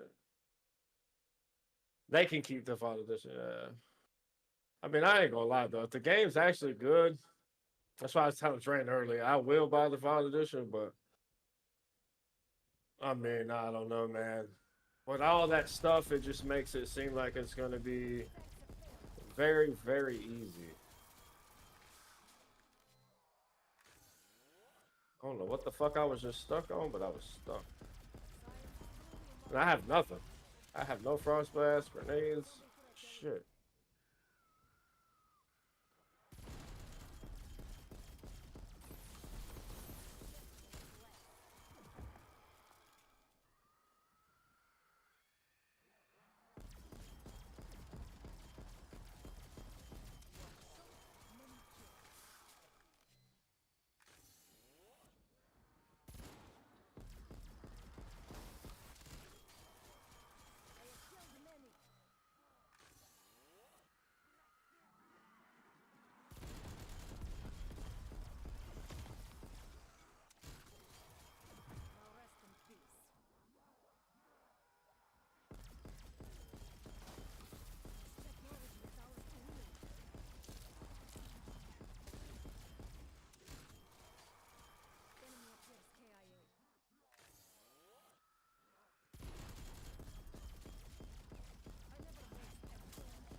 I finally reset on salvage. You what now? I finally reset on salvage. Hell yeah. Just now.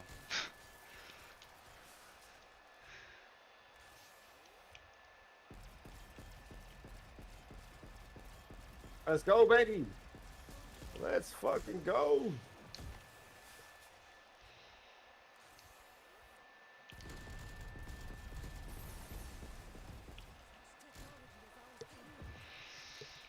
My salvage, man, it's like fucking barely moving.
Now I'm starting to get hyped, but I'm nervous. Shit, me too, Jack.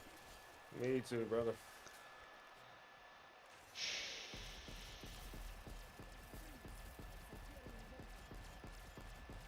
It's quite concerning, dude. It's quite concerning. I'll tell you that.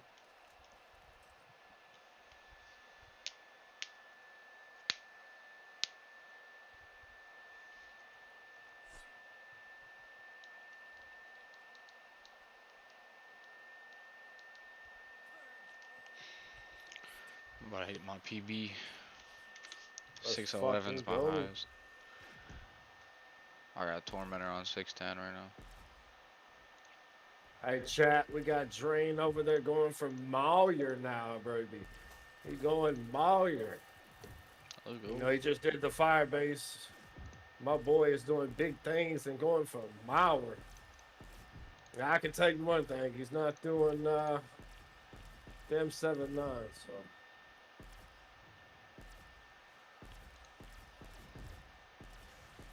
Fucking beautiful. Huge. Big W's.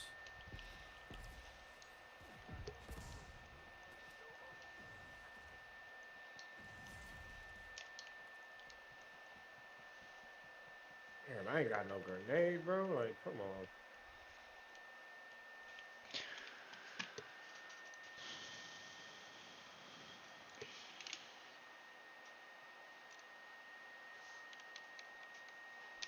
I'm gonna be right. Deserve.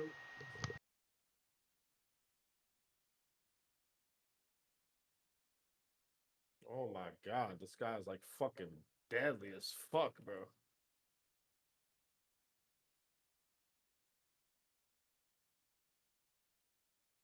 No perks, no support, baby. No perks, no support. Big dog shit. Big dog shit.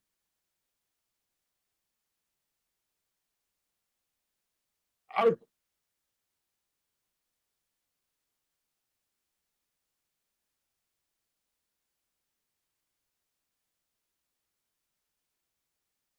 If we don't get fucked up.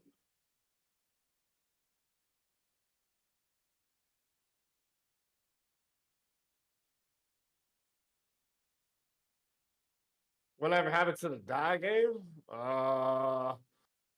I think he quit out and just wanted to do Meyer. Cause we see with die, it's actually gonna be like something nobody's ever done before. So and he wants to run, you know, penthouse until 935, and that's never been done before. So the possibility of crashing, you know, is scary. But he is gonna try to attempt it probably. I don't know. Yo. What's up, my good friend? But Mauyer is a lot faster, so he's like, you know, why not knock that one out real quick?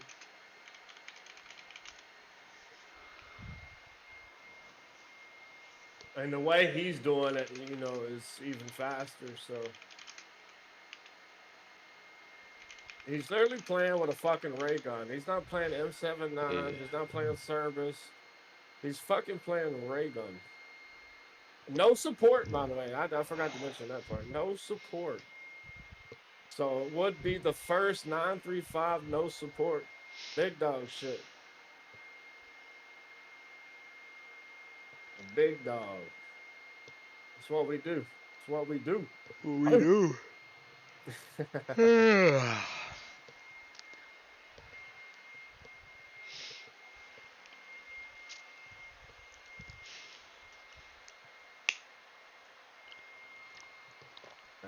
I guess I'm gonna have to go buy a grenade here.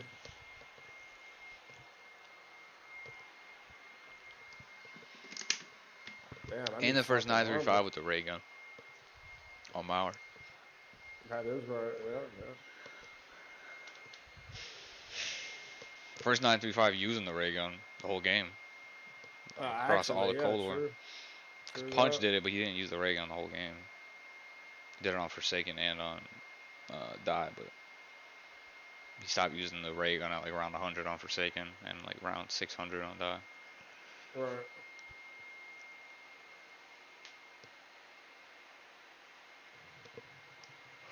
Dude, these guys ain't dropping shit. Like it's hard out here for a temp.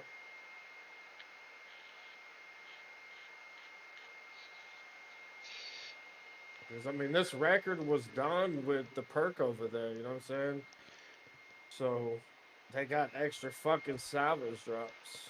Yeah, we're over here trying to play handicap. Get How much salvage you got? 33. Okay. Seems about right for 27. Yeah, but I'm having to buy another grenade now. You still got one Frost Blast. I would use that.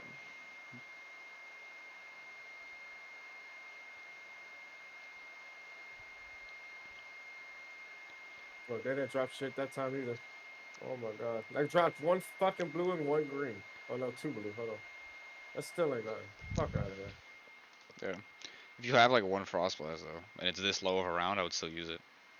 Because you don't got sprinters or nothing.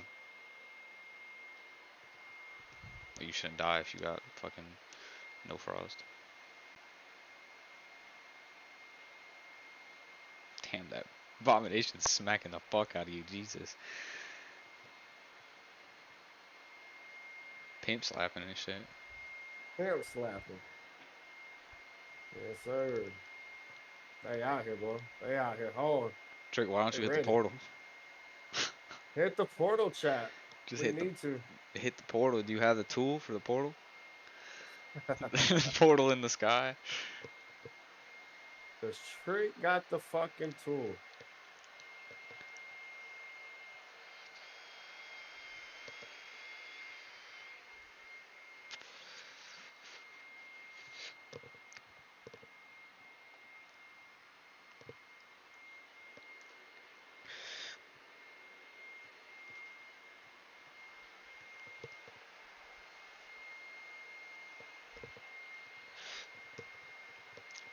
Sucks that you can't have purple weapons.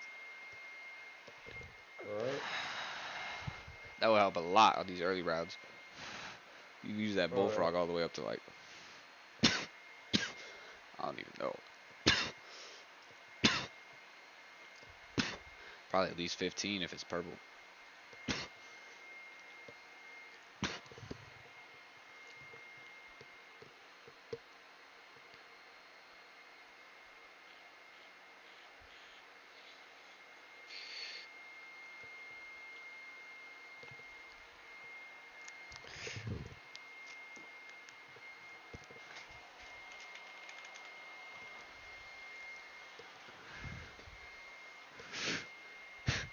Mr. Hello is in the chat. I'm fucking stuck, bro. Oh my god. Oh shit. Like it wouldn't fucking jump. I saw that.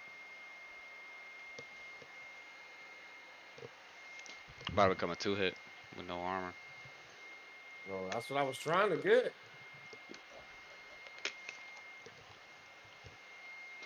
Oh my god. Oh my god, Chad. Well, it's been forever. Welcome back, Trick. Welcome fucking back to the goddamn super sprinters. 6 HP. That's because I had no fucking armor. I think. Well, no, I think I did at that point.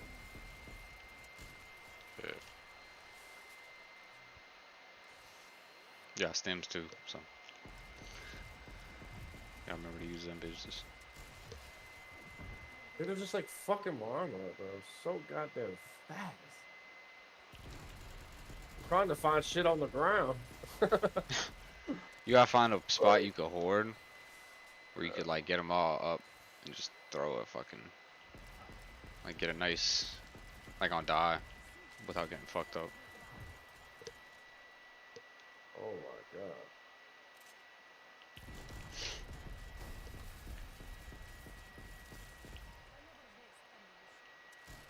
I can't see shit. Oh yeah, we're fucked here. Yeah, I wouldn't go in that corner. Oh my god. With the insta. Oh my God, chat. Hello, Mr. Hello. Where's Mr. Goodbye? Dude, I just got fucking slammed. I'm about to play with the fucking perk. Fuck it. I'm about to play. You gotta find that Hordo. Well, I don't never leave. The only reason I'm running to the other side because I have to keep fucking grabbing ammo. I'm looking for other shit. I usually just run that one side, but.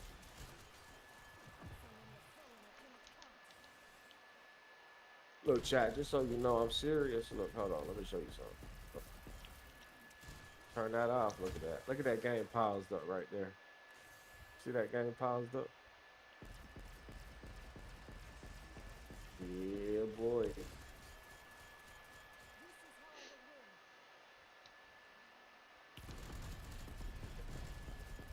I just noticed your name is back, Jet. I wasn't even thinking about that. Hell yeah.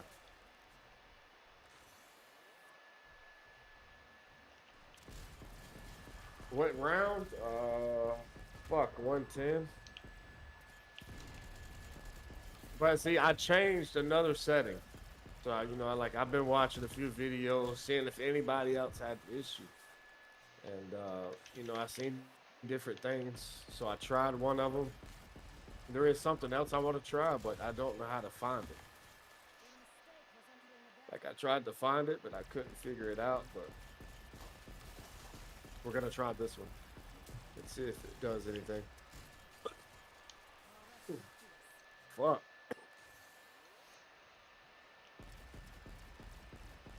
Alright, Shane, I'm grabbing this fucking perk. I'm sitting here trying to cripple myself too goddamn hard.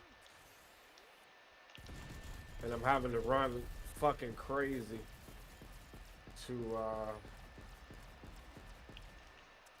find shit. And armor and all that good shit.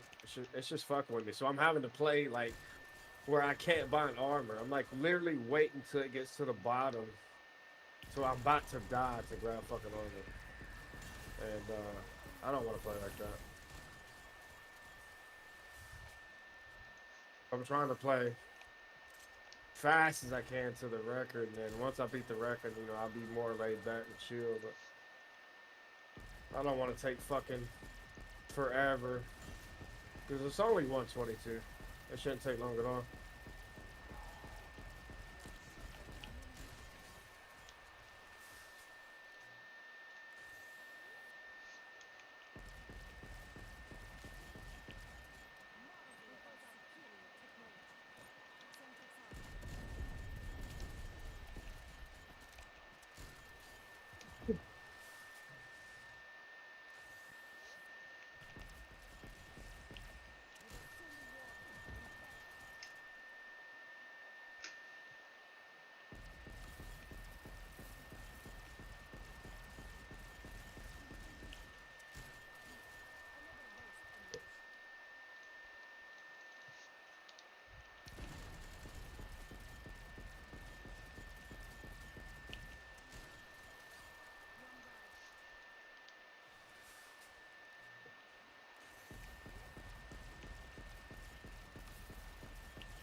I swear, these damn zombies here be coming out the woodworks, bro. Like they come from so many fucking places there. It's unbelievable.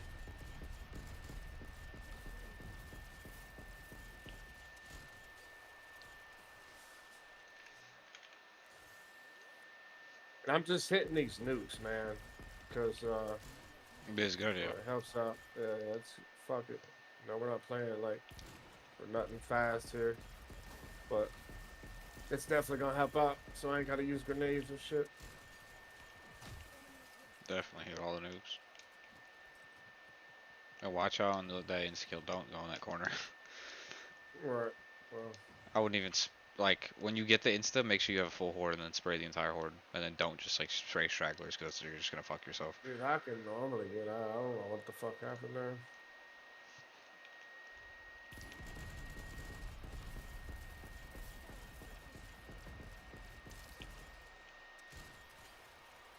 Fuck, the grenade didn't kill shit again. Like, are you serious? I threw it right at him.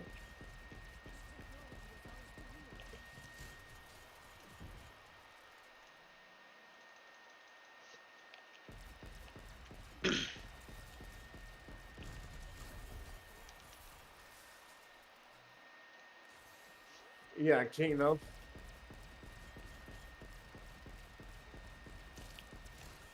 Like I said, I'm still trying to fix the PC, Jet. I don't want to give up on it, bro.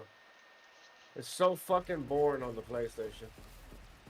Like, I've done quit out of the PlayStation like 3 fucking times. And remember the last time I was live on the PlayStation? Well, no, it was before that. Before, because I crashed. Or I froze. You know, I froze and down, so... But it was on like fucking, what, 100 and something. Like 115 or some shit. I don't know, man. It's so fucking boring. And it just aggravates me, man. You know, I took all this time to buy this PC, and I can't play the game on it, bro. It just aggravates me. You know what I mean?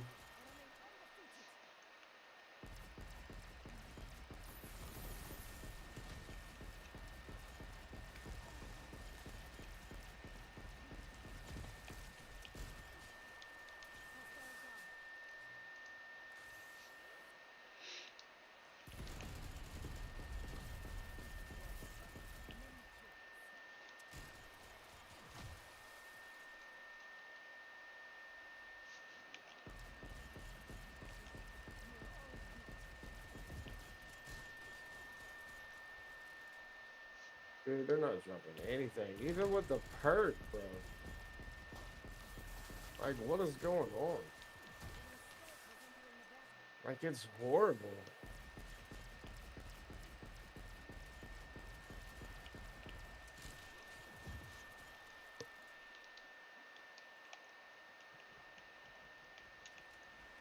Look, that time either, like, what? I have nothing.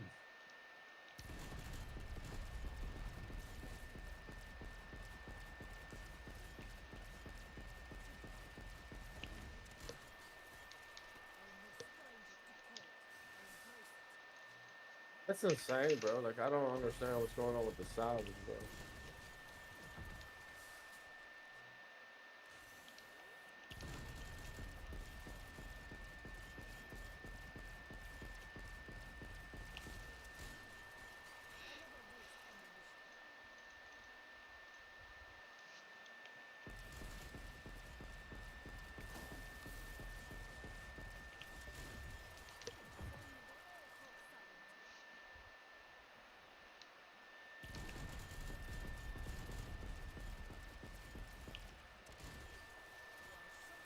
Gives me a fucking Gersh.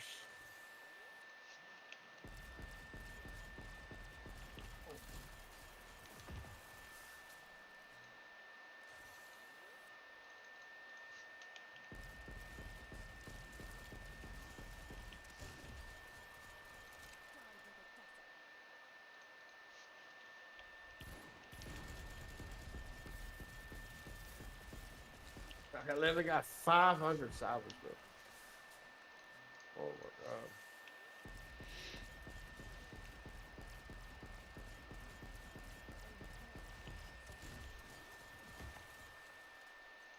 I'm just gonna have to quit trying to play so fucking fast and just play full fucking hordes and play safe, like something.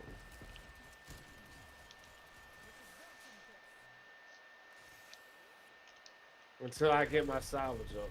That's it. I just gotta get my salvage up. And then we're good to go. You should be playing full hordes in the early game. You said what now? You should be playing full hordes the whole time anyway. Yeah, I'm gonna have to, bro. That's how first room no supports usually are. Like on the Mauer, I'm usually killing with my gun up until like fucking 13. I'm sitting here trying to play like a fucking maniac.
What's good, Nick?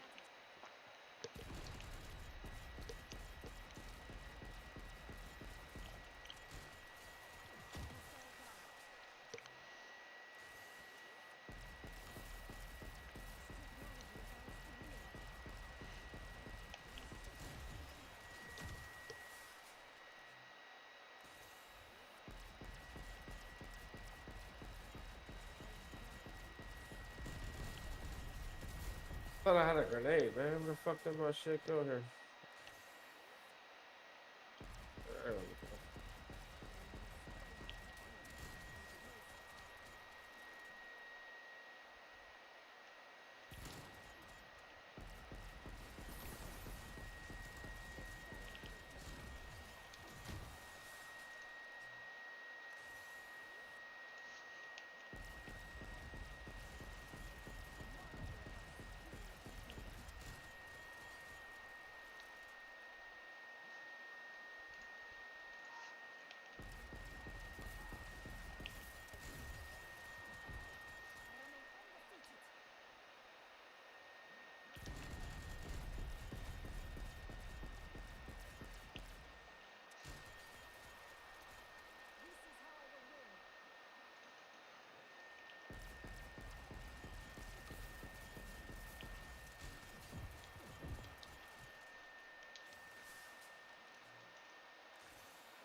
I've not seen one armor on the ground. That's so crazy. Not one. I even had to buy the first one.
I'm trying to pick up every goddamn thing. I ain't leaving shit behind.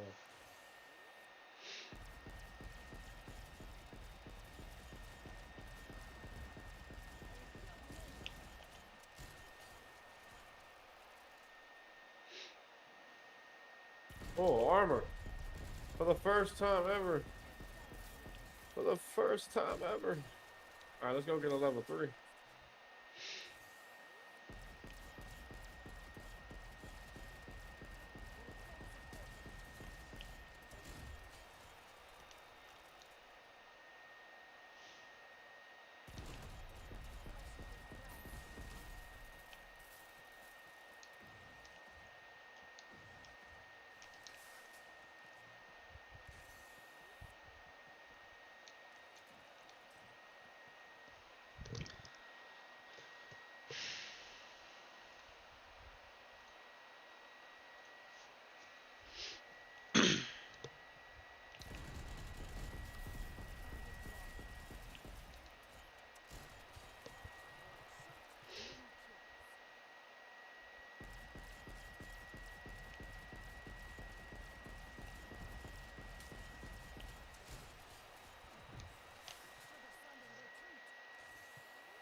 Oh my god. Dude.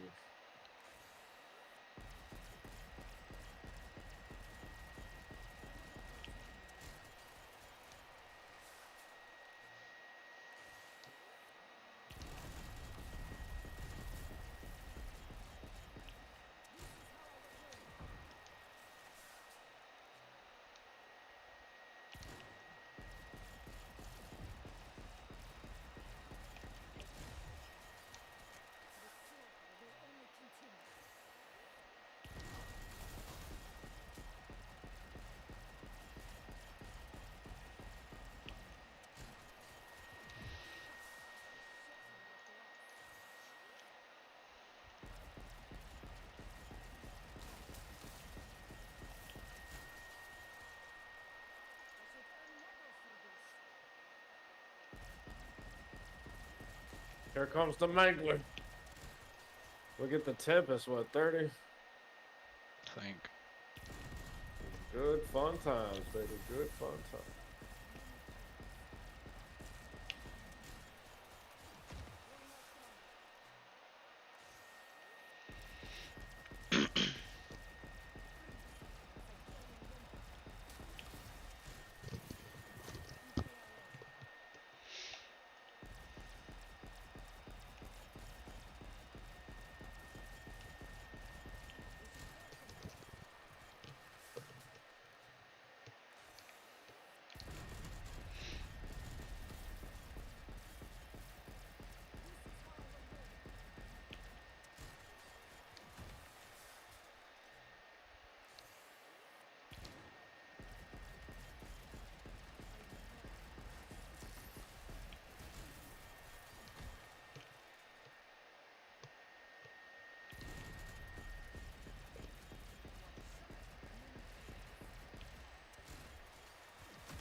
Man, they ain't dropped nothing.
It's chow time. Shit, you got me thinking about some food over here.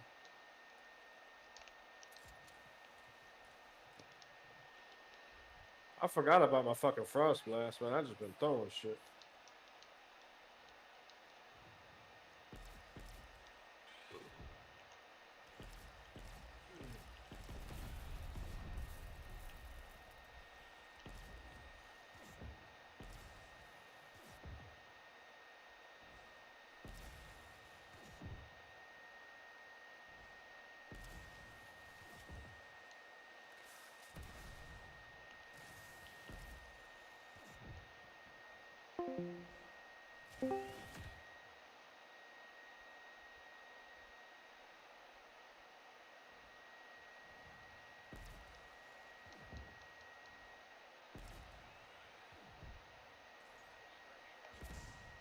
Why can I not run?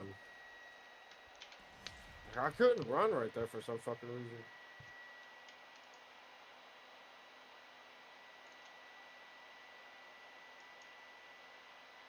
I'm good, Got bro. no grenade.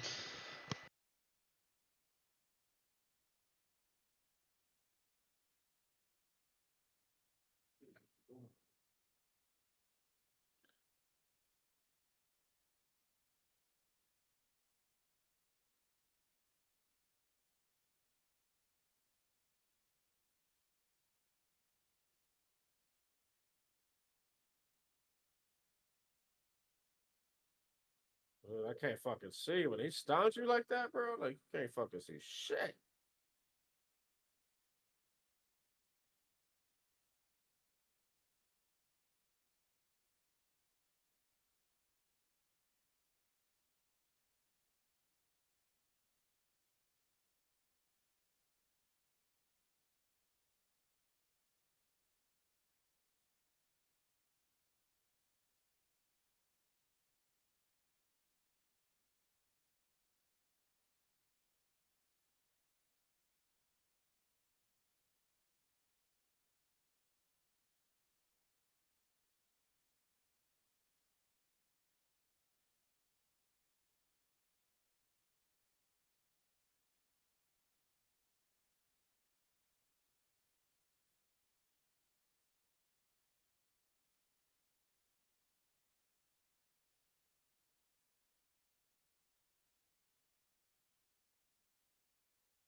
Yeah, I pushed that Frost Blast like fucking twice. Like, it just did not want to go off.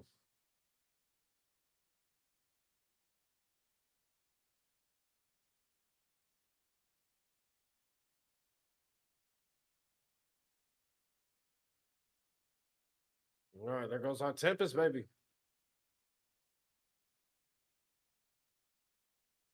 And I have no grenade or anything here. All right, bitches. Oh, it didn't drop me anything. It didn't drop anything, chat. Nothing. Nothing. Uh-oh. Nada. Not a damn thing. Ah, shit. Chicken and pork chops on the grill? Fuck, man. Sounds awesome. Very delicious.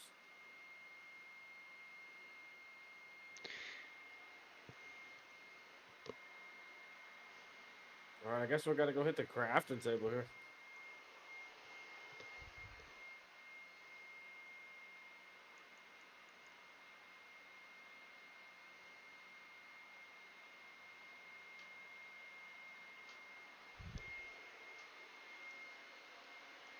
And look, there's a fucking C4. Like, where the hell did that C4 come from? It was not there, bro.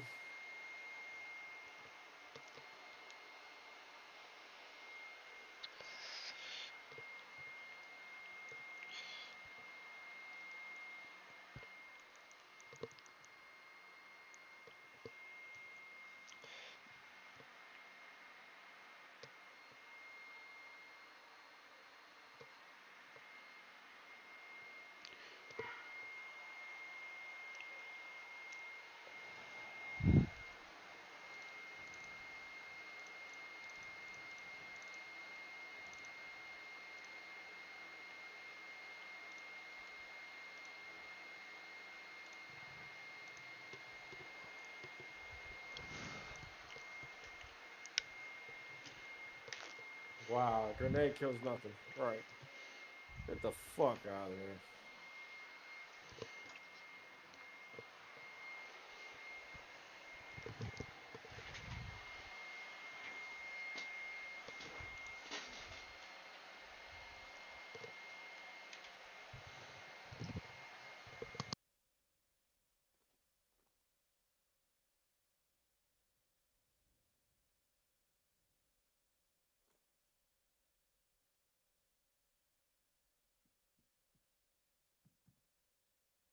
We living life on the edge, baby. Living life on the edge. Pussy gon' jump, hey.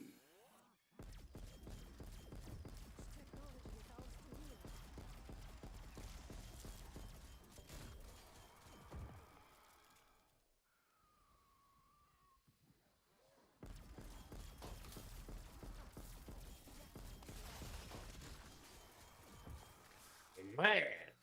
Woo! Gameplay, baby. This is gameplay. Fucking action. It's like, when is he gonna die? Instead of like, oh my god, he's jumping on the truck again. Fucking gameplay, baby. This is action. You better call me Action Jackson.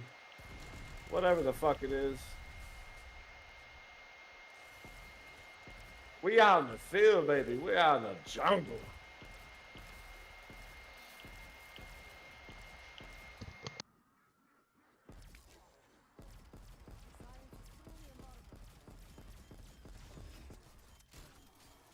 Woo, we need to get some armor while we bullshit. We better quit playing here. We better quit playing, chat.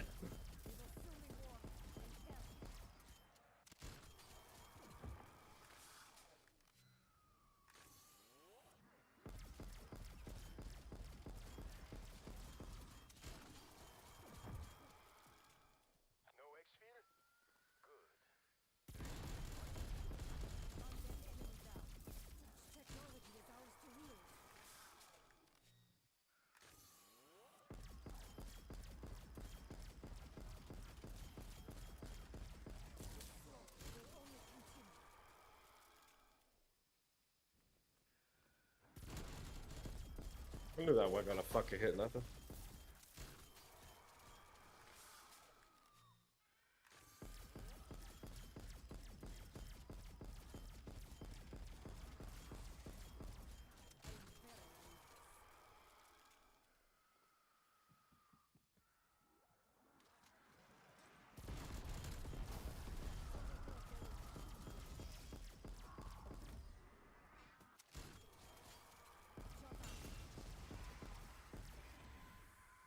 Alright, I guess let's go buy a grenade or two here.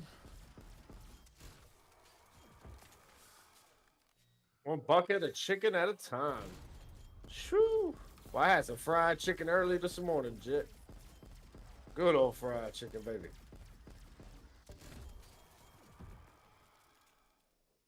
Oh, fuck, there was a Semtex right there. Two of them, huh? Oh, never mind, I bought one. I'm tripping.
Dude, why are y'all not dropping anything here?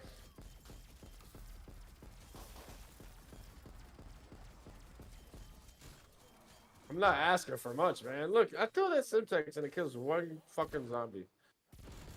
One zombie, bro.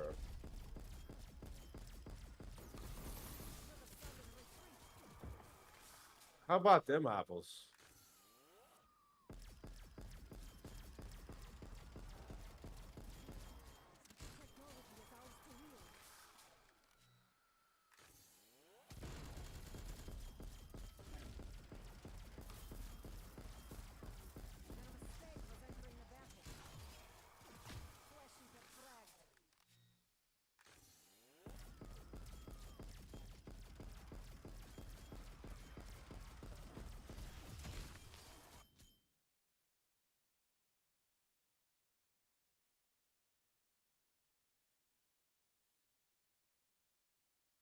All I gotta do is get Warren back up on Cold War, baby. I'm telling you.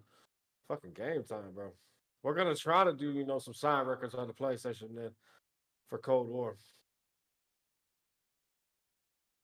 But I won't fucking BO3 on that goddamn PC chat. That's what the fuck I bought it for. We're gonna get everything possible out of it, you know what I'm saying? I want everything out of it.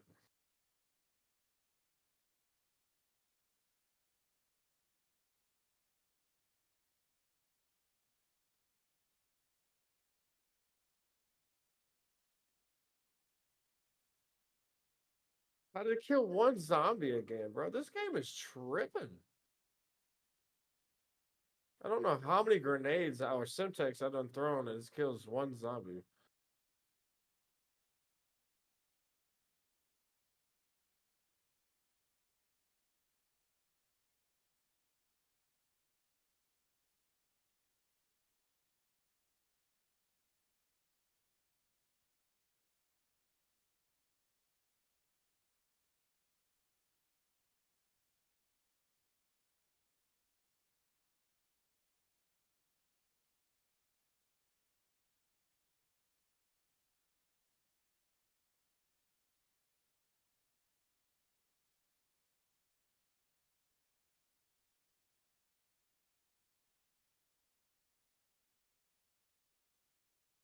Yo, what am I stuck on, bro? I couldn't move. Are you fucking kidding me? That's all right.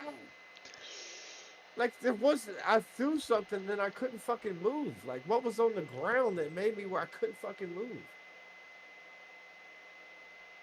It shouldn't have been no fucking crawlers, man. Like, are you kidding me? That was so strange. Like I don't even know what to say right there. Like I was literally fucking stuck. Wow. All right, Chuck. That was my practice for the night. Y'all got to see a little bit of trick. We're gonna run that back to what's tomorrow? Friday. Fuck. That was a nice little warm up. I can't believe that, bro. I don't know what I got stuck on. There wasn't even a dog. When am I off next? Fuck, man, I ain't off till Monday. Monday and Tuesday is my supposed to be days off. But see, I had to work last Monday because so-called holiday, they wanted to open up because they thought it was going to be, like, great for business. You know what I'm saying? So, and then Tuesday, I end up having to babysit because my grandson didn't go back home. And then my wife had to work. So I got left with the baby. Trick had his hands full, man. And then I had my other daughter too, so like it was a crazy weekend, man.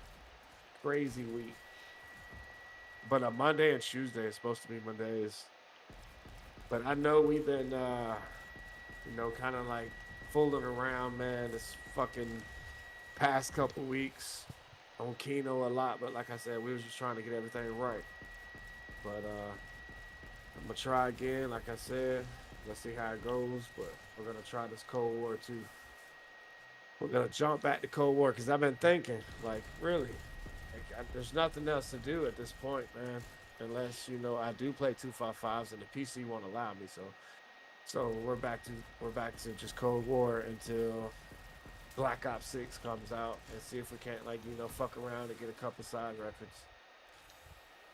Definitely not gonna play no long games unless we actually beat a side record and we have a good game going. I guess we'll just play till we crash or whatever the fuck ever, because it's on the PlayStation. It's on the side. I can keep it paused as long as I want to. So that's what I got in my mind right now. When's the beta drop? I don't know. I think we're gonna learn everything the 10th. June 10th still, or 9th, whatever the fuck it is. So they'll probably tell us everything then. When the game's gonna drop, when the beta's gonna be there, show us the zombie trailer, because that's what it's supposed to be, the zombie trailer. And dude, I got a lot of questions in my head, man. Like me and Drain, we was talking earlier and shit, you know what I'm saying? Like it's a lot of stuff I can't wait to see. Like it's mind blowing, bro. So, and I think once we see the gameplay and we see the HUD, we see the setup, what they got on screen, whether they got gobble gums. Well, we know they're gonna have gobble gums, but whether they have like field upgrades, like how fast the movement is, you know what I'm saying? Like what the maps look like. Once we see everything, we'll kind of get an idea of like, you know, man, that shit looks easy or it looks like dog shit, you know what I'm saying? We'll figure it out, but we're definitely gonna stream the beta. When it drops, we'll stream it. And if we like it, we buy the game. If we don't, then we're still sticking to Cold War and BO3. I tell you that. Because if it's like MW3, Vanguard, whatever, we're not buying it. And as of right now, it's kind of looking like it's going to be iffy. Very easy. Yeah, I don't know, man. So we just have to wait and see. I wish I could stream longer for y'all guys. Honestly, like I just got off. I got off early, but I just got off. I thought I was gonna get to like round 50 and pause for y'all, but it's already about to go on 10:30, and I got to get up at like fucking 6 o'clock. 6 o'clock in the morning. So, but I might stream tomorrow night. I don't know if it's gonna be Cold War or like some of this Kino. I don't want to stay paused too long on Kino, so it might be Kino. But I appreciate y'all, chat. I love y'all. I appreciate y'all sticking by, man. I'm sorry. It's been crazy. We will keep grinding, man. I just gotta do what I gotta do. And we got these days off coming Monday and Tuesday. I will for certain be streaming Sunday night as well, so we just gotta see tomorrow. But I appreciate you guys, man. Y'all have a good night, man. We'll talk to y'all later. Hit me up on Discord if you need me. Peace. Have a good night, man. I feel like I'm losing my voice. Oh my god. I don't know how I just did that, bro. There was nothing like on the ground. There's no crawlers. I couldn't move. There was nothing in front of me. Absolutely nothing in front of me. I knew I shouldn't have went live. Oh man, oh man. Fucking Cold War, man. I was just trying to play too goddamn fast. Oh shit. It's so boring and slow if I just go around. Especially when you got this disciples, bro. You have to run around like 2-3 times to get a full horde.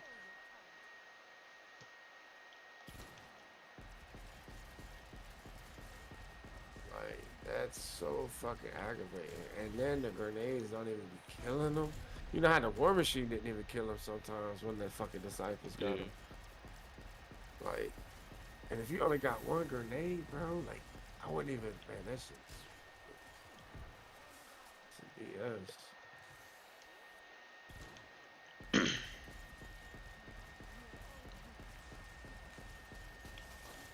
me fucking hot now, man. God.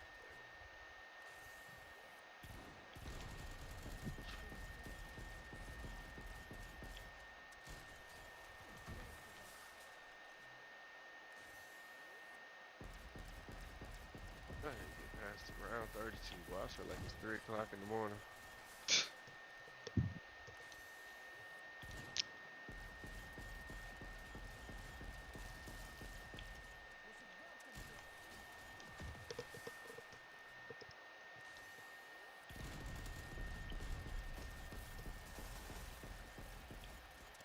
What rounds you on? 6:17.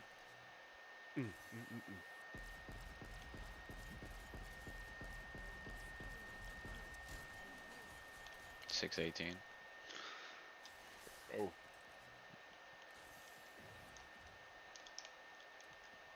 I'm not playing tipsy, boy.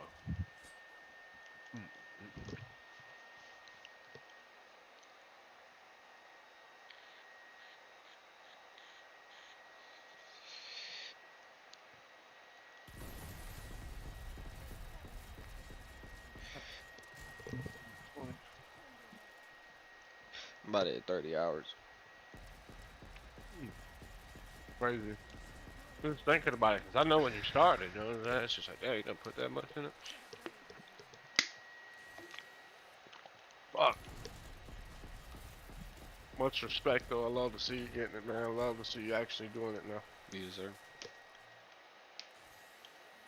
Whether it was a fucking slow way, fast way, crazy way, fucking box way, fucking any kind of way, man. You get it.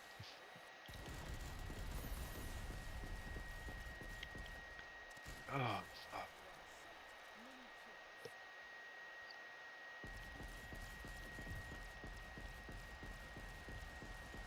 Yeah, that motherfucker, man. That's just embarrassing, bro. Like, I did them other shits first try. I do all my games first try. I just fucked up twice. Can't fuck up like that.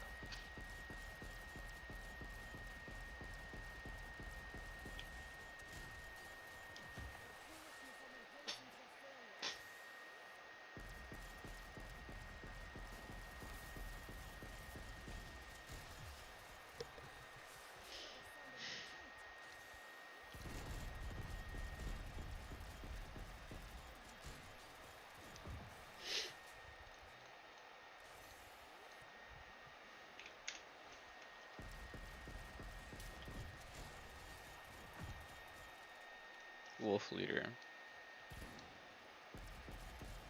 Let's fucking go Wolfpack world record on Mauer, no armor, no support.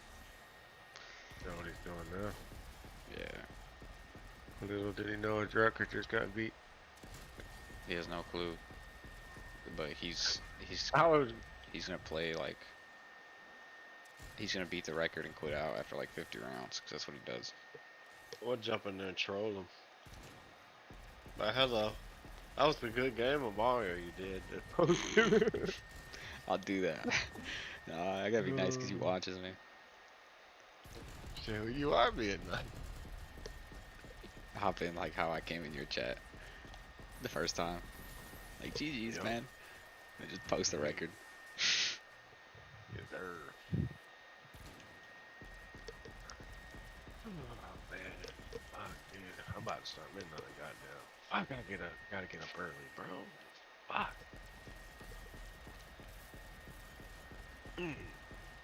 We're about to start another cold war right now.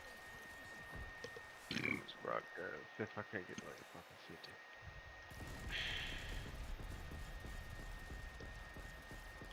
Stay focused, man. I ain't focused. Come on, shit. I want to do some testing with Dying No Power. Dying No Power? I think you can get... You talking about with the fucking, the Yeah, shit. I think you can get full hordes in that penthouse anyway. If you train it correctly, you could just Semtex a full horde without having to go down.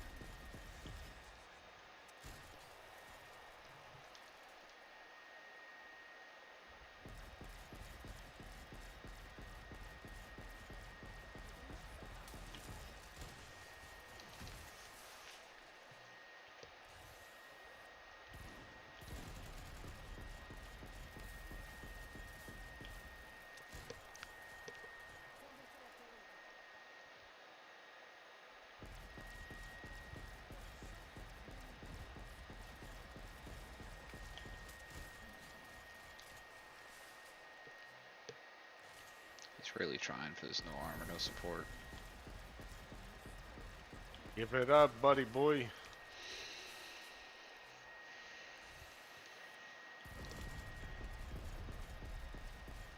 It's only like 200. He's been trying for a while. He's just not the best. For what, Matt? Mauer. He's playing No power room. armor, no support. I feel like I could do that. It's brain dead. He's Brain playing dead, power bro. room, leaving a left window. It's easy as fuck.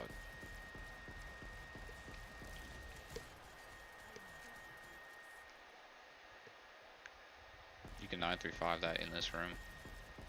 Man, yeah, you got a fucking crafting table, you got grenades and decoy. What the f—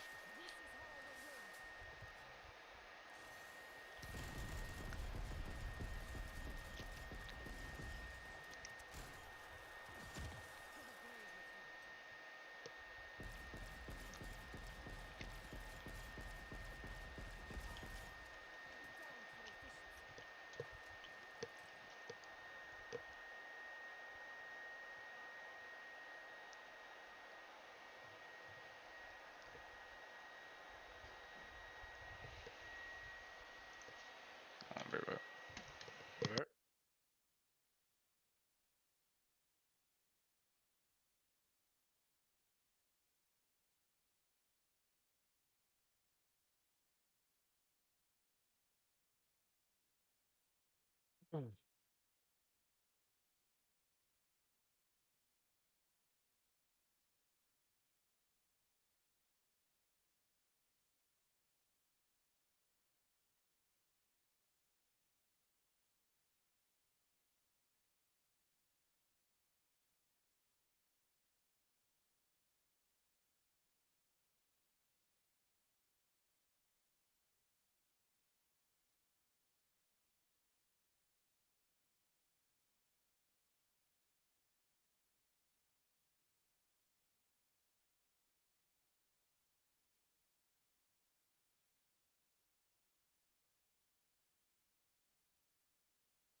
Yep.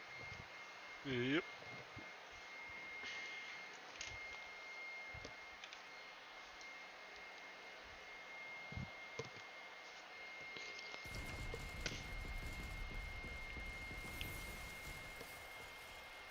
Don't fucking brain down. You say here just play slow. You just hoard them all up and then do something. On what? Forsaken. Oh yeah. Playing slow, just getting a horse. So fucking easy.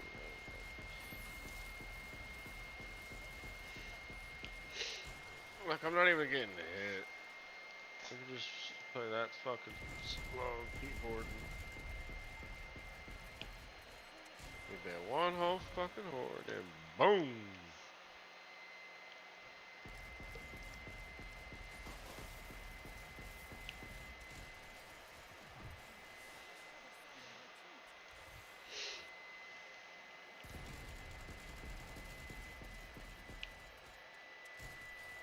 Probably get 700 tomorrow. That's right.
A couple days.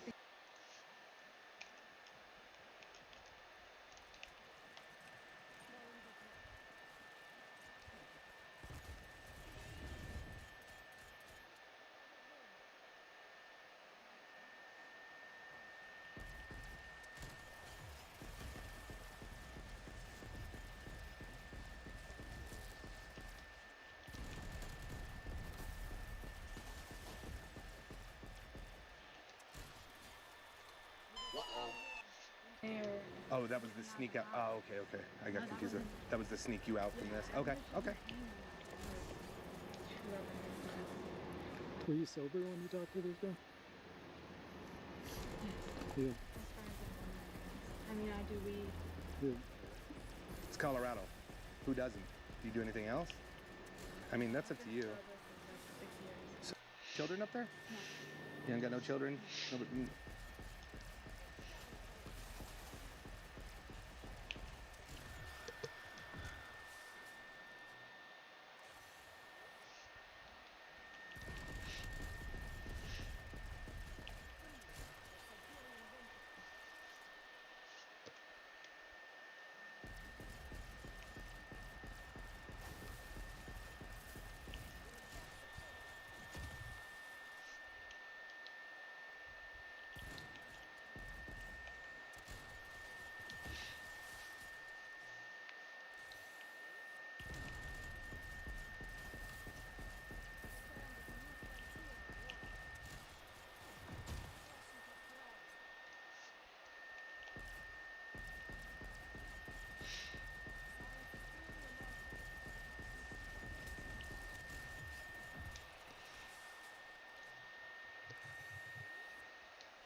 6 rounds away from the record.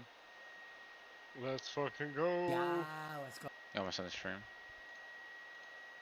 Okay. Oh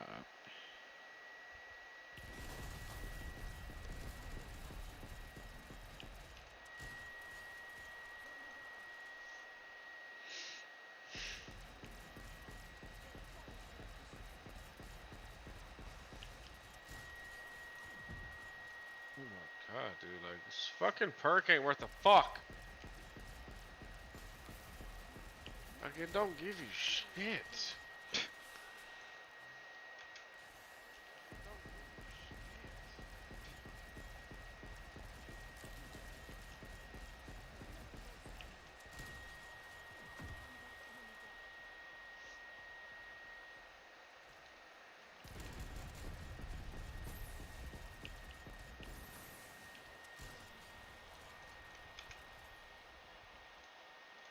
This is like 4 times in a row now. Still ain't gave me none. Oh my god. This is weird. I don't remember it being that bad. Like. What's going on, my brothers and sisters? Good to see you guys. I'm just telling you guys, just a quick heads up. Make sure you're liking, you're subscribing to the video, you know what I'm saying? Get me back into the algorithm. We're going to be uploading all types of different content. A lot of RS is going to be uploaded as well. I'm just going to leave you guys to do me a favor and make sure you guys are doing your part as well. So all I ask for you is make sure you click that like button. Gain a sub. So, you know what I'm saying? I'm not asking for much. Well, there's something wrong with me. What am I doing? I gotta go to sleep. I'm shirtless and I didn't want to show my picture or anything, so, good night. Or good night. But what is wrong with me?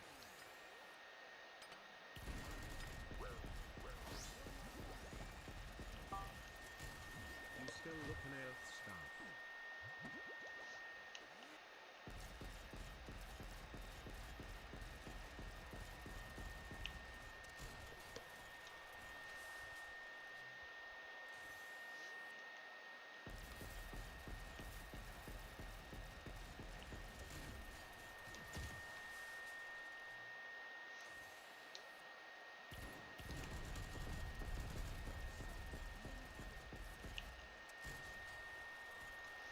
Sebastian is graduating middle school today, so I had to bust out my fancy shirt. I feel like everyone can see like high school on his drip out. I'm gonna tuck in the turn, that big ass apple. Yo, Brandon, you got a competition? His mom plays like, Seabass will not get the one. Seabass is getting in trouble, Seabass is getting in trouble. Oh, we're starting to get some salvage now. Let's go, baby! That's my boy. Yeah, Seabass! Look at all this shit dropping. Holy fuck. Good influence on the kids falling asleep. Y'all all go to school, Seabass? There is crawlers, bro. I see like 2 crawlers. Like, what is it? Crawlers? He's just vibing? Yeah. My boy's grown up. Hey, you fuck with the fit? You fuck with the fit? I'm loving the fit. Dude, Contour Fit yelling at you. Dude, he's got a October shirt on. Dog, it's May. It's May. I know. Peach game. Dude, there's shit everywhere. All over the fucking room. God. Can you believe Seabass graduated? I don't know who Seabass is. Where was the shit he's out like, of his there aura is to go? insane. He's like King Slam at this school.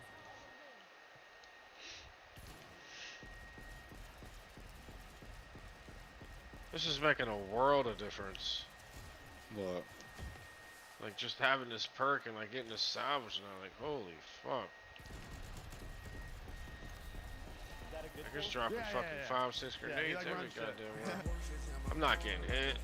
Really? We're on horseback riding today. We're trying new things, becoming one with the outdoors. Look at us, man. Going outside and shit. Alright. Make sure you guys what's that. I'll personally go drive her and buy her new. She's not finished. Shit, I hope I'm right. Yo, Lila.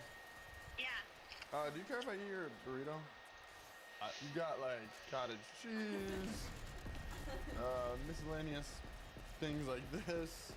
Salvage for our meals. No, you do. Hey, I'll be ready for shit, so. Yeah, fuck you, buddy. This one.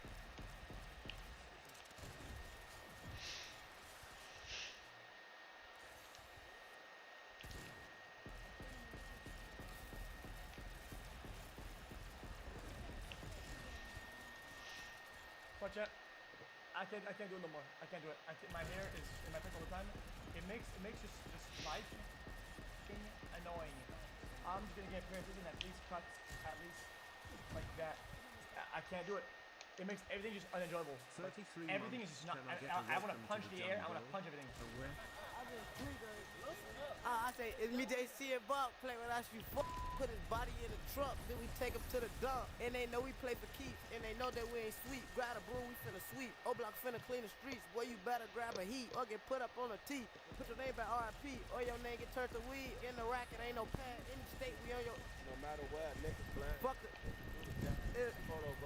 We ain't goofy, do that crash. We gon' spin and spin again. We gon' hit our last friends. We gon' show him we ain't playing. We gon' leave him where he stand. That's really, yeah, that's all I wanna be, is successful. Right, big goof ass, man. Check it out. Hey, no, since when you got to throw a O-Block? How do I do that? Everybody throw a O-Block. We're here in the Parkway Gardens Housing Development in Chicago, otherwise known as O-Block. 24-building complex on the city's south side. It's where Michelle Obama grew up, and it's also where drill music began around 10 years ago. This is Bostock. He's been here for a super long time, so he's going to take us back to the very beginning where it all started. Right now you're in the 44. You're in one of the gutters building in the block. This motherfucker be the last building to get cleaned up. Oh, it's a roach. See y'all in the project? Huh? See a roach? That's a baby roach. It's going to get bigger. It's gonna get bigger. Smoking the roaches. Killing the rats. This bitch be dirty as hell. This building be dirty. I'm from this building. Bro, I used to be one of them motherfuckers that pissed in the hallway and on the elevator too. I ain't gonna lie. My mom in the bathroom, and there's one bathroom in here. I'm going to piss in the hallway. I still won't touch the buttons in the elevator. I'm straight knuckle. Did you think there might be pee on it? Spit, pee. I used to do all type of shit to the elevator. I ain't taking no shit though in here. True that! True that! Come on! True, boy. What's in the elevator? Aren't you sitting in it? I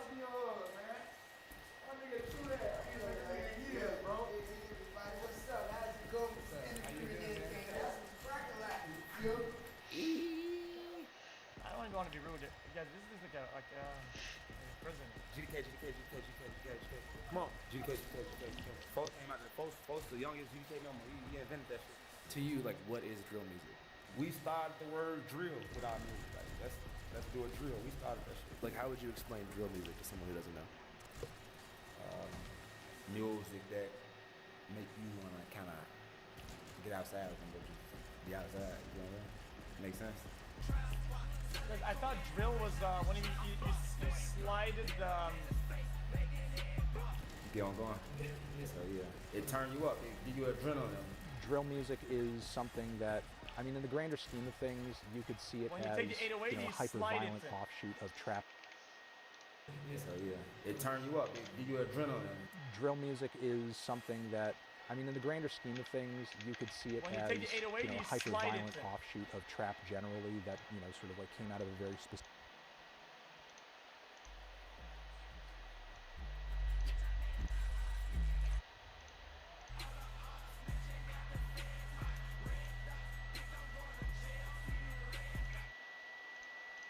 area. I describe drill music as it's violent, but mainly fiction. It's like realistic fiction music. So like, that's why I shot my video 4K Troll, shot it right here in this part. Right here where you standing at, I shot it right here. The lyrics are pretty intense in that song. Grab my Glock, then I grab my mask and hop out, then I blast. But he ain't like, he pulled out his strap and started shooting back. It sound like it's compact to mine, got a double back, it's finna crack. Yeah. But it's all entertainment, you see what I'm saying? It's all for like the people. Like, cause like music nowadays is all about like controversial shit, drama really makes money. Back to that breaking news live from Chopper 2, a mass shooting, at least 6 people shot. This all happening at 65th and King Drive in Parkway Gardens. So what was it like growing up in O-Block? We had to grow up. We had to really grow up and grow up fast. All that little boy shit went out the window. Everybody around this bitch got PTSD. Everybody around this bitch seen somebody die. You know what I'm saying? So, we had a brotherhood that can nobody come between. We not letting nothing happen to none of us. Marlo couldn't even beat up OD. We gonna fuck Marlo ass up, boy. You better not put your hands on folks, boy. Folks them pull a pipe out, hold on. And it's the same way. Like, we got each other, boy. On O'Grady, we ain't got no daddies. On BDN. What can you tell us about the year 2011? 2011. I experienced like my first friend get killed. My best friend OD, he died in 2011. In 2011, a Parkway Gardens resident named O.D. Perry, which O-Block's now named after, was murdered, gunned down just outside the gates of Parkway Gardens.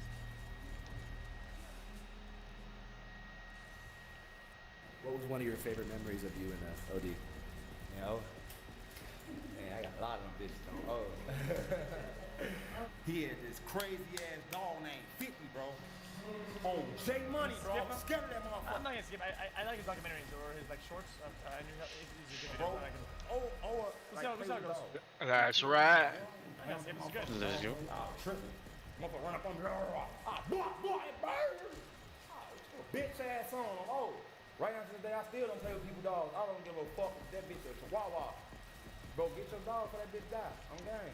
O.D.'s murder was allegedly in retaliation for the murder of Shondale Tuka Gregory, a rival gang member who lived just a few blocks away on 63rd. It was the sad years of my life. Cause I had my first child and everything. I'm really like traumatized. Like I ain't know if was I supposed to crash out or fall back. And my mom used to talk to me like, man, you got a daughter. Don't be like these niggas. Don't die. How many friends do you think you've lost since then? Over 10 dead on this thing. Like 2 motherfuckers a year. I swear to God. Owen Platoon, motherfucking 11, Trotter and Whitey and Swill. You got LAN, J Money, and motherfucker died in 13. My crowd gone. Man, I gotta hang enough on them. Nice to find the armor. It seemed like when folks died, folks' careers took off. When Otis passed away, folks took that shit to another level. Chief Keef and Dirt and them came out. They lit this bitch up, you feel me? So it's like, shortly after O.D.'s murder, a close friend of his decided to make his first song, which would serve as an O-Block anthem to celebrate the life of O.D. and diss Shondale Tuka Gregory. This friend was named Keith Cozart, aka Chief Keef. Chief Keef went hard though. O-Block, Rick City, bitch. Middle fingers to Shondale. I get out. On my phone, I get out. October 4th, 2011. This bitch gets it going up. The block busting, I just got out. I get out, I see Patron and White. Folks got cocky as hell. I'm like, how the fuck y'all let OD get killed? Patron put his head down. He like, man, take your daughter upstairs. I'm finna holler at you. I take my O-Block, Wick City, bitch. Middle fingers. Drugs to London. O-Block, Wick City, bitch. Middle fingers to Shondale. Daughter, I remember Inky D them came up there. Deep said everybody coming in. Happy as hell. Fat Mac and Stu get the showing out. They get the fight. Hey, Fat Mac, you remember I got out of jail? You want Stu start fighting that day? Him and Stu get the fight. Hey, folks like me, y'all showing out because folks just got out. Dirk and Reese come see me. I know, but I think it's important to say, okay? You know what's really weird to me, okay? Is that a lot of these songs, I feel like a lot of people think, okay? Let's go. I think they think. Let's go. You know what happened in a song and a story that they tell, whatever, right? For me, it's like the energy they put in it. And yeah, because it comes from drama, it comes from like, no fucking like grenade, bro. Like, why is this game so fucking retarded? That energy come out, right? I consume that energy. That's what I like a lot, right? And it sucks there has to be something that's so negative and so like dark to get there, right? Because I don't think it's in the lyrics, right? But I can tell there's something going on when they get that fucking that energy, that juice going, right? Does that make sense? Make sense? I don't think it's in the lyrics. Anyway. I'm like, I'm feeling love like a motherfucker. I'm damn. Folks them come rap with me. I'm like, fuck O-God. I don't fuck O-God, you know? They rap so for me, I don't need rap to talk about like murder and death and drugs and bitch ass hoes and big fat booty bitches. I don't need that. But since they go in a place of that sometimes, and they put the song and that energy comes to that, I can do the energy, man. But it kind of sucks they have to, you know? You know? We talking all us and that bitch crying now. I'm like, damn. I just got out. We all crying right now. I'm like, fuck that. We crying. We out here. We get outside. In the next 2 years, Chief Keef would go from a young O-Block rapper to one of the most commercially successful rappers in the world, with hits like I Don't Like and Hate Being Sober. Yeah!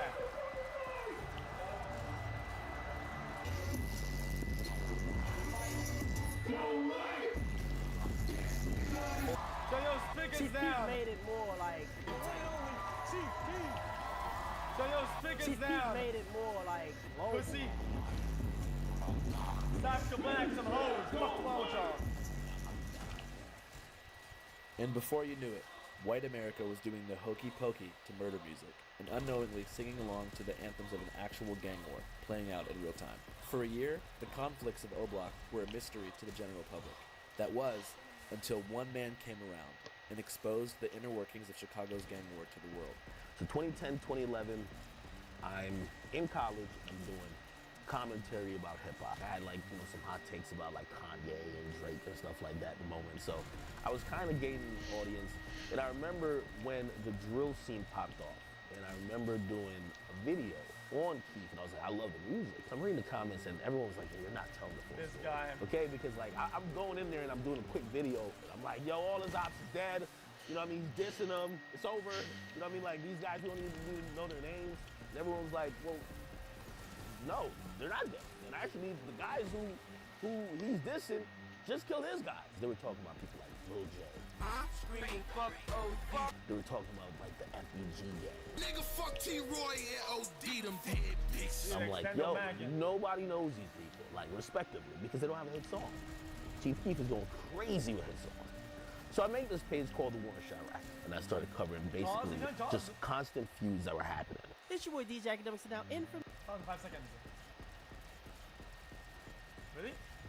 No? Information has come to my attention. Now y'all know I call Lil Reese the Chirac Grim Reaper. Well, pretty much because every time you look through his mentions, you see a bunch of deadings. CBS Chicago is reporting that a 15-year-old boy, aka Little Nick from 600, was shot multiple times and he was brought to a hospital where he was pronounced dead by the Cook County Medical Examiner. At least he died doing what he loved best. Someone actually told me that these guys act. Bro, who is talking? Is that Lil Bro? Actually keep score on killing and coonery within Chirac. The most valuable coon is probably a legit award. The War in Chirac never stops. The coonery never fucking ends. Make sure you like, subscribe, and share. His War in Chirac series went viral, and the fans were now aware of the ongoing Chicago. Yeah, guys, what are those EU streams back from? And this guy did just shot the other guy, and then Particularly as it pertains to the rappers involved. What happened? How many people do you think have died in the war in Chirac? Thousands. Hitting more blue stops than any fucking 52 thing. people were shot, weird. 8 of them killed. In the following years, between 2011 and 2020, 5,518 people were murdered in Chicago. To the amusement of self-proclaimed Chiracologists, who created a Reddit page, which now has over 175,000 members. But I've never seen a place where life was valued less than Chicago. To this day, I've never been to Chicago. I feel like things bad everywhere.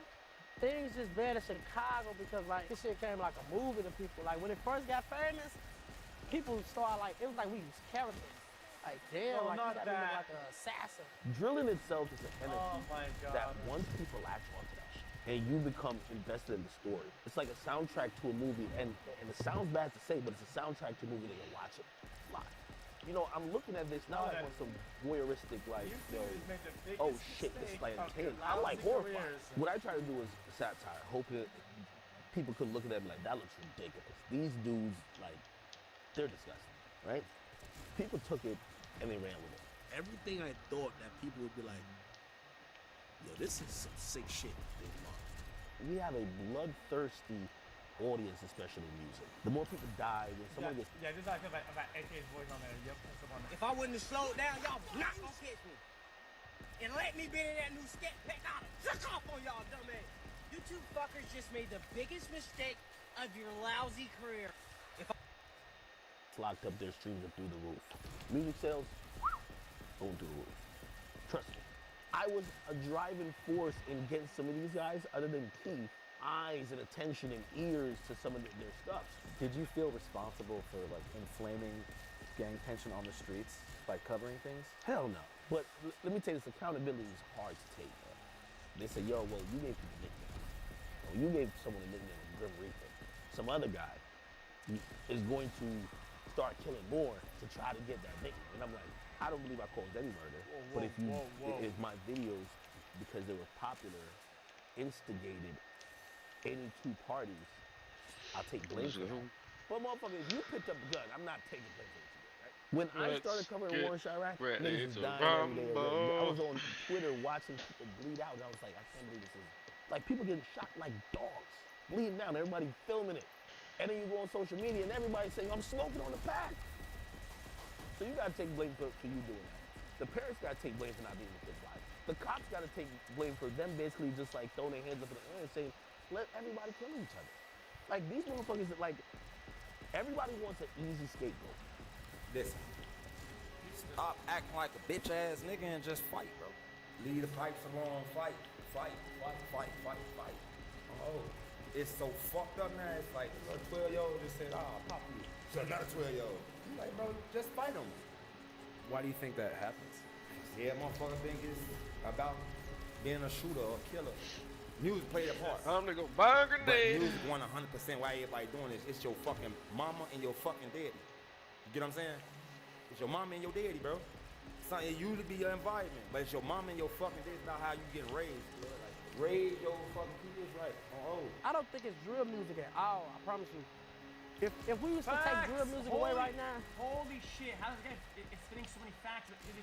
Though I literally preach this almost every day on the street. I almost preach this every day, man. That is And your mega daddy, bro.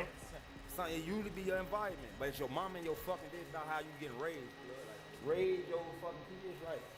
I don't think it's drill music at all. I always say that. You can at least catch it 5 times. I said on stream. Parenting. Raise your fucking children correctly, man. Oh, I promise Stop you. blaming. If we used to Stop take blaming this, that, and social media and whatever. I'm not even talking about like murder and shit. I'm talking about just more general stuff. Stream games, motherfucker. I don't raise you, bitch. I stream games, motherfucker. Games. It's making crazy comments, like going on live. You know, it's like waving the gun in the fucking camera. You know, it's like it's almost like a competition to see who can push it the furthest and get the most attention, because you know there is a fair amount of clout chasing, and you know that is a toxic element. In that way, do you think that drill is like bad for society? No, because the thing is, like the realities of what is being discussed in that music was there before the music was there. The music is just an expression of that. It's just a reaction to that. Like when you're talking about inner city gun violence, you're talking about poverty. You're talking about poor education systems. You're talking about like low access to food. You're talking about low economic opportunities. Those are the kinds of solutions that you would need to apply to that situation. If you could go back in time, would you make war in Chirac again? You know, I've grown. Was it appropriate? Probably wouldn't do that again. I wouldn't do it again just because I think we're dealing with mental illness in Chicago, and when you see people are kids. These people who are doing murders, like Ronald No. 9 was like 17, doing drills and all that type of shit. It's easy to be outraged and also say, damn, how could you guys take a life so easily? But also you gotta think about the cycle of mental issues that they're having, the trauma that they're suppressing. After the success of the... I understand some kids that don't have like full parents, and sometimes they're like single mothers, whatever. I get it, they're outlying data. Okay, that's an other system should kick in. And a lot of times the fucking government fails people, okay, in a lot of areas. The government and the city, they fail their communities and they fail people. And I understand that there's outlying people, and there's people that have it way harder with harder hands to play. Okay, but that's not everybody. Okay. The War in Chirac series, Academics' formula was replicated hundreds of times, creating a concentrated YouTube algorithm that turned gang drama into an online mega industry. One of the channels in this algorithm is called No Jumper, which is quite different from the War in Chirac, but nonetheless features many interviews with gang-related rappers. Do you even know about gang shit when you first moved to Florida? When did you actually become a 5'5" Crip? You are widely known to be associated with the Hoovers. Some of the dudes who got caught up for this murder are like actual rappers who have videos out with many thousands of views. Again, like you say, a lot of the stories are hypothetical, but in this one, you actually mentioned that a specific rapper from Chicago called a girl 6 times while you were hanging out with her. Right, it just ran. You see what I'm saying? The shit just become, you know. So, I went on the podcast and spoke to the host, Adam22, about the ethics of producing monetized gang content. Do you think drill music is bad for society? Yeah, definitely. How come? Because people are in gangs killing each other and making songs about it and making it sound super cool. And even me as like a 38-year-old fucking white man, I listen to it and I think that it sounds kind of cool, and I struggle with that. But definitely I think it's probably, as much as I like listen to it, it's probably got to be a net negative for society, right? Just the romanticization of violence in general. Do you think you helped make it look cool? Wait, what? I don't think I agree with that. No, I don't even think I agree with that. songs about it and making it sound super cool. And even me as like a 38-year-old fucking white man, I listen to it and I think that it sounds kind of cool, and I struggle with that. But definitely, I think it's probably, as much as I like listen to it, it's probably got to be a net negative for. I don't know, man. People struggle to have their problems, man, and they try to find a way out of that mental state. And for them, if releasing music and doing something out of their heart and putting that rage out into a fucking song, and that song ends up being monetized, giving them money, so fucking be it, dude. So fucking be it. Like, I don't. Why do people not agree with that? What? I don't get it. How's that a question mark? For society, right? Do you Just the romanticization of violence in general. Do you think you helped make it look cool? I don't know. I feel like when they're on a beat with a fucking 808 going crazy, and they're able to like rhyme and make less sense, that probably is like when it sounds coolest. Because they don't really talk about that in interviews, right? I mean, most of like all the Chicago like gang members or whatever, it's like the amount of like street shit you're gonna be able to get them to talk about in an interview is pretty minimal in comparison to the stuff that they're essentially saying in their songs. It just must be crazy because like you talk to so many people who like have died recently. Like you're like the last person to interview FBG Cash. Right there. His name's on the wall. Yeah. Do you feel any responsibility for like inflaming like gang beef by having so many gang members use this platform to promote themselves? No, because I mean, I feel like this is a hip hop platform. It's crazy that you guys are gonna agree with that and whatnot, right? And then a bunch of songs about like hardcore drugs and mega drug usage and fucking using a bunch of fucking narcotics and going mad on fucking drugs and a bunch of fucking rappers dying from it while talking about it, and you the fuck am I not like I don't know, like I think there's hypocrisy here, man. Like, long ago There's has hypocrisy kind here. of been clear to me that that's more No, that's not or what less whataboutism. the gist of It's a what good he's doing, example. you know? Like, there was a long time where I didn't do any street shit, you know? In the beginning, it was mostly like SoundCloud type stuff and more like avant-garde, you know, internet shit. We've gone more in that direction, and like a lot of, like, it's also the direction rap's gone in. It's tough to get away from the fact that the fans just want what they want. You know, as a content creator, you kind of have to follow the incentives to a certain extent. It's just been taken to the point where As long as you can succeed doing other things, it's fine. And you know what? People do succeed doing other things. As long as it's not so prevalent that only that you can only have that to make it. I don't know, man. you know, as a content creator, you kind of have to follow the incentives to a certain extent. It's just been taken to the point where the fans like want this shit to be real. They don't want to hear you say, "I'll shoot you if you come near me." They want to hear you say, "So and so from the other side got killed because he fucked with me." Like, the fans are really drawn to that kind of immersion, I guess. Whenever you grew up here, did you guys spend a lot of time in other parts of Chicago? Like, did you ever go like downtown or to other areas, or were you mostly here? I spent a lot of years inside this gate. Have you been to a Cubs game or anything? You guys want to go to the White Sox game with us? Yeah, we go.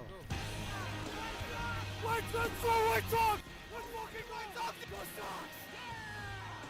Fuck the Cubs, fuck the Orioles, fuck the Yankees, White Sox.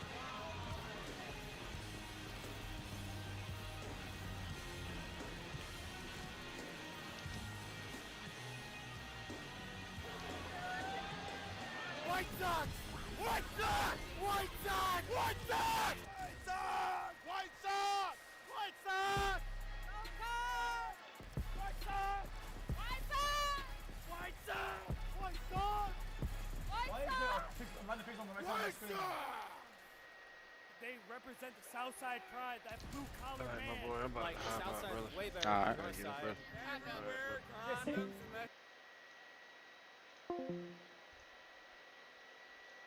You have to.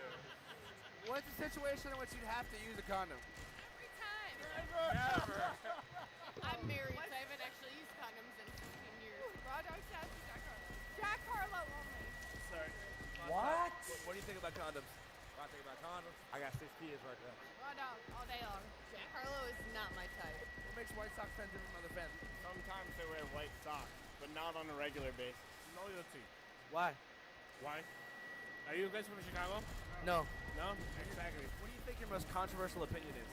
Like, what do you mean about that? For example, I believe that aliens have visited the United States of America. So do I. I also believe that the earth is not round. I also believe that the government is hiding a lot of shit from us. I also believe that the government has taken over our country. Like, you think the earth is flat for real? Huh? You think the earth is I flat? mean, we have Boy, that's the whole ideas, point. right? We have ideas. So, like, who are we to judge? White Sox hamburgers, Comiskey dog, right here. We got 2 patties, 2 scoops of cheddar cheese, and we put the pico and dagaya on top. Say it ain't so, Joe. Hamburger, hamburger, hamburger, hamburger, hamburger, hamburger. What's your biggest fear in the world? All right. Hot dog, hot dog, hot dog, hot dog, hot dog, hot dog. How do you feel about the rapper Yeet?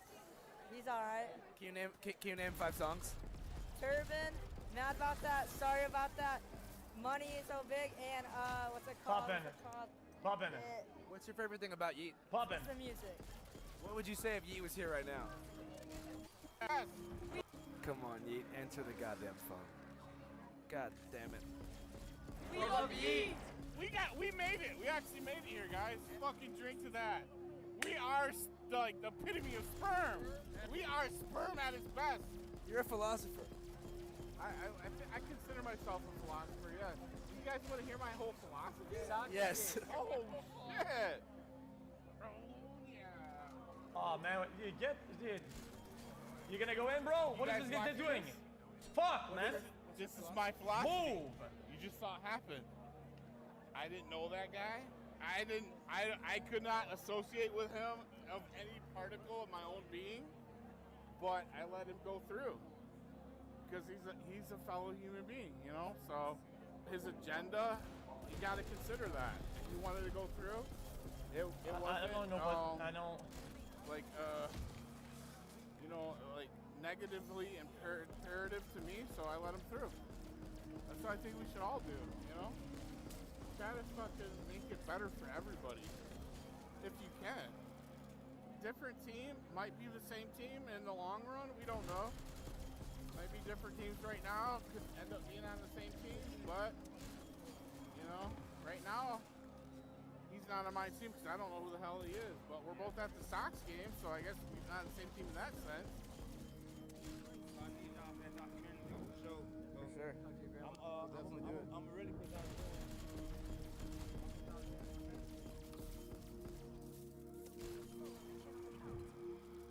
Oh, that was something. I did a video. That was pretty good.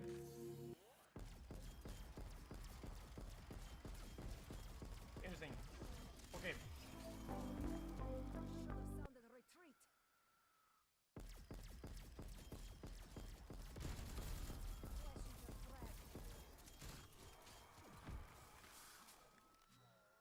Only wear it, but What?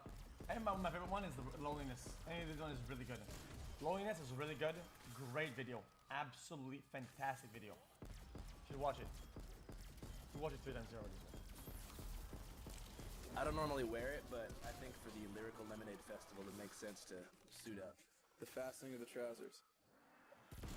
Standard mustard shirt. Pigsang, the true headliner of this festival. The buttoning of the fly. God damn it, why is there a thing called a zip tie? Don't move it. Not gonna happen, bro. So what's the plan? I don't know, I think I'm just gonna like run on stage. And say what? Just like ask whoever's performing like what's going on, how they're feeling.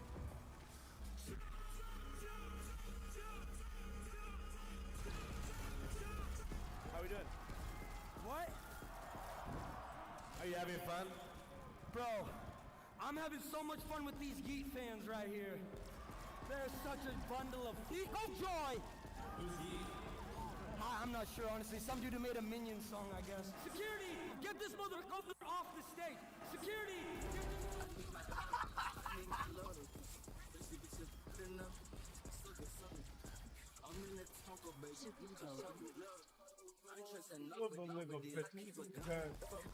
Come up. You know I'm not gonna ride. We're at a rap There's festival. some of this bitch gets a blood. Four-man quartet called the Homicide Gang. But pretty quickly into my interviews, I realized that most of the kids were there to see one performer, a man named Yeet, a vaccinated 22-year-old singer, and will track down and get a few words out of this mysterious figure. Yeet is so fucking boring. It's probably gonna be a dub, boys. Excuse me, can I please speak to Yo, Sid. Right now, he's decompressing. I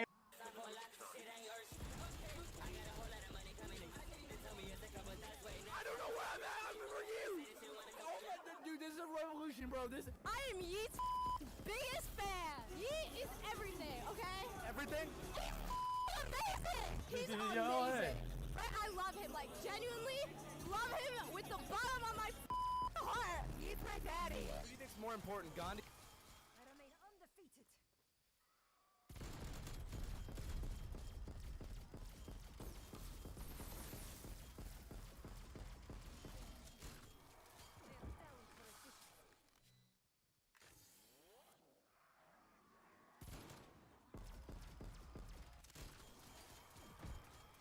Should have sounded a retreat.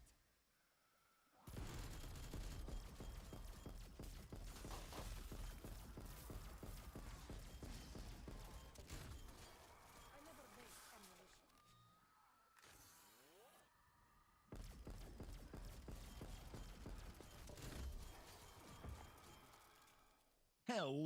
Hello everybody. Today we are doing something very special. When you go to the Steam Workshop page for Black Ops 3, you're greeted with tons of amazing custom maps, especially if you sort by top of all time. Today we are sorting by the top of all time popularity, but we're going to the very bottom of that list and playing the bottom 3 maps. Technically speaking, what should be the worst 3 maps of all time. I hope you guys enjoy, and if you're excited for the idea, please do like, comment, and subscribe. Rules for map selection is a very important thing. Number 1, it had to be a map, not a mod. Number 2, it had to load, it had to actually work. And number 3, it could not be plagiarism or promotional. I selected off of these rules. There is no personal bias. I am not hand selecting maps I think suck. In fact, in an effort to spread positivity in what may seem to be an inherently negative video, work with me to not only look at the thorns of these maps, but also the roses. These maps are not necessarily the worst of all time by any means. This is a fun video, so let's have fun. Our first map is a map called Mangotsfield School. Apparently this is